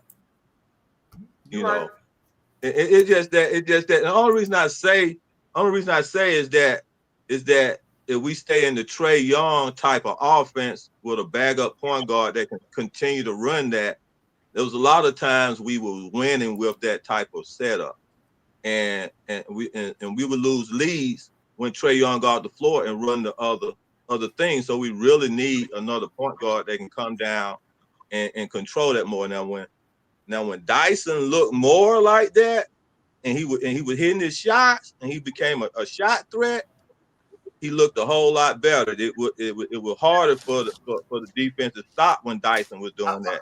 I'm gonna turn you on to some Kool-Aid. Mm-hmm. You hit on a lot of good points. I challenge y'all to go watch some damn film of this team, and you can see literally what they're trying to do. You know what I'm saying? From a team, from an offensive perspective, and you can literally see what they're trying to do, who they're trying to be. So Like I said, man, I'm looking forward to next year. See what they do. But like I said, it all depends on what they do with Trey. Everything hinges on what they do with him or without him. Well, it's to do with him. What they gonna sign, whatever. That's what everything hinges on. It's gonna be, like I said, at the end of the season, it's gonna be very interesting. Yeah, this is gonna be an interesting season, man. This right here, this with everything that's going on and the way they already done started out with that confusion of the front office, man, is very confusing. That whole Landry I just Field, Landry Fields. I'm gonna give y'all the information again. Landry Field was a dead man walk. He was already gone. He's gonna be gone at the end of the season anyway. Yeah, You see what I I'm agree. saying? I agree with that. I agree with that. I agree with that. I already said Landry Field. I felt the Landry Mike, you Field. finna show us something, Mike? Oh man, y'all keep talking about that. Yeah, I felt that like Landry was gonna be gone too. I didn't feel that Landry from today combine. But I think the problem with that look at that pass right there though, man. Y'all some haters, man. Y'all gonna go back for you. Bro, I don't know that about it. That's why I let y'all talk about them dudes. Man, I'm just see the vid. Look, knock down 3. Look at this post work now. Pass out. Oh man, you interrupting right now, man. You hate, bro. This right here, man. I'm just telling you, man. I wouldn't be surprised. It's something that Look your hand up. Oh, you missed my 3. I was listening to Shaq talking, right? And Shaq, when he was playing with Orlando, he went to the front office and told them, he said, this guy named Penny Hardaway. He said he told them to go get Penny. So they went and got Penny. Penny, rookie year, partnering with Shaq, they went to the NBA Finals. They lost, of course, to Akeem Olajuwon. But I would love, hey man, trade 00 and Kobe. Go ahead and trade. Replace Clint Capella with another real big nice center. Have your boy right there come off the bench or start or let him start. Keep playing with the young boys and let him start. What? Hey, like the same way, like that, and then bring one of them other guys off the bench. Now you ain't gonna go get a big time center player. That's what I'm saying. So, hey Mike. Go ahead, Kool-Aid. Finish saying. I was saying it's only like 3 top 5 centers that might be free agent. Now Cornette might end up being a free agent over at the Celtics. He might. What? I'm gonna say it like this: no matter what center you have, how you gonna use them? Williams. That's gonna determine what you're trying to do. What's your philosophy, right? But Mike, hey man, I ain't seen you yet, man. You holding out on me, man. You say what now? I ain't seen you, man. Oh yeah, man. Man, it's a lot, man. I feel you. Yeah, I know, man. Man, it's been I'm trying to say we'll have to talk though, but yeah, man, I know, man. Yeah, I know I ain't been out there, man. But it's all good. We all busy. Shit, I'm tired. Either work out so I can get out there, man. I need to myself, whatever, because bro, get me back. I ain't even really hooped in probably like at least a few weeks now though. But yeah, man, I need to get my butt back out there with you though. But I just Hansen Yang ain't scared. Look at this move right here though, y'all. I know my junk glitching and stuff like that. I think. I don't know. Let me try to share this screen. Hey, man, seem like it one ain't. thing, you got to get the ball to be able to do I think that, this is and one on display. I don't know. Let me see. Nah, he do. I mean, he'll get the ball though. He barely got the ball from these fools, but that was an and one. Say, boy, post moves footwork good for his size, man. I mean, I saw when you what did he do from the free throw line? What is a 7? What is 7%? Like I said, they play more. He a high percentage free throw shooter too, right, Mike? And you ain't gonna high percentage. I don't know what the percentages is. I think his percentage is pretty high. I don't know what it is. Yeah, I'm not sure. In the workout, he went 7 for 10 or whatever, so it was like 70%. in the workout at least. Yeah. So that's what I'm saying. About like 7%. But yeah, man, I'm trying to find some other stuff for folks who don't know him. All right, this. Well, I looked at him. I pulled some film on it. This is when more like saying something about it. He decent. Be it China. I mean, his footwork is better than Zach Edey though. That's what I'm trying to tell and get Hawks fans to kind of notice, like, if he played in NCAA last season, bro, like he's a top 10 prospect and draft pick. Like Yang is like the only reason why so many questions, like I keep saying, is because they didn't know if he was coming over or not. He just signed with Clutch in February. There y'all go, the head top. My boy got swag coming out of China, man.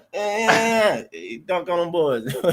but Mike, what people don't understand when they look at these guys, they don't understand footwork. They don't understand the footwork, man. How important that is. And that's y'all boy Star. That's Star he's destroying right now, though. But yeah, what you say, Foot? What a lot of fans don't understand is footwork. Right, that's why I was going in about Zach Edey. Oh, we should get no hell we is. His footwork trash.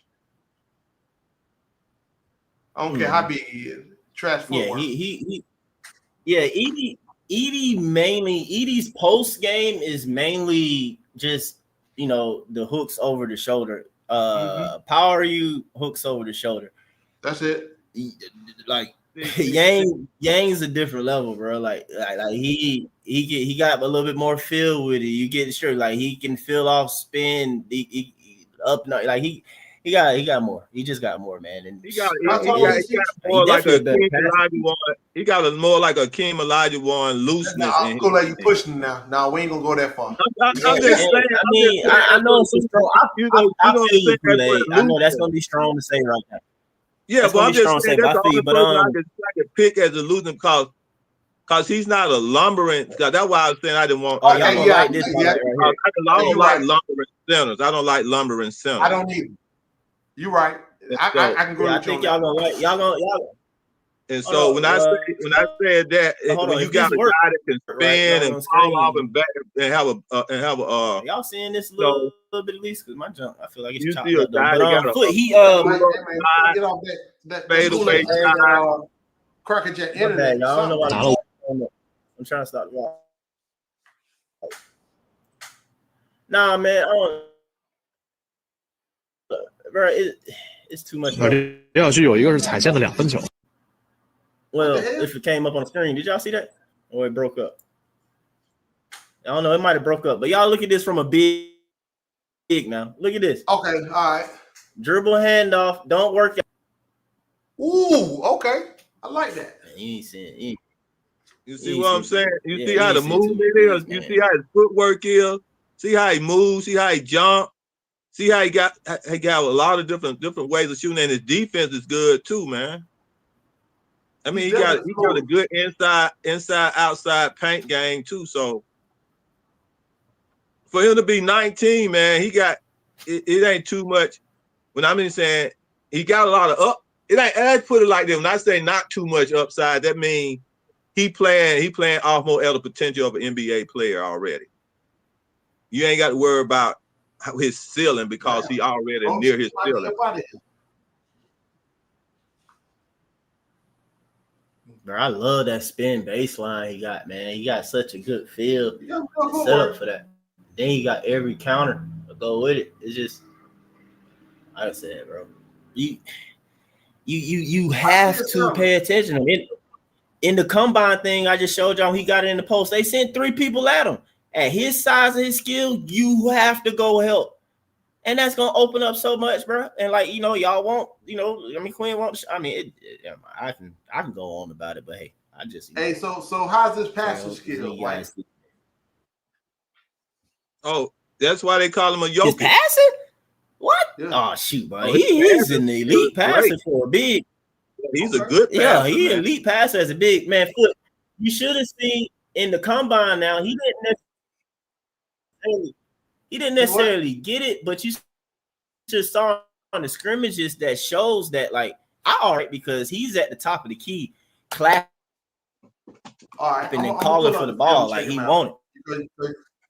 Because you be Be on at when top you of the key when of the you on perimeter. He somebody want it so hard. he can, make the passes down the floor. He want it up. I'm gonna check it out. Just like Go when ahead, you on Foot. somebody hard, I know you don't done your homework, so I can trust what you said.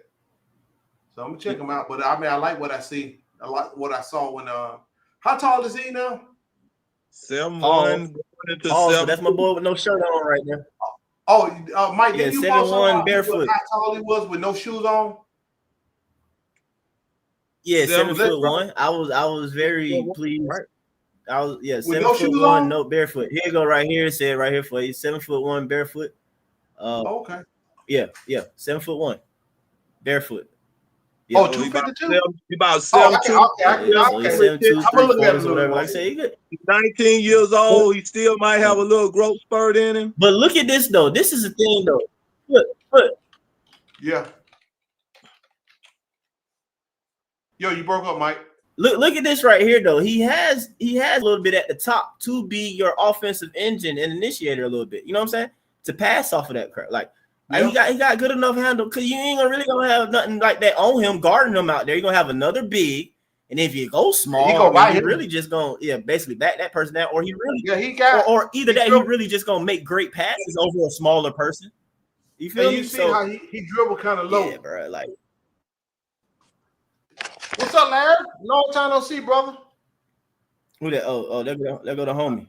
Goddamn, Larry. Oh shoot! Dang, you brought him up. Mike, stop playing, man. My fault. We did it at the same time. Why not moving him? Mike keep knocking you out, Larry. What's up, buddy? What's going on, man? That was me. I wanted. Yeah, my fault. We did it at the same time. Like I said, I removed him. Yeah. Appreciate y'all. All right, y'all.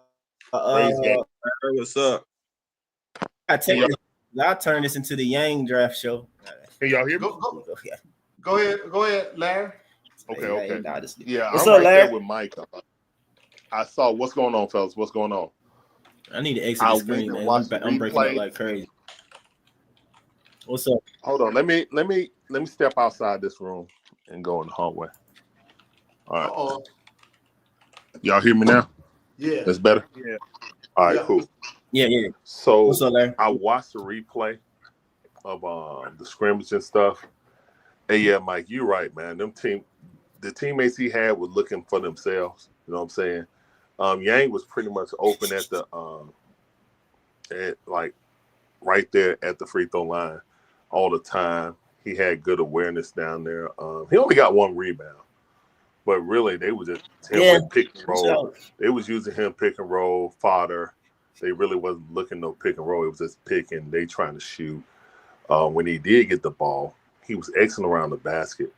They really didn't run no plays for him. He just, created off himself. So, kid is highly skilled in my opinion. I think at first I was thinking drafting Fleming, 13 and him, but I don't think he's gonna fall like with what he did at the combine, shooting wise in the shooting drills, and where he showed when he really didn't have no plays ran for him, still scored 12 points.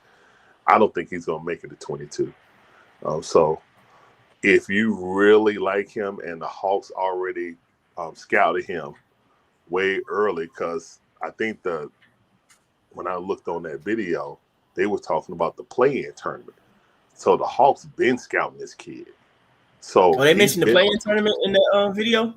Yeah, if you go back, you will listen. He said play-in tournament. So if he was like, good luck to the Hawks in the play-in, I think. So he said it? No, the Chinese guy. He said that to Foot, what he's referencing is a video. I sent it to you on Twitter, direct message you, but it's a video. Okay. Like I told you, I had some random Chinese fan in China follow me on Twitter. I saw what you posted about Hansen and stuff like that. But I'm saying he later posted a video because Brandon was asking the page that the guy put me onto, because apparently it's a China Hawks page and they got like over 1,000 fans in it. So we got already a Hawks fan base out there, and they've been keeping tabs with stuff, right? So that fan base page, they have a video that in China, it's a TikTok video that already been kind of viral out there of scouts, and the guy, you can tell, like he got the camera pointing down, but he's like talking, in broken English because they're in China. but he's talking to like, well, he asked him to scout. The guy says a scout, and then he asked what team and stuff they're from. Like you hear him clearly say like Atlanta Hawks or the Hawks and stuff like that, and it's just but that's what Larry was referencing though, man. Yeah. Wanted to get all that. Yeah. So when I think about it, if they've been scouting this kid already, if he on their radar, unlike what Matt was talking about earlier, saying that we ain't looking at no centers, we actually have. So if he's, well, we looking at everybody. What are you talking about? I'm just saying, my bad. I shouldn't even say that. I know. But anyway, no, I get what you're saying, Larry. Like we literally are looking at a center. Yeah, we're looking at a center because we're looking at. I will give Double O props. Offensively, he was finishing well. You know what I'm saying? Things that Clint would miss, he wouldn't. But the problem was there was no rim protection. And the defensive rebound, like he can offensive rebound, but he can't defensive rebound. So when you look at it as a team and you see he's not a lob threat, I don't think Yang is a lob threat either. But I do think that he'll set better picks. I think he has low post moves, not just a Euro step and something that he just catch the ball and finish. He actually has low post moves. So up and unders, all that. So for me personally, at first I was saying, let's try to get this dude at 22. He's not really on anybody's radar, but he's having an excellent combine. I don't think he's going to slip that far anymore. I really don't. So you don't think nobody else want to pick him up? No, that's I what think I'm saying, James. You keep saying that. Like I feel y'all. That's where you would, if you look up stuff, it's going to say that. But I strongly guys, I'm telling y'all, he's having a great combine. Like bro is not going to stay in that second grade. I'll say this. Based off, following what you've been saying and what I'm seeing and what I probably wouldn't mind picking him up at the 13th because anyway, it's a crapshoot. But that's something. Yeah.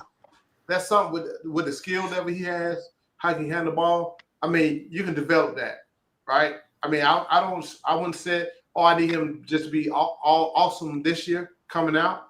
But like you said, how old is he now? He's 19. I think he'll be 20. I think he'll be 20 on the second day of the draft. So he'll be turning 20 soon. Well, I mean, have y'all got any other intel on him? How his growth has been last few years? His growth been in a nutshell great. I mean, his first quote unquote pro season or whatever out there, like he was dominating. The two major bigs in the CBA he destroyed. One was another Asian 7-footer, like he went crazy against, and then the other is Thon Maker, and he went crazy against Thon Maker out there or whatever too or whatever. So it's just have you seen the highlight with Sar? Have you seen the highlight with Sar when he put it on Sar? Too. I mean, but that's how I came across him, bro. Like looking at Zach and Sauce. What did you do that? Down. I was like, Jack, dude. I ain't been show you that. No, Yang was like the final like nail in the coffin for me when it came to Sar. I was like, oh no, Sar can't guard on ball a decent big. Okay, Yang was killing him. Yeah, Yang was killing him. Working them. Just going through them, killing them from the perimeter, from the block. Like he was dribbling on them, taking them to the hole from the perimeter. You know what I'm saying? Stuff like that. I was like, yeah, no, sorry, bump this. I was like, but give me Yang. I'm looking at him like, give me him though. Give me him though. And that's why I was okay not taking the center last year. And I was like, get me Zach, who was a tall wing and shooter, and let me get the center this year. Go get that big this year. Yeah. And it might fall in I like that. It might fall in our lap.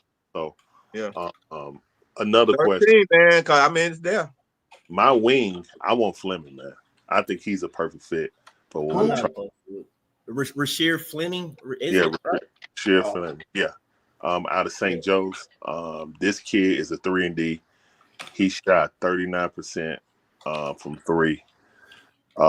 He averaged like 1.5 blocks. He's more of a Herb Jones than a Dyson Daniels, but who can actually shoot. So for all those be like, oh, you're trying to get another Dyson. No, this kid can actually shoot. You know what I'm saying? So for me, and I don't need him to create off the dribble. They say, well, he can't create off the dribble. I don't need that. I need somebody who can hit their wide open jumpers that Trey or JJ is gonna create. I need that. Or Yang. Or Come yeah, on, bro. What are you talking about? It's Hey, like, I'm going Yang in every play, bro. everyone is not gonna. There's only one basketball, like Foot say. If y'all we killing move me. the ball, if we actually move and pass the ball movement, people movement, that kid will sit in the corner. He'll be happy to sit in the corner, and he will nail that jumper. He is a catch and shooter. So I don't know, Nah, man. Rasheed, yeah. He I got like a little AK. dog. He got I can a see lot of dog on defense. So me personally, I know a lot of guys want to see shot creation. I think we need more. We need more roles and formal roles for guys to know what they're doing instead of just playing this accidental basketball. Hey, Larry, question. Yes. After you just said that, because dang, but it's loud. But yeah, shot creation, right? We needed it though. But again, though, I mean, you more old school. All y'all up here, y'all more old school than me, I guess. But can Yang not bring you any shot creation? I think he can create from the post. I think he's an excellent passer out of the post too. But I think that's shot creation though. Are we?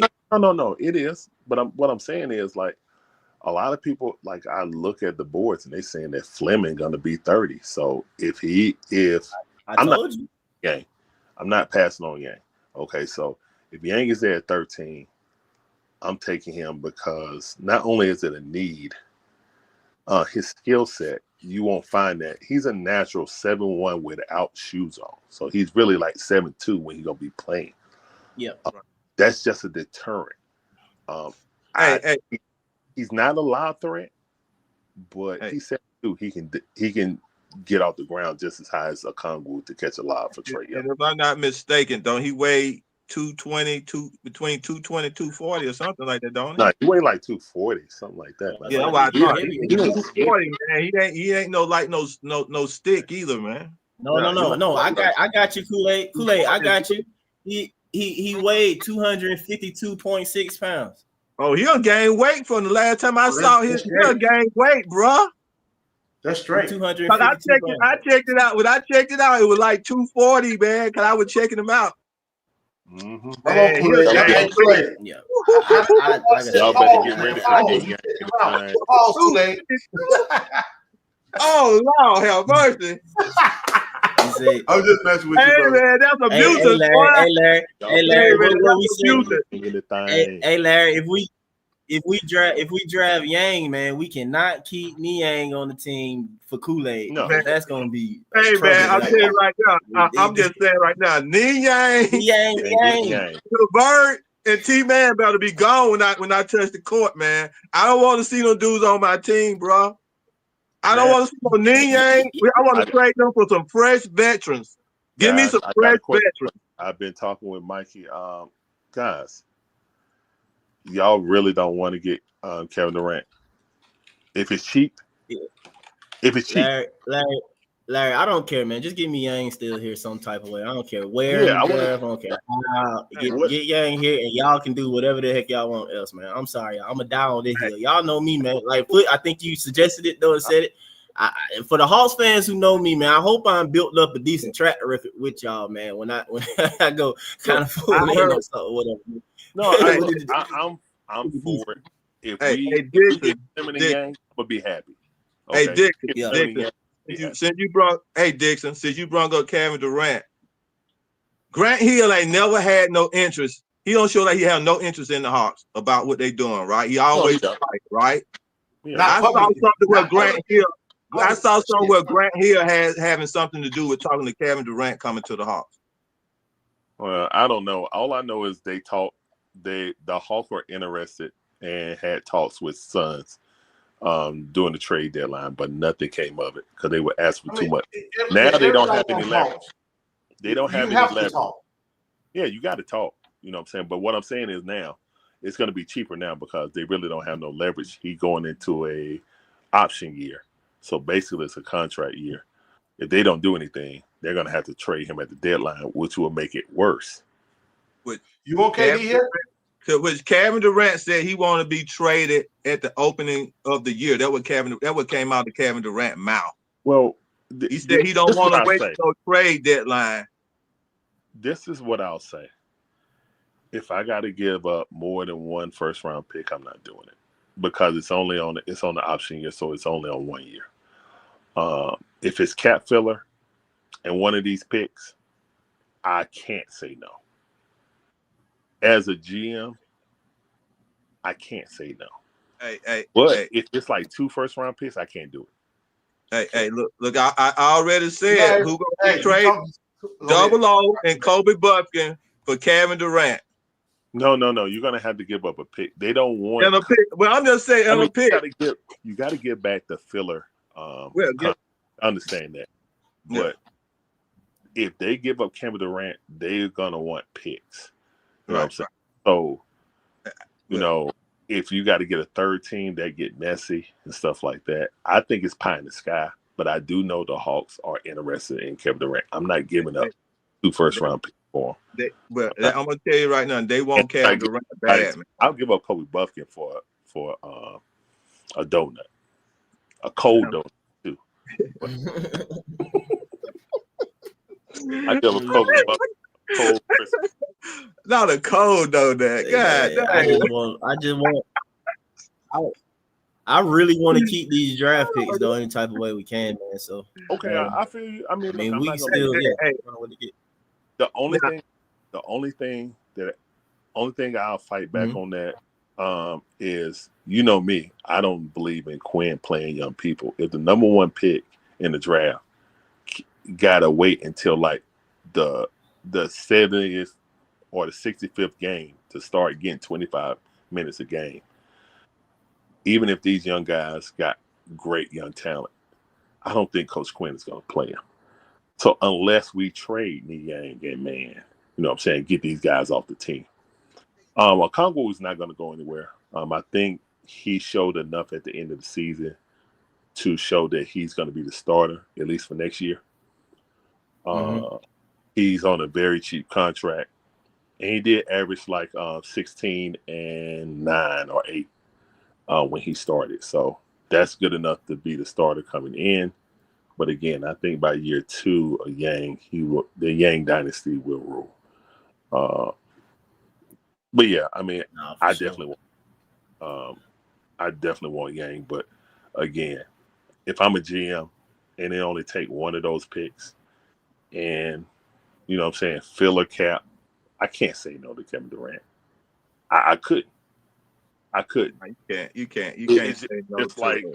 It's just like me withholding Kobe Buffkin, not getting Pascal Siakam, a former champion. I couldn't do it.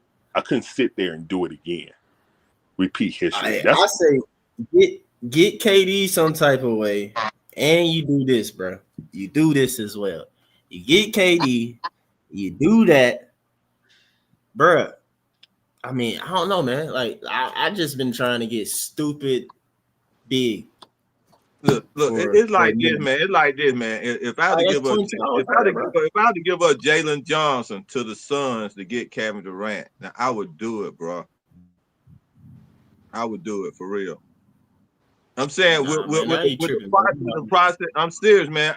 Because you're gonna have to give up. And let me tell you, because if to keep from giving up picks, that's why I would do it. Because if I can get Yang, one thing we got to make sure we get Yang, man. Yeah. You know what I'm saying? And that's one thing that we got to make sure we keep out. Now the 22nd pick or whatever other pick we got out there, I would probably have to give up one of the most, the pick that's not that important, or a way out if they want a 31st pick or something. 2031. I hear you though, Kool-Aid, but I don't know if you looked at this other guy though yet. But I also like Maxime. Now I can live without getting him if I still getting Yang now. But bro, if it's a way for us to get Maxime, I like Max. and Hansen Yang, both guys who were able to be like their true 7-footers, and Maxime as well was 7 feet barefoot. So who was Maxime? Maxime Bernard. And he played for Stanford. He's an older player. He's more of a power forward than center. He's French foot, so he'll fit in with Zach. Whatever. He's a French guy, But anyway, I like Max. like though. I Larry like said, Larry feel like he's more of a power forward. I can Yeah, he also is. see that as well. I feel that, even though like somebody like Matt or somebody was like, no, he's a 5. I'm like, nah, you can Can I push him ask to the y'all 4. something real quick before I Yeah. forget? He actually more skilled than JJ, to be honest. Can I ask y'all something? Yeah. Would y'all get them 2 players and get rid of Double O? Yeah. If I Man, got both of the players, yeah, double O's double not O. right. I mean, I Double guess, O, but not. You ain't got 2 double O, right man, now. for me, man, Double O You and don't Kobe have gone. to. You don't have to right now. But what I would Yeah, you do should be is deep I as would well. start double O. Either I would have Max basically splitting time with him, and I would have with 2 well, no, I M's, would have A1, excuse me, I would have Yang Maxime. splitting time. Yeah, I would have Yang splitting time with Okongwu, and then I would have Max backing up JJ. That's what I would do. Yeah, Double O traded, bro. And you talking about 2 7-footers down there. Yeah, like paint should be shut down. Now, you're gonna have to worry about them getting in pick and roll action.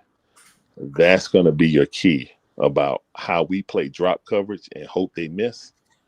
We got to change that because our defensive strategy is bull malarkey. You feel me? So, Boy, we'll don't get definitely on have this to change defense. that. I can break all that shit down for you. Well, I need you to go look at Fleming foot. Oh, I'm gonna look at it. I need you to look at it, man. I'm I'm gonna telling pull you, up film on both of them dudes. he Fleming reminds played me for? of Herb Who Jones. he played for? I don't know what you're talking about. I Hey, seen. James, when he played Circle K, man, they both basically did the same thing. I mean, again, real quick, Mike. Circle K only had 6 rebounds. The reason why I'm not a fan of his, I don't understand him not rebounding well. He had 17 points, and Maxime had 19 points and 7 rebounds. I mean, they both did the same thing. I don't get the Circle K destroyed, Max. I mean, I'll check and see what Newell did against them, but I don't know, bro. Like that's not Can I say something destroying real somebody. quick, Mike? Hey, What's fellas, up? I just dropped the link again if y'all want to come join us. But hey, y'all, I guess the Ace stuff dying down, huh, Mike? I'll let Larry talk about that. Yeah, I'm a Bulldog fan, man. I think Asa needs to stay in school personally. I would not draft him at 13 at all. If he failed at 22, I might. But again, if it's between Fleming or Asa, I'm picking Fleming. Fleming got the chances to be a very good defender, on-ball defender, and definitely shoot the ball way better than Asa. Nah, it's not even close. I mean, if I get a kid that's shooting 39% in college, and that's from all places. He shot like 40-something in the corner. So, it's like a natural fit. Like a guy who was ready, a catch and shooter in the corner. He's a catch and shooter. Like he's a hooter. So, and he can play good defense. So 6'9", long, lanky, but strong for his size. So yeah, me personally, I think that's a perfect fit for the Hawks. I think it's like the no-brainer of the draft pick, to be honest. I mean, we said Fleming. Yeah, I just feel like he's like a Herb Jones type, another high IQ defensive player wing that we need. Because right now, all we got is Dyson and Zach, who got defensive IQ on his team. We need another person who got defensive IQ. And he's 6'9", and he got a 7'5" wingspan. Like, come on, man. That's Kawhi like. Like, come on. Yeah, it is. You know who had the second basically biggest wingspan out of, I guess you'll call it what? Who your boy Jackson? Is it non-centers? I guess you say non-centers. Yeah, but non-centers. I think he up there still, even with everybody, even including Circle K. I think he'll still up there though. But nah, man, that boy, freak his name again, Cedric Coward or whatever, man. That guard dude. And Coward was shooting well too. He shot better than I thought he was. So yeah. Yeah, he did, but that joke was crazy, bro. Like there you go, Gregory Coward. His wingspan was 7'2", bro. He's 6'5" with a 7'2" wingspan. Yeah, he is freakish. He like Donkey Kong, man. His arms drag on the ground. He like Donkey Kong. Like he's gonna get in the passing lanes, bro. Nah, he is. He is. And then on top of that, he measured that 38-inch vert too. So it's just like, I mean, that's another one. That's another one. You know what I'm saying? he's going those to be two interesting. If we didn't get him, I'm thinking I'm willing to bet that I think he's gonna be good for somebody if we don't get him. Like somebody, whoever do get him, I think he's gonna end up being a pretty good a good two guard or whatever. But yeah, I'm not he Will Riley, man. Y'all keep that. I know you don't like soft as hell, man. Nah, I'm good. He's softer than MPJ coming out. Nah, I'm good. I'm good, man. Yeah, you going strong in that one, man. I don't know, man. You gonna make me fall off of it too, and then everybody keep talking about this kid like, okay, you got shot creation, but he don't play no defense. He's 6'9", man. I don't need nobody coming in here being a Bogdan Blackdonovich. Nah, I'm good. Nope. Nope. Yeah, I don't necessarily agree on the if you're talking about the French Noah, James. Like, okay, I understand Yaxel and I can understand Fleming, but not Yaxel at 13, Yaxel at 22. But Noah and Singway, I like, but it's literally that is extremely high potential. The boys shoot like crap. I mean, he looks very promising when you look at like how tall he is, what his standing reach is. He's Zach that can't shoot worth a lick, basically, or whatever. Like he does get out on the break. He dunks more than Zach. That's another French guy.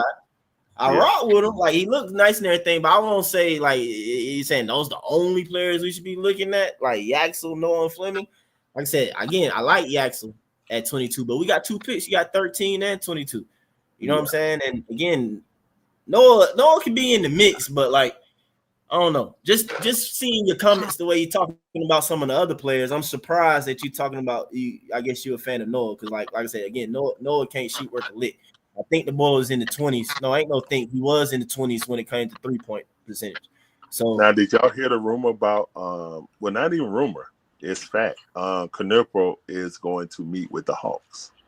Who? I think they are. I thought they already did, but him and we interviewing him and Derek Queen, or we already interviewed Derek Queen. Knipro, man, I will not be mad. Both those guys should for sure go before 13. I think that's what I'm saying. But if we move up to like maybe he failed at 9 and we moved up, I would not be mad. We got Knipro.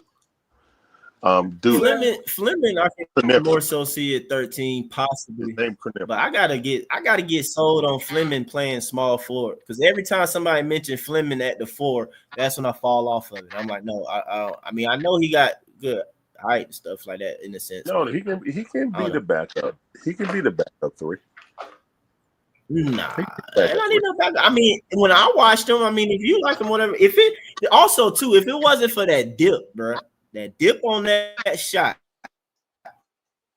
man, he gonna be wide open though. I would venture 3, but that dip on that shot makes me like I can't help but to feel like that's going to keep him being basically like, you know what I'm saying, either just a catch and shoot guy. And then I question like if you make a few, like you're talking about, he shot well on those catch and shoot shots.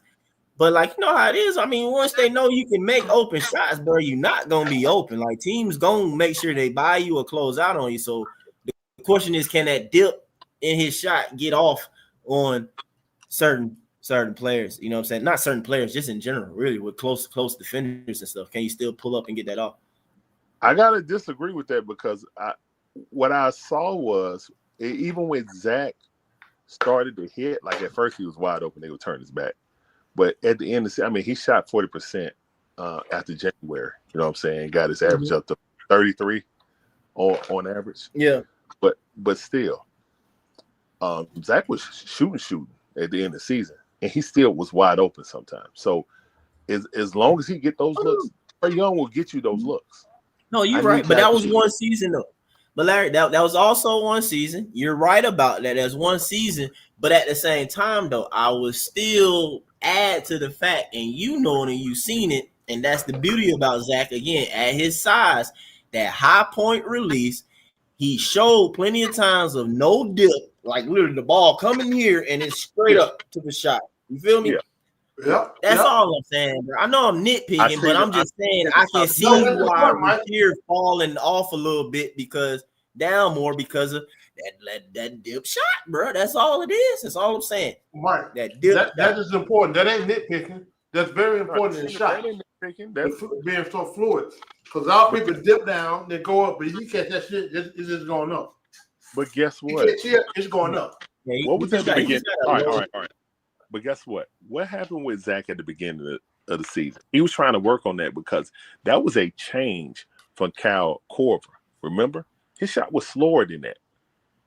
Everybody knows. It was having him catch and shoot and catch it at the high point and leave, and he was trying to get adjusted to this new shot. Once he did, that's what you saw at the end of the season. That shit wasn't going in at the beginning of the season. And that's what I'm saying. Like, I feel like Kyle Korver would do the same thing with Fleming. He already have the touch. Hey, Larry, can I say something real quick? Yes, sir. I don't disagree. Just Zach wasn't as far like Rasheed. Okay. Like, Zach was still kind of initially fairly high up. You know what I'm saying? At the beginning. Yes, his shot didn't change that much, man. I'm just talking about like his hand placement and his release is faster because when we watch his quickness in the release, though, I agree with you, Larry. They worked on him getting that, speeding it up and doing it more on the move. They did that, but that's part of the development. But you do that because you saw the canvas, the foundation of, like, you know what I'm saying, some little tweaking we work on, like, bro, like, yeah, he gonna be going crazy, you know, because he showed it a little bit, you know what I'm saying? Okay. In the pre-draft process, he showed it a little bit. It's like, okay, you should further develop that. Personally, I think Kyle get that. But I think he got the measurables though, Rasheed Fleming, to be a star wing though, measurable wise. I do think that's potential for him. Does he do it? I don't know, but he has the measurement. Yeah, I would roll the dice personally. Like, there's really two players I really like. I like Coward now too. Bro, that's a strong deficiency though, James. It ain't no that, like, bro. I did like Noah. I pretty much did, because initially I said if we can find a way to get me 2 Frenchies and an Asian, I'd be happy. That mean 2 Frenchies, I meant Noah Stingway and I meant Maxime Regnault, and then still get me my Asian and Yang. I said I would be happy. But when Damon told me Noah, when he just looked up, because I didn't look at it. I just didn't, because I usually don't look at percentages in this point. I kind of look at form. But bro was off like crap, man. Like, his percentage, like, that's bad. His percentage is bad, bro. It was in the 20s. That's not good. That's bad. But I agree though. I don't know if it's me or not, but his size is very intriguing, bro. Like, his size, and he got like a 9'6", 9'2" or something like that standing reach. So, because the mom said that he was like, man, his vert look crazy, and I was like, I don't think it's his vert. I think he just long as crap. That's why he's able to dunk everything. But it's he's not. He's working on something. He just reads something like that. Though. But anyway, though, but the French people, they keep having the real 6'9", 6'10" wings. Cooper Flag and Ace them some liars, man. Them French boys, they keep coming with them real 6'9", 6'10" wings. Yeah, they be talking about what they are. They coming with them real ones. And then Maxime 7 feet. He's a 7 foot wing, basically. Yeah. We can split get on. Maxine is 7 foot. What's up, Mary? What's going on? Yeah, I was just jumping in. I was listen to the conversation. I'm on the Yang train now. The Yang and Reynaud. We got to get Maxime. He's if he can play the 4-5, that's who we should get. Yin Yang in this thing. Hey, Hawks fans, we gonna get y'all on that Yin Yang train. The Yin Yang train. Hey man, y'all know me, man. I've been beating that drum for the longest, man. And I'm telling you, I get more and more excited each day when I find some new nugget, man. Like when that Chinese fan told me today about the fact that I didn't even know it. He naming our college park the Skyhawks assistant coach. He was like, yeah, you know, so and so, yeah, he's from China. He already told the media that he would be there for the first. Now he'll make sure. I'm like, bro, run it. Like, let's go.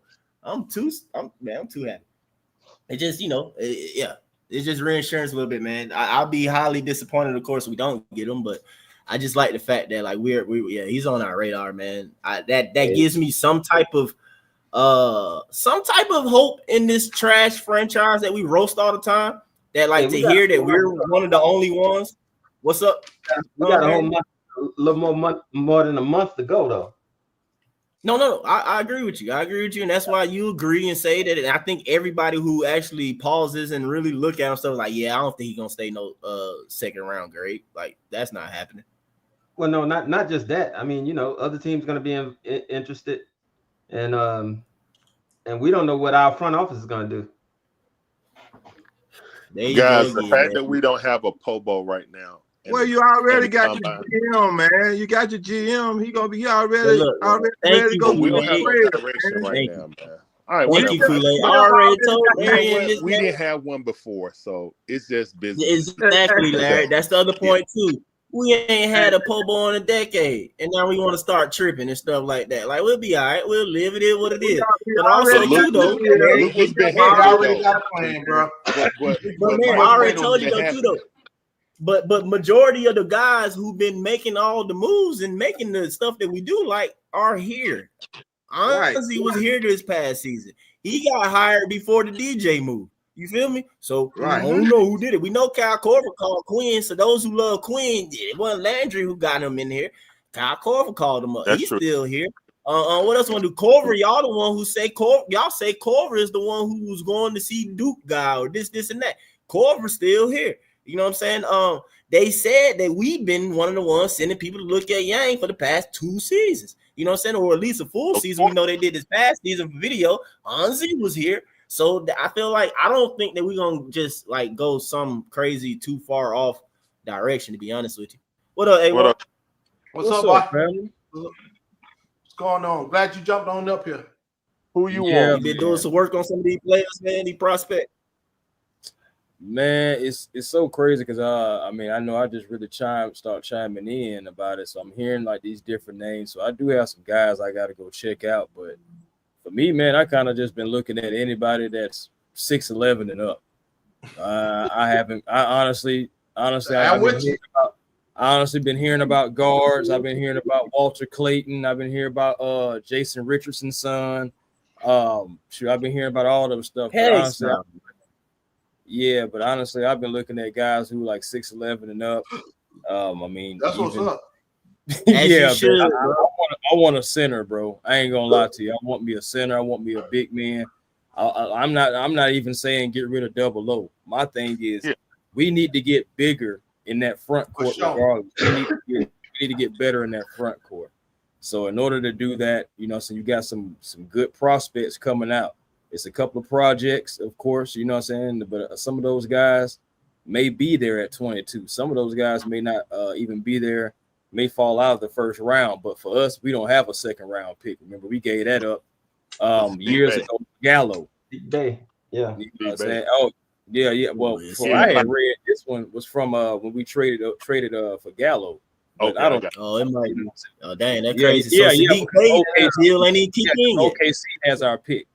Our second round pick this year. Okay, yeah, that's right. Yeah, you're right. So hey, but my China plug told me that we can just buy a second rounder. That's what he told me when he talking about Yang. He's like, man, the Hawks can just buy a second round pick. We too cheap for that.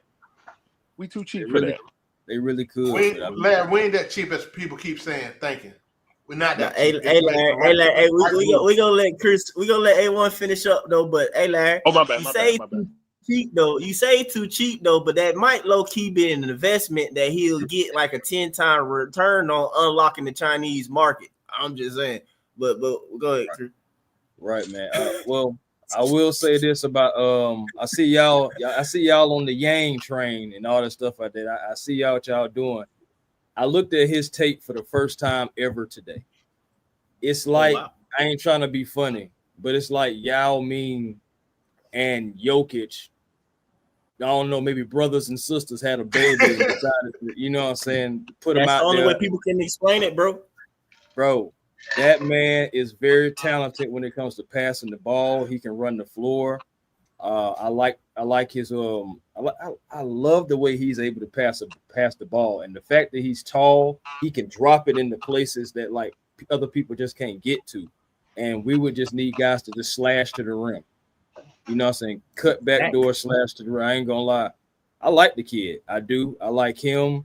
I also like the other kid. I always mess up his name, but he's like 7'4". He's like 7'1" with shoes off, but he's like 7'4". Is it Calico Burger or whatever out of I Creighton or think something? it's him. Yes, him.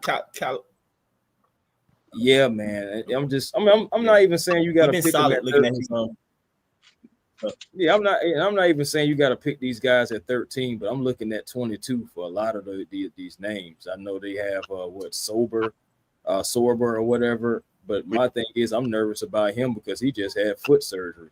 Yep. Back in February. So I don't know. No more of those. No more of those. I don't need a double O. I don't need a double O clone. You know, I really don't. Yeah. And honestly, we again, went like guys, 5 drafts doing that. My bad. Yeah. Yeah, that's what I'm saying. I don't anybody that's dealing with any kind of injury knows it's nothing personal. It's just I don't even want to deal with that. And I honestly feel like we have a better training staff. I feel like this season compared to previous seasons, but I still just don't want to deal with that.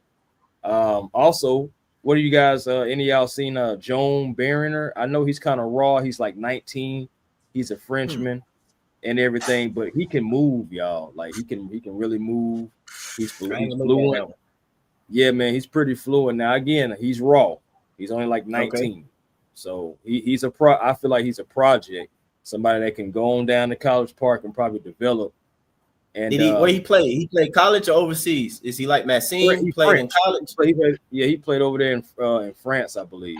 No, that's why I'm trying to get clarity because Maxime is French, but you know he is Stanford and stuff. He played here, and you know he played in NCAA. No, this kid played strictly for France. Oh, so he's still in France. Okay. Mm-hmm. So we're gonna have to so we're gonna have to like it was with Zach. We gotta wait for the international combine for like him, Noah and Singway, like get their official measurements and all that type of stuff. Right. Or whatever. We gotta wait on them. Yeah. Okay. What's his name? Say his name again, bro. It's Joan Barron. Yeah, Joan Barron. All right, cool. Well, it'll pop up when I pull it up there. But the main thing, Joan, like Joan Art. Yeah, for sure. Okay. All right. I'll just have to check him out. Yeah, man, he can move, man. Now, don't get me wrong. He's not. I don't want to deceive y'all guys. He's not necessarily. No, I understand.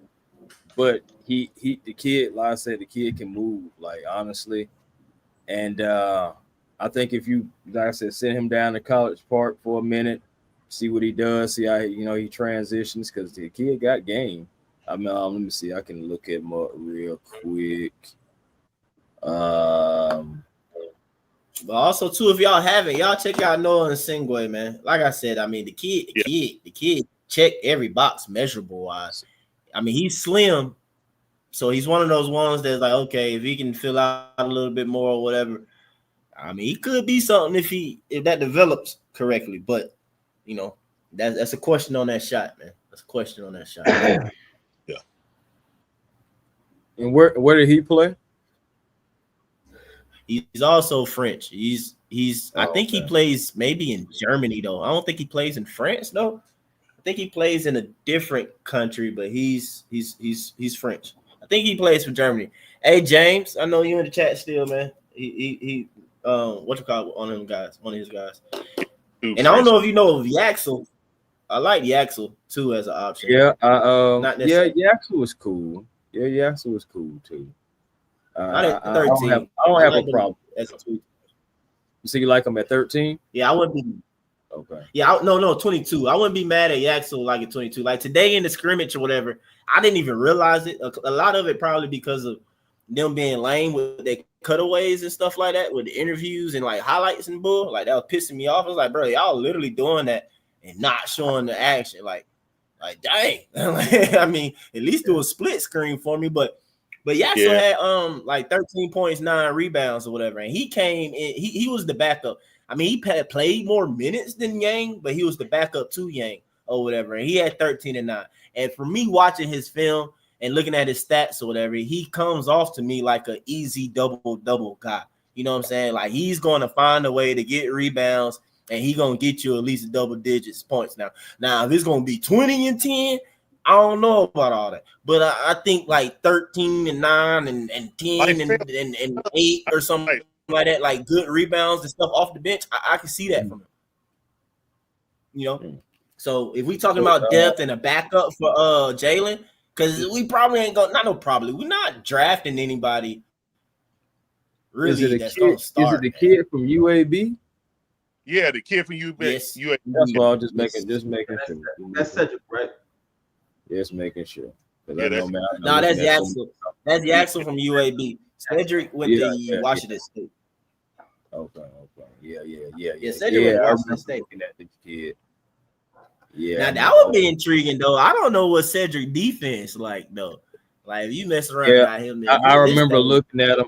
I was kind of looking at him like I like him, but I know when I did look at him, I was like, man, he ain't no 7-footer. And like I said, I've been trying to look at guys who's like 6'11" and higher. Hey, Chris. Hey, if Cedric stand like this, like on one hand, and then put the other hand up like this, he over 7 feet. You feel me? He over 7 feet. Then he's 7'2". He's 7'2" then. But Cedric, but I'm saying the only reason why he on my radar is because he has those measurements for one of those crazy shooting guards. That's all it is, man. That one of those pretty good shooting guards, man. That's all. He's 6'5". I think he was barefoot. He was 6'5" now. I don't think he was less than that barefoot. If I'm not mistaken, he was 6'5" barefoot. So that should put him, maybe 6'6" or so, or whatever with shoes. Wingspan 7'2". He ranked towards the top vertical inch wise, and he has big hands. Like, I'm just saying, bro. That's all like those little recipes for like, you know what I'm saying? That's typically like one of those, pretty good shooting guards or whatever. So yeah, he's supposed to be going to Duke next season, but that man ain't going to Duke. He finna get drafted. He about to be a lottery pick. Can I ask y'all this? What's up? You said I just wanted to know, like, to you guys, who on this team is untouchable? Nobody really. I'm gonna name my 3. I'm gonna stick with it. Zach, Dyson, and JJ. Okay. That's my 3. Kool-Aid. Hey, you know me, Trey Young, all untouchable. I think Trey Young the one who can pull somebody. That we say he can't get nobody. I think Trey Young got enough basketball players that at some point in time he could pull somebody to come play with him eventually. If the owners decide to open up their person place. Just the mascot, Harry. Trey and Zach. I really don't think anybody's untouchable on this team. I mean, if the right trade came, I will say this. For everybody that want to trade Trey Young and start over, look at the Utah Jazz. That's the cautionary tale. They thought that they could just trade and paint their way to trying to get Cooper Flag. Sent Laurie Marketing, and the draft lottery is basically against that. So it's not guaranteed that you're going to go and pick the right people. First of all, these GMs, at least the GMs that the Hawks have had over the years, don't seem to be able to draft great talent. It was between Dominique and then all the way to Trey Young when we actually drafted someone who's a franchise player. So while sometimes when you get to the point you got to love them to let them go, I understand that. But in the same breath, we need to build up the talent around this team. Not saying build around Trey per se. Of course we should, since he's the centerpiece of the team right now. But we need better talent on this team, period. So if we have to make that transition, it would be more smoother if we have a lot more, better players that are younger players. So our timeline switches. Because right now, I mean, Trey Young is not on the timeline of the other better players on this team. He's You know what not I'm on saying? the he's not on the timeline with Zachary Richey or Dyson. So That'd be easy to do. Yeah. So I mean, for me, I feel like if it's the right deal, like if they want to trade Trey for Booker, then that's a done deal. You know what I'm saying? God damn, Larry, you gonna answer the question? What you gonna do? No, I said Yeah, he said nobody. He said nobody. No one. Okay. Say Larry made man, I ain't gonna lie. I was kind of waiting for my turn, Larry.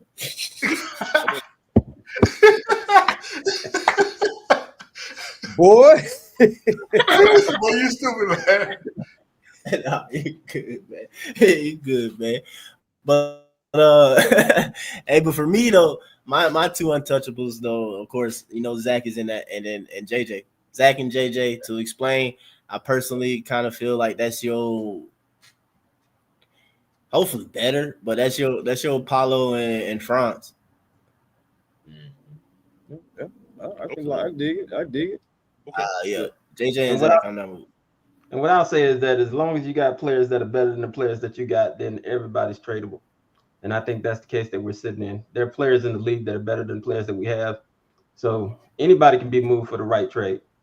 I don't know. No, I just play. As long as it makes sense. Now, what I don't want though is I don't want us to continue thinking that you're going to win anything, a chip included, with just one superstar. You've seen what it takes. It takes a lot. Luka and LeBron couldn't even get out the first round. So you got to have more than one star player, one superstar, whatever you want, however you want to categorize it. You got to have more than one star player or one superstar player, and you got to have the others to go with it. So as long as we're moving forward in that direction, then that's what matters the most. Yes. And again, Marion, to echo myself, that is why I want to make these 2 draft picks in this first round. Because I feel like you guys still develop this, make this depth. I know a lot of other people want to trade and X, Y, and Z do that though, but that kind of shortens your window in a sense or whatever. And also, too, getting young actual talent that proves to be actual basketball players and like look like they're going to be pro players, whether that's a starter or actually being a role player for like 7 to 10 years.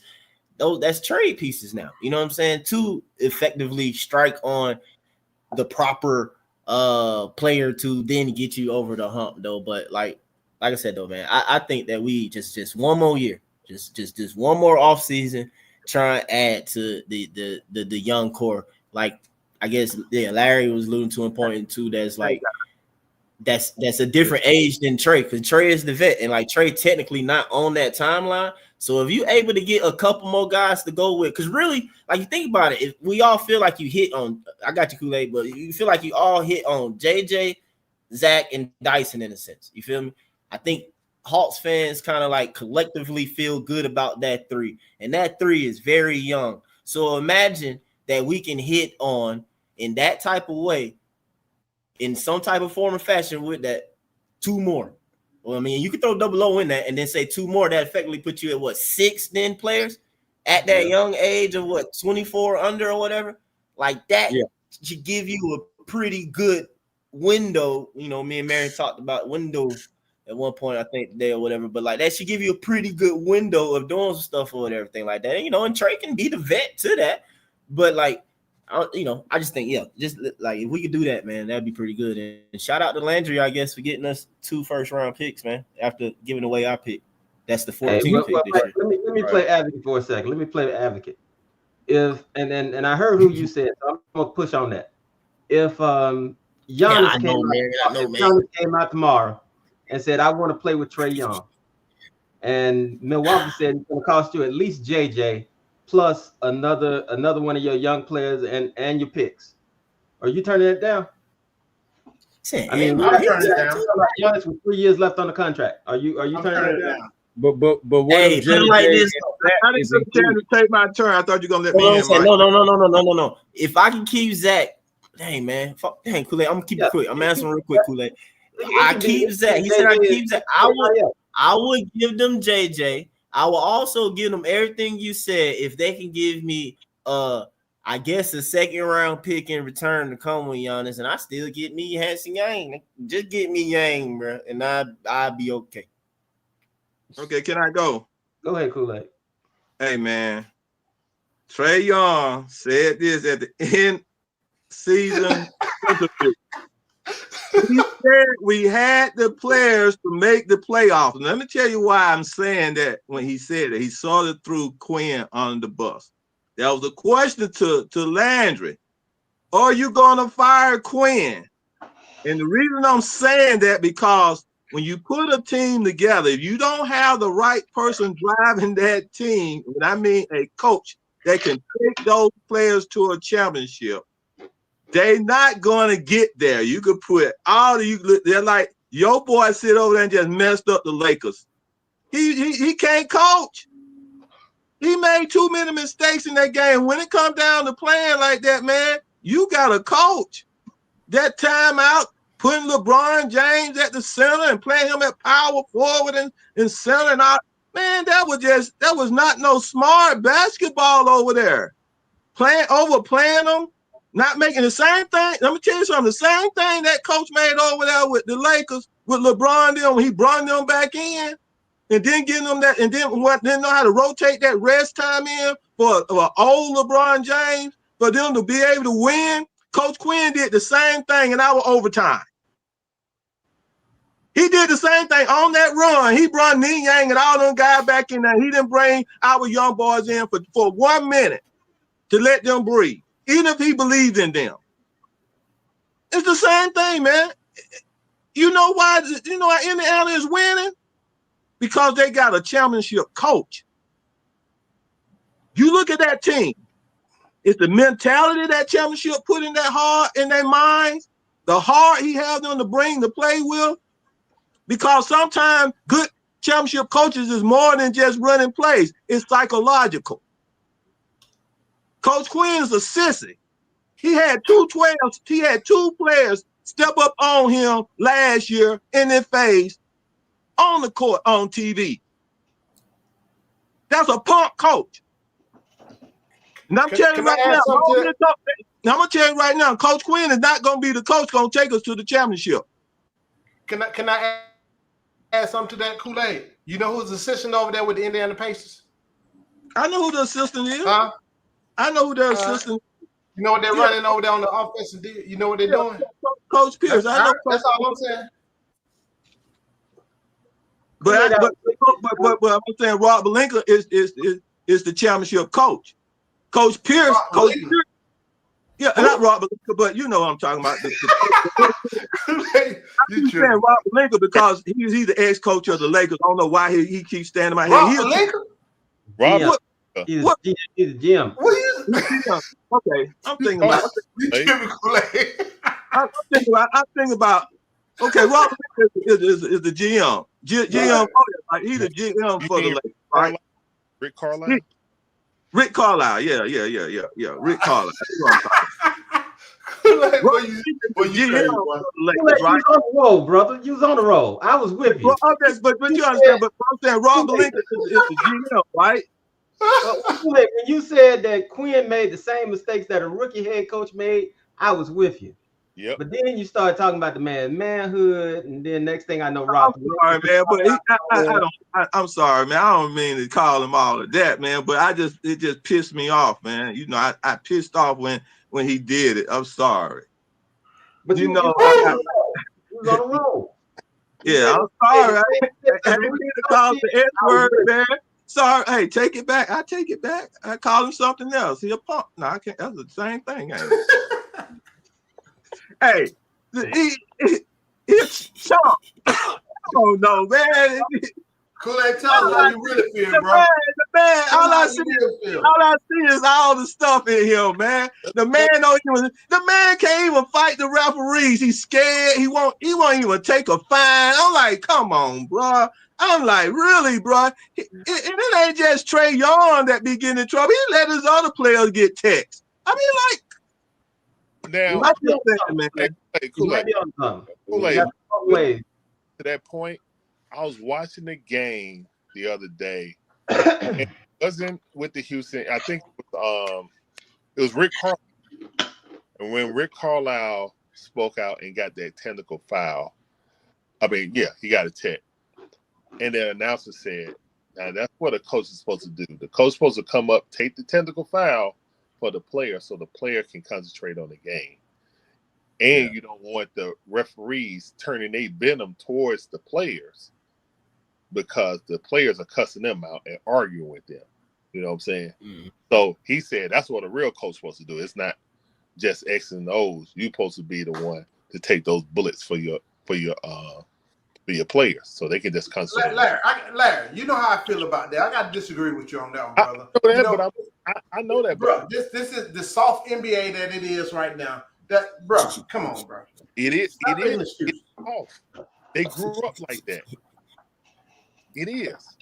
I mean, coaches. I just can't get with that, man. That serves no purpose. But this is that generation. I know that's the problem.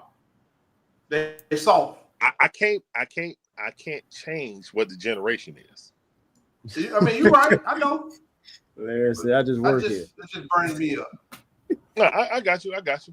Anything else? Any other? I know most of us just want to get it big. I'm surprised Matthew, or maybe I missed Matthew. Maybe he came on earlier. But I missed him myself. Then any other bigs? I haven't really heard anything about Rocco. And I was really high on him earlier. That's who I'm talking about. I like the Rocco kid. He's 7'4", right? No, he's 7'2". Rocco's 7'2". 7'2". Man, wait a minute. I think he might be taller. I don't know. I think he might be taller, but I haven't seen anything really about Rocco besides the measurement I saw something about, which is talking about now though. But yeah, he's 7'3". Yeah, 7'3". There you go. Right in between.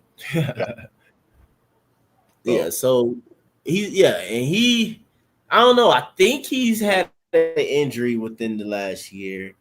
And I don't know. I think he's for sure a second rounder. Yeah. As is going to continue to stand. I don't know if I saw. I don't know. That's a good question though, man. I need to look up and see if he got any stats or anything that came out from the combine because he's supposed to be there. Yeah, I haven't seen anything on Rocco. Yeah, so he's had an ankle injury. He's had a knee injury. I'm good. Not let me see the knee injury. This injury the rest of the remaining season. Ended his campaign prematurely. Oh, okay. It says as of May 25, he is recovering from his knee injury and it's unclear if he'll be able to return to the court. His injury status may impact his chances. So he's going to be drafted basically. Now that means no in French. I think he might not. I was saying he might not even come out because he's 18. Yeah. He 18. He might. Yeah, I think they might be. He might be testing like what can happen or something. But yeah, he 18 though. He need to go back. He need to cook some more. Show that knee is healed. Yeah, so go back to the NBL. Yeah. He got to go back. He in the same league that Star was the Australian team. Yeah, he got to go back. Yeah. He's the same league that Star was just in. Yeah. Mm-hmm. Yeah, he's still out there, but I didn't realize that he was 18. Though I think somebody might have said that. I didn't either. Yeah, he's a kid. Yeah, he's born in 2006.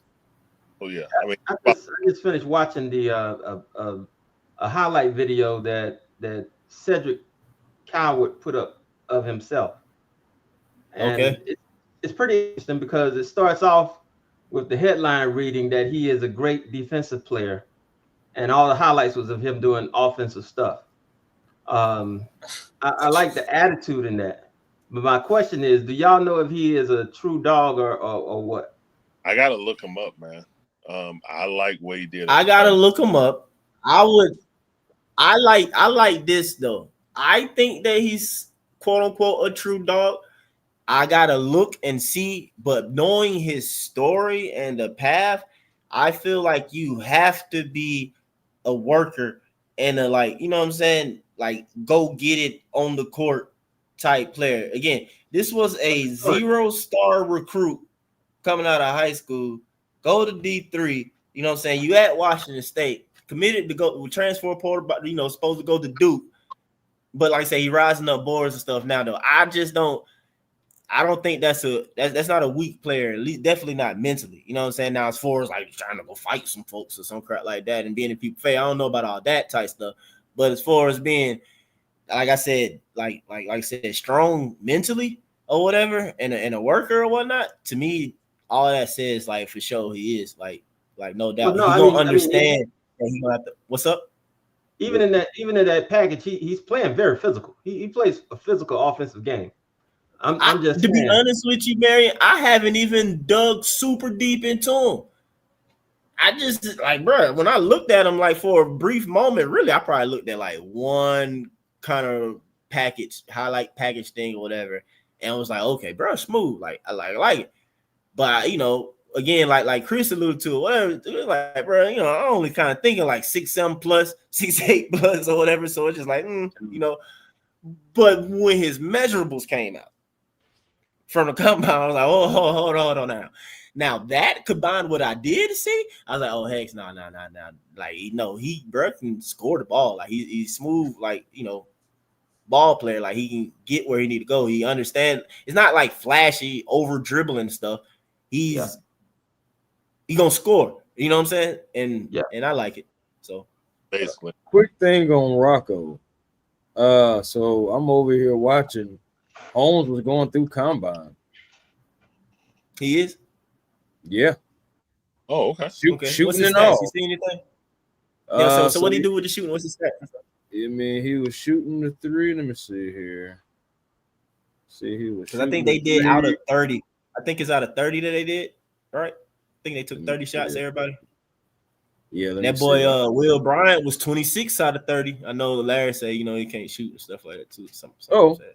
I ain't say nothing. He just can't play no defense. Yeah, what's his shot?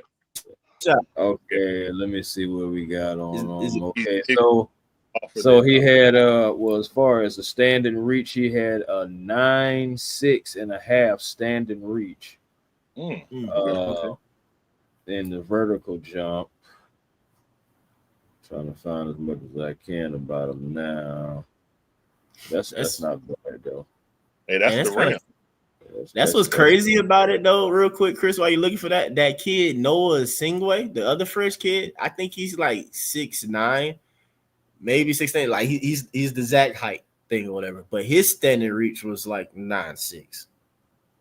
Yeah, that dude, Donkey Kong. I'm saying that's just crazy. It's super crazy. You got to say, as a 7'3" dude.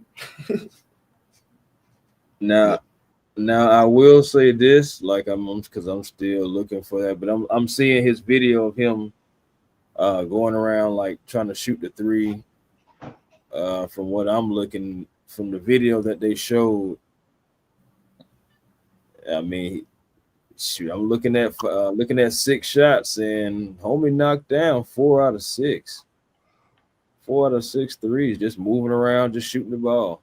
Oh, that's a superstar. Yeah, 7'4". But what they do is kind of emulating pick and pop. Yeah, so, that's exactly what they did. They did. Come back, they catch the ball, shoot. He hit 4 out of 6. He hit 4 out of 6. Have been 3 center. 7. Yeah, well, yeah, they got to lift some of the shoes on that 7. I'm telling you, man, all that talk that a lot of people have been doing, and this was my thing too. When we was talking and discussing SAR, I was telling I like, bro, it's some more coming up. It's more, and I was like, bro, like majority of centers, even when it came to Edie and Klingen or whatever, I'm like, bro, all of them gonna have to be able to knock down the three, just point blank, period, man. They all getting that work, getting practice, doing it over and over to at minimum be able to come to you, be able to knock down at least 1 to 2 wide open threes a game. That's all you got to do. You can come out the game with 2 of them. Like you see how Double O goes up just because he getting to the point of being able to hit 2 a game. Yeah. Right. He's moving well too. I mean, the knee doesn't look like it's bothering him. Hey man, I'm gonna very rare to get anybody with knee problems. No, I understand that, I and I wanna not get these pre-injury or recent injury guys because, like I said, we literally went like 5 drafts straight doing that or something. That's what I was saying about Thomas Sober. So I know we're linked to him, but I'm like, you literally just had foot surgery. I don't need that. No. I'm just nervous. I'm not saying he's not even going to be a good player. I'm just nervous about that because just like like Mike saying, we've done that so many times. I just don't want to do that anymore. Yeah, I agree. We trade Kobe Buffett 3rd round pick. Oh wait, the NBA got 3 rounds, bro. I thought it was just 2. I'm about to say just for him, huh? Only 2. I would trade him for a 3rd round pick. Facts. Terrible. Terrible. I know. Oh man, y'all be doing Kobe so wrong, man. I traded for a 3rd That's round. so crazy. Y'all be doing. I said a 3rd round pick. Y'all be doing Kobe wrong, man. So we're gonna see. But like I said, it's some more scrimmages tomorrow. Hopefully these guys play again, man. That of course, we got our eyes on and stuff. Hopefully they play again, and my assumption would be that they mismatch it, of course. You know what I'm saying? Because you had the 2 games, then so with that being the case, Yang should be playing Maxime tomorrow. Oh yeah. Hopefully they both are playing. You said barbecue chicken. I think that should be interesting. Should be interesting both ways. So what around the time they playing? Yeah. Like around 2. NBA TV. No, not NBA TV. I watched it today on I put it up on my Disney Plus thing or whatever though, but ESPN Plus, ESPN2, whatever ESPN package stuff or whatever. But like I said, you say you watched on Disney Plus. We'll holler at y'all. All right, Larry. All right, Larry. We wrap this up in a few days. But yeah, Kool-Aid. But yeah. We can go ahead and wrap it up, man. Shoot, man. Y'all got any final words? Shoot, I ain't gonna lie to you guys. Just for me, I just want the Hawks to do the right thing. I'm just ready to go ahead and get one of these big guys, man. You got 7-footers, you got options, just like Mike you was alluding to. It is a lot of options, so you can get. We got 2 picks to try to do it. Just make the right decisions. And for the people that really want to say it, and don't F this up. Don't mess this up. That's just my main thing. Just don't F this up, man. Say please, man. Shoot, what's the channel, man? Shout out the channel where they can. Oh man, A1 Forever Sports. You can come catch me at A1 Forever Sports, man, and come over, like, comment, and subscribe.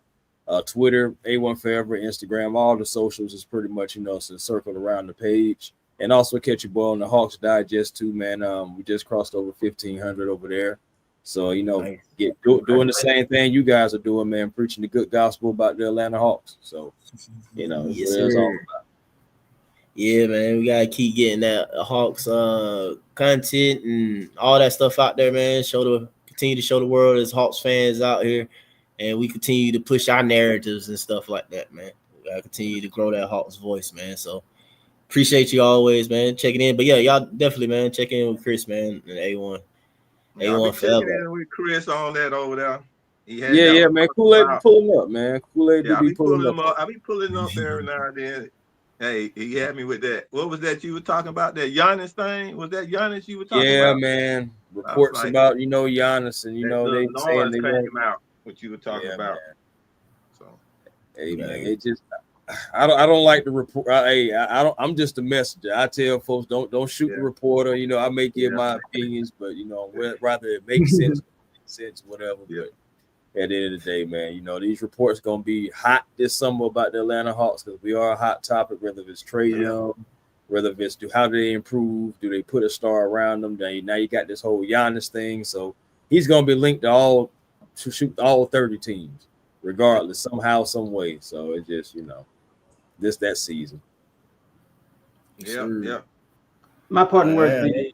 These are my parting words. I would say we got one time before the draft. The biggest hurdle is May 28th. That's when everything becomes always and forever for the draftees. Some of these guys will go back to college. Some of them won't. And it's going to be a whole lot of moving up and down the the mock drafts. The player that's in the second round or even out of the draft, by the time the draft rolls around, they'll probably be projected somewhere near the lottery. So just stay open minded. The good thing is that we got 2 picks. We got a lot to work with. We can increase our depth, and that's something that we need to do. Or we can look to make a big move. It just depends on when and if we get a president of basketball operations and what his vision is for the team. So it's a big summer. It's a big summer for the Hawks. Don't get frustrated with what we do, because it's going to take some time for us to get it all together. But I think that hopefully by the time the draft rolls around, we'll have some form of foundation to look forward to going into the year. Whether we decide to run it back or whether we make a move, I think that we're not in a bad position right now, especially with players getting healthy and coming back. We see how health has affected the playoffs. I think that health affected us too. So let's just look forward to next year and see what we're gonna do. Yeah. Hey, I just want to say this, man. Yang is my lottery pick. He's gonna be the reason why I keep my season tickets.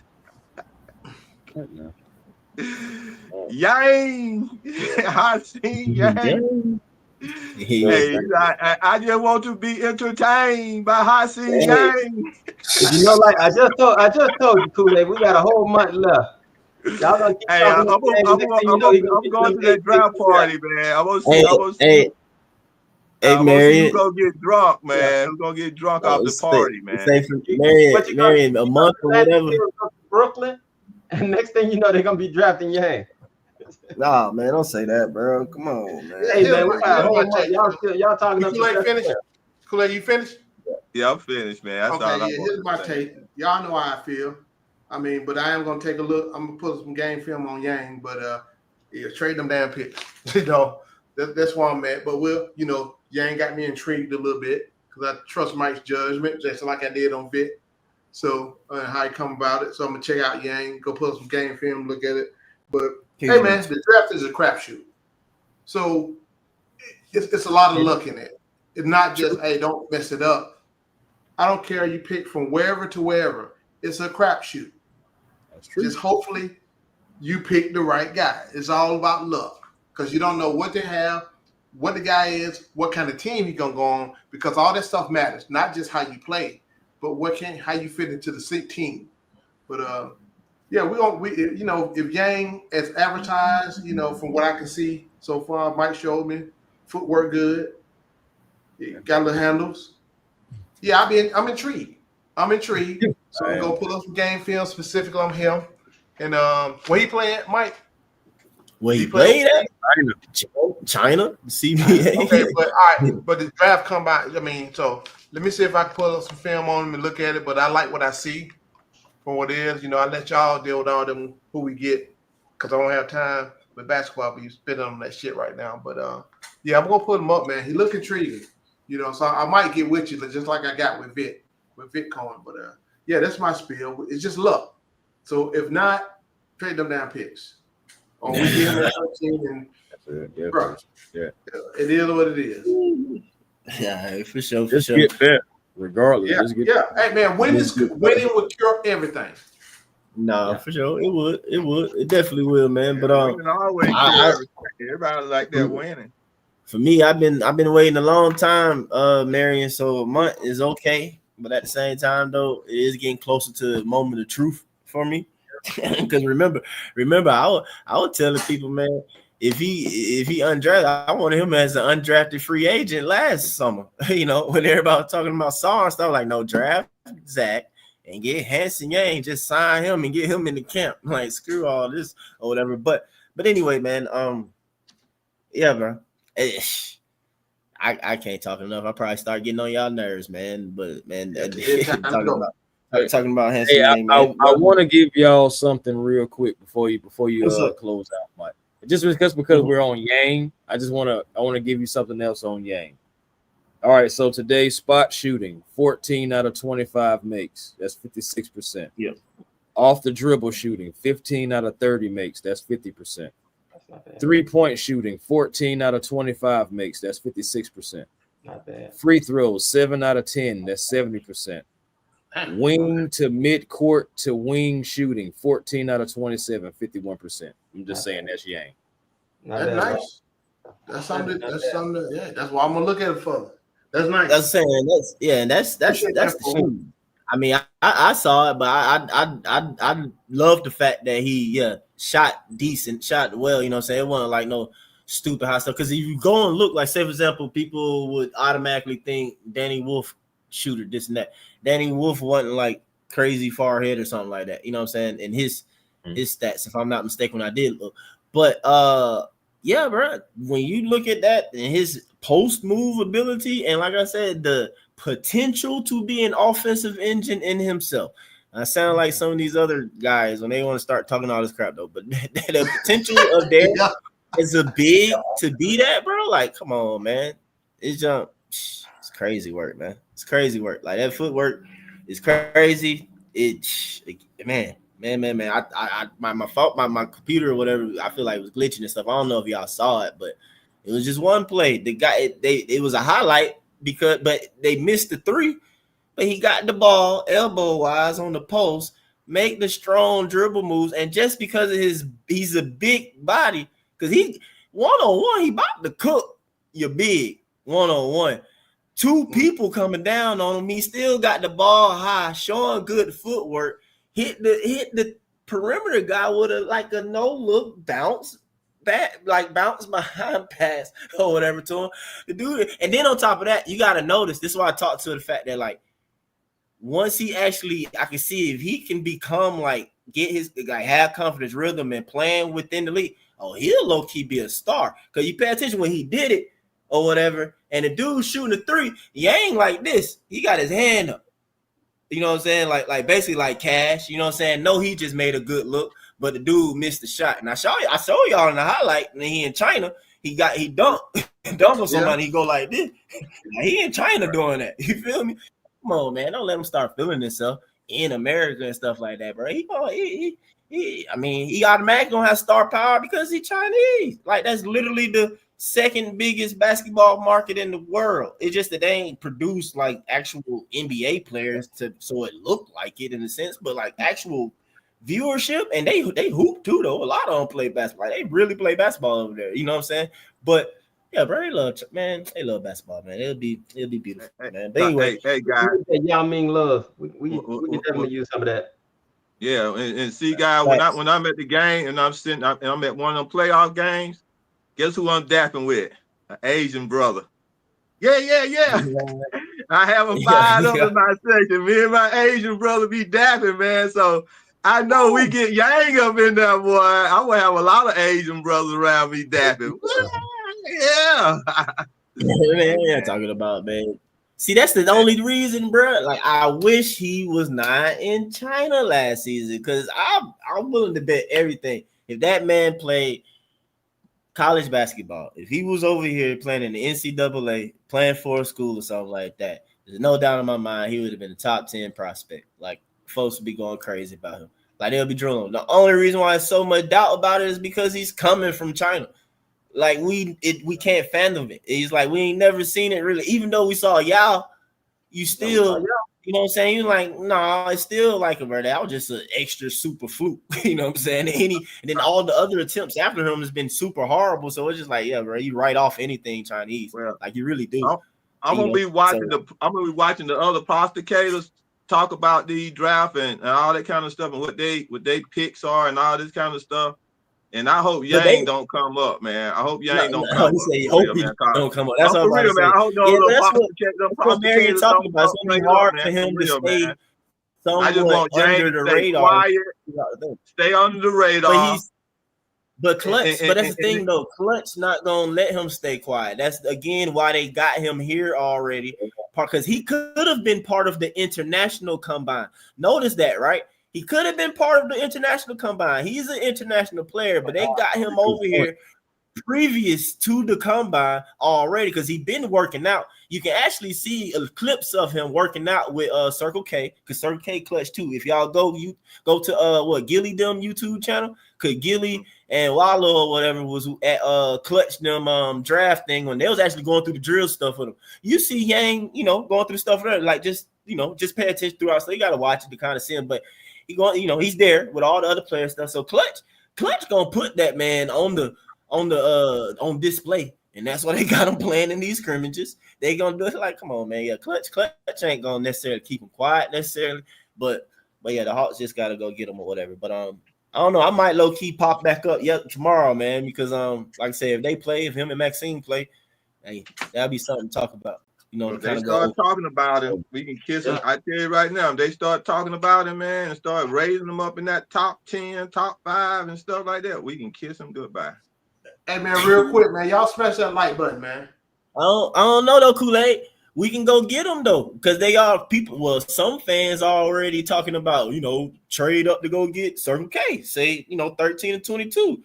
In my opinion, if it start being official, and like you said, and it going crazy like that, and they saying he top 10, well, package them hoes up. That's gonna be me. Go get them. But I don't think we'll have to do that. Hopefully, that'll be a very far climb up for him, man. From where he's basically he was projected undrafted early. I don't think they'll go after him like that, though. Yeah, so that's not now. Anyway, man, he have to fall right to us to get him. He in the right spot. He in a good spot right now for us to get him. So that's what I feel. So. Yeah. But man, we're gonna get up out of here though, man. Like I said though, I might pop back up since it is scrimmages tomorrow. Hopefully them boys ain't sitting out or something like that or something, and then they actually playing, because again, Maxime and Yang should be playing each other. What time they playing, Mike? So I don't know necessarily which game, but the double header of games start at 2. Or whatever. That's what it did today. Yeah, it started around 2:00. So it'll be an interesting little watch or whatever. So anyway, man. All right, we talk this hot stuff all the time, man. All day, every day, man. But yeah, like Foot said, hit the like button. Y'all subscribe. Appreciate y'all kicking in with us, man. But we finna get up out of here, man. Hey, Foot, in the stream, man. All right, y'all take care, man. You heard me, Foot. I got it, Mike. Y'all take it easy. All right, cool. Because I be messing up sometimes. Coming back on here and still. Hey, you had it right last time, though. I take care. All right, bet. Later. I keep that shit on me. That shit on, yeah. I keep that shit on. Yeah. The telephone racks for the drip on me. Keep that shit on. Blowing on the Zion, sipping lean. I keep that shit on. Bad bitches recognize me. I keep this shit on. I keep that shit on.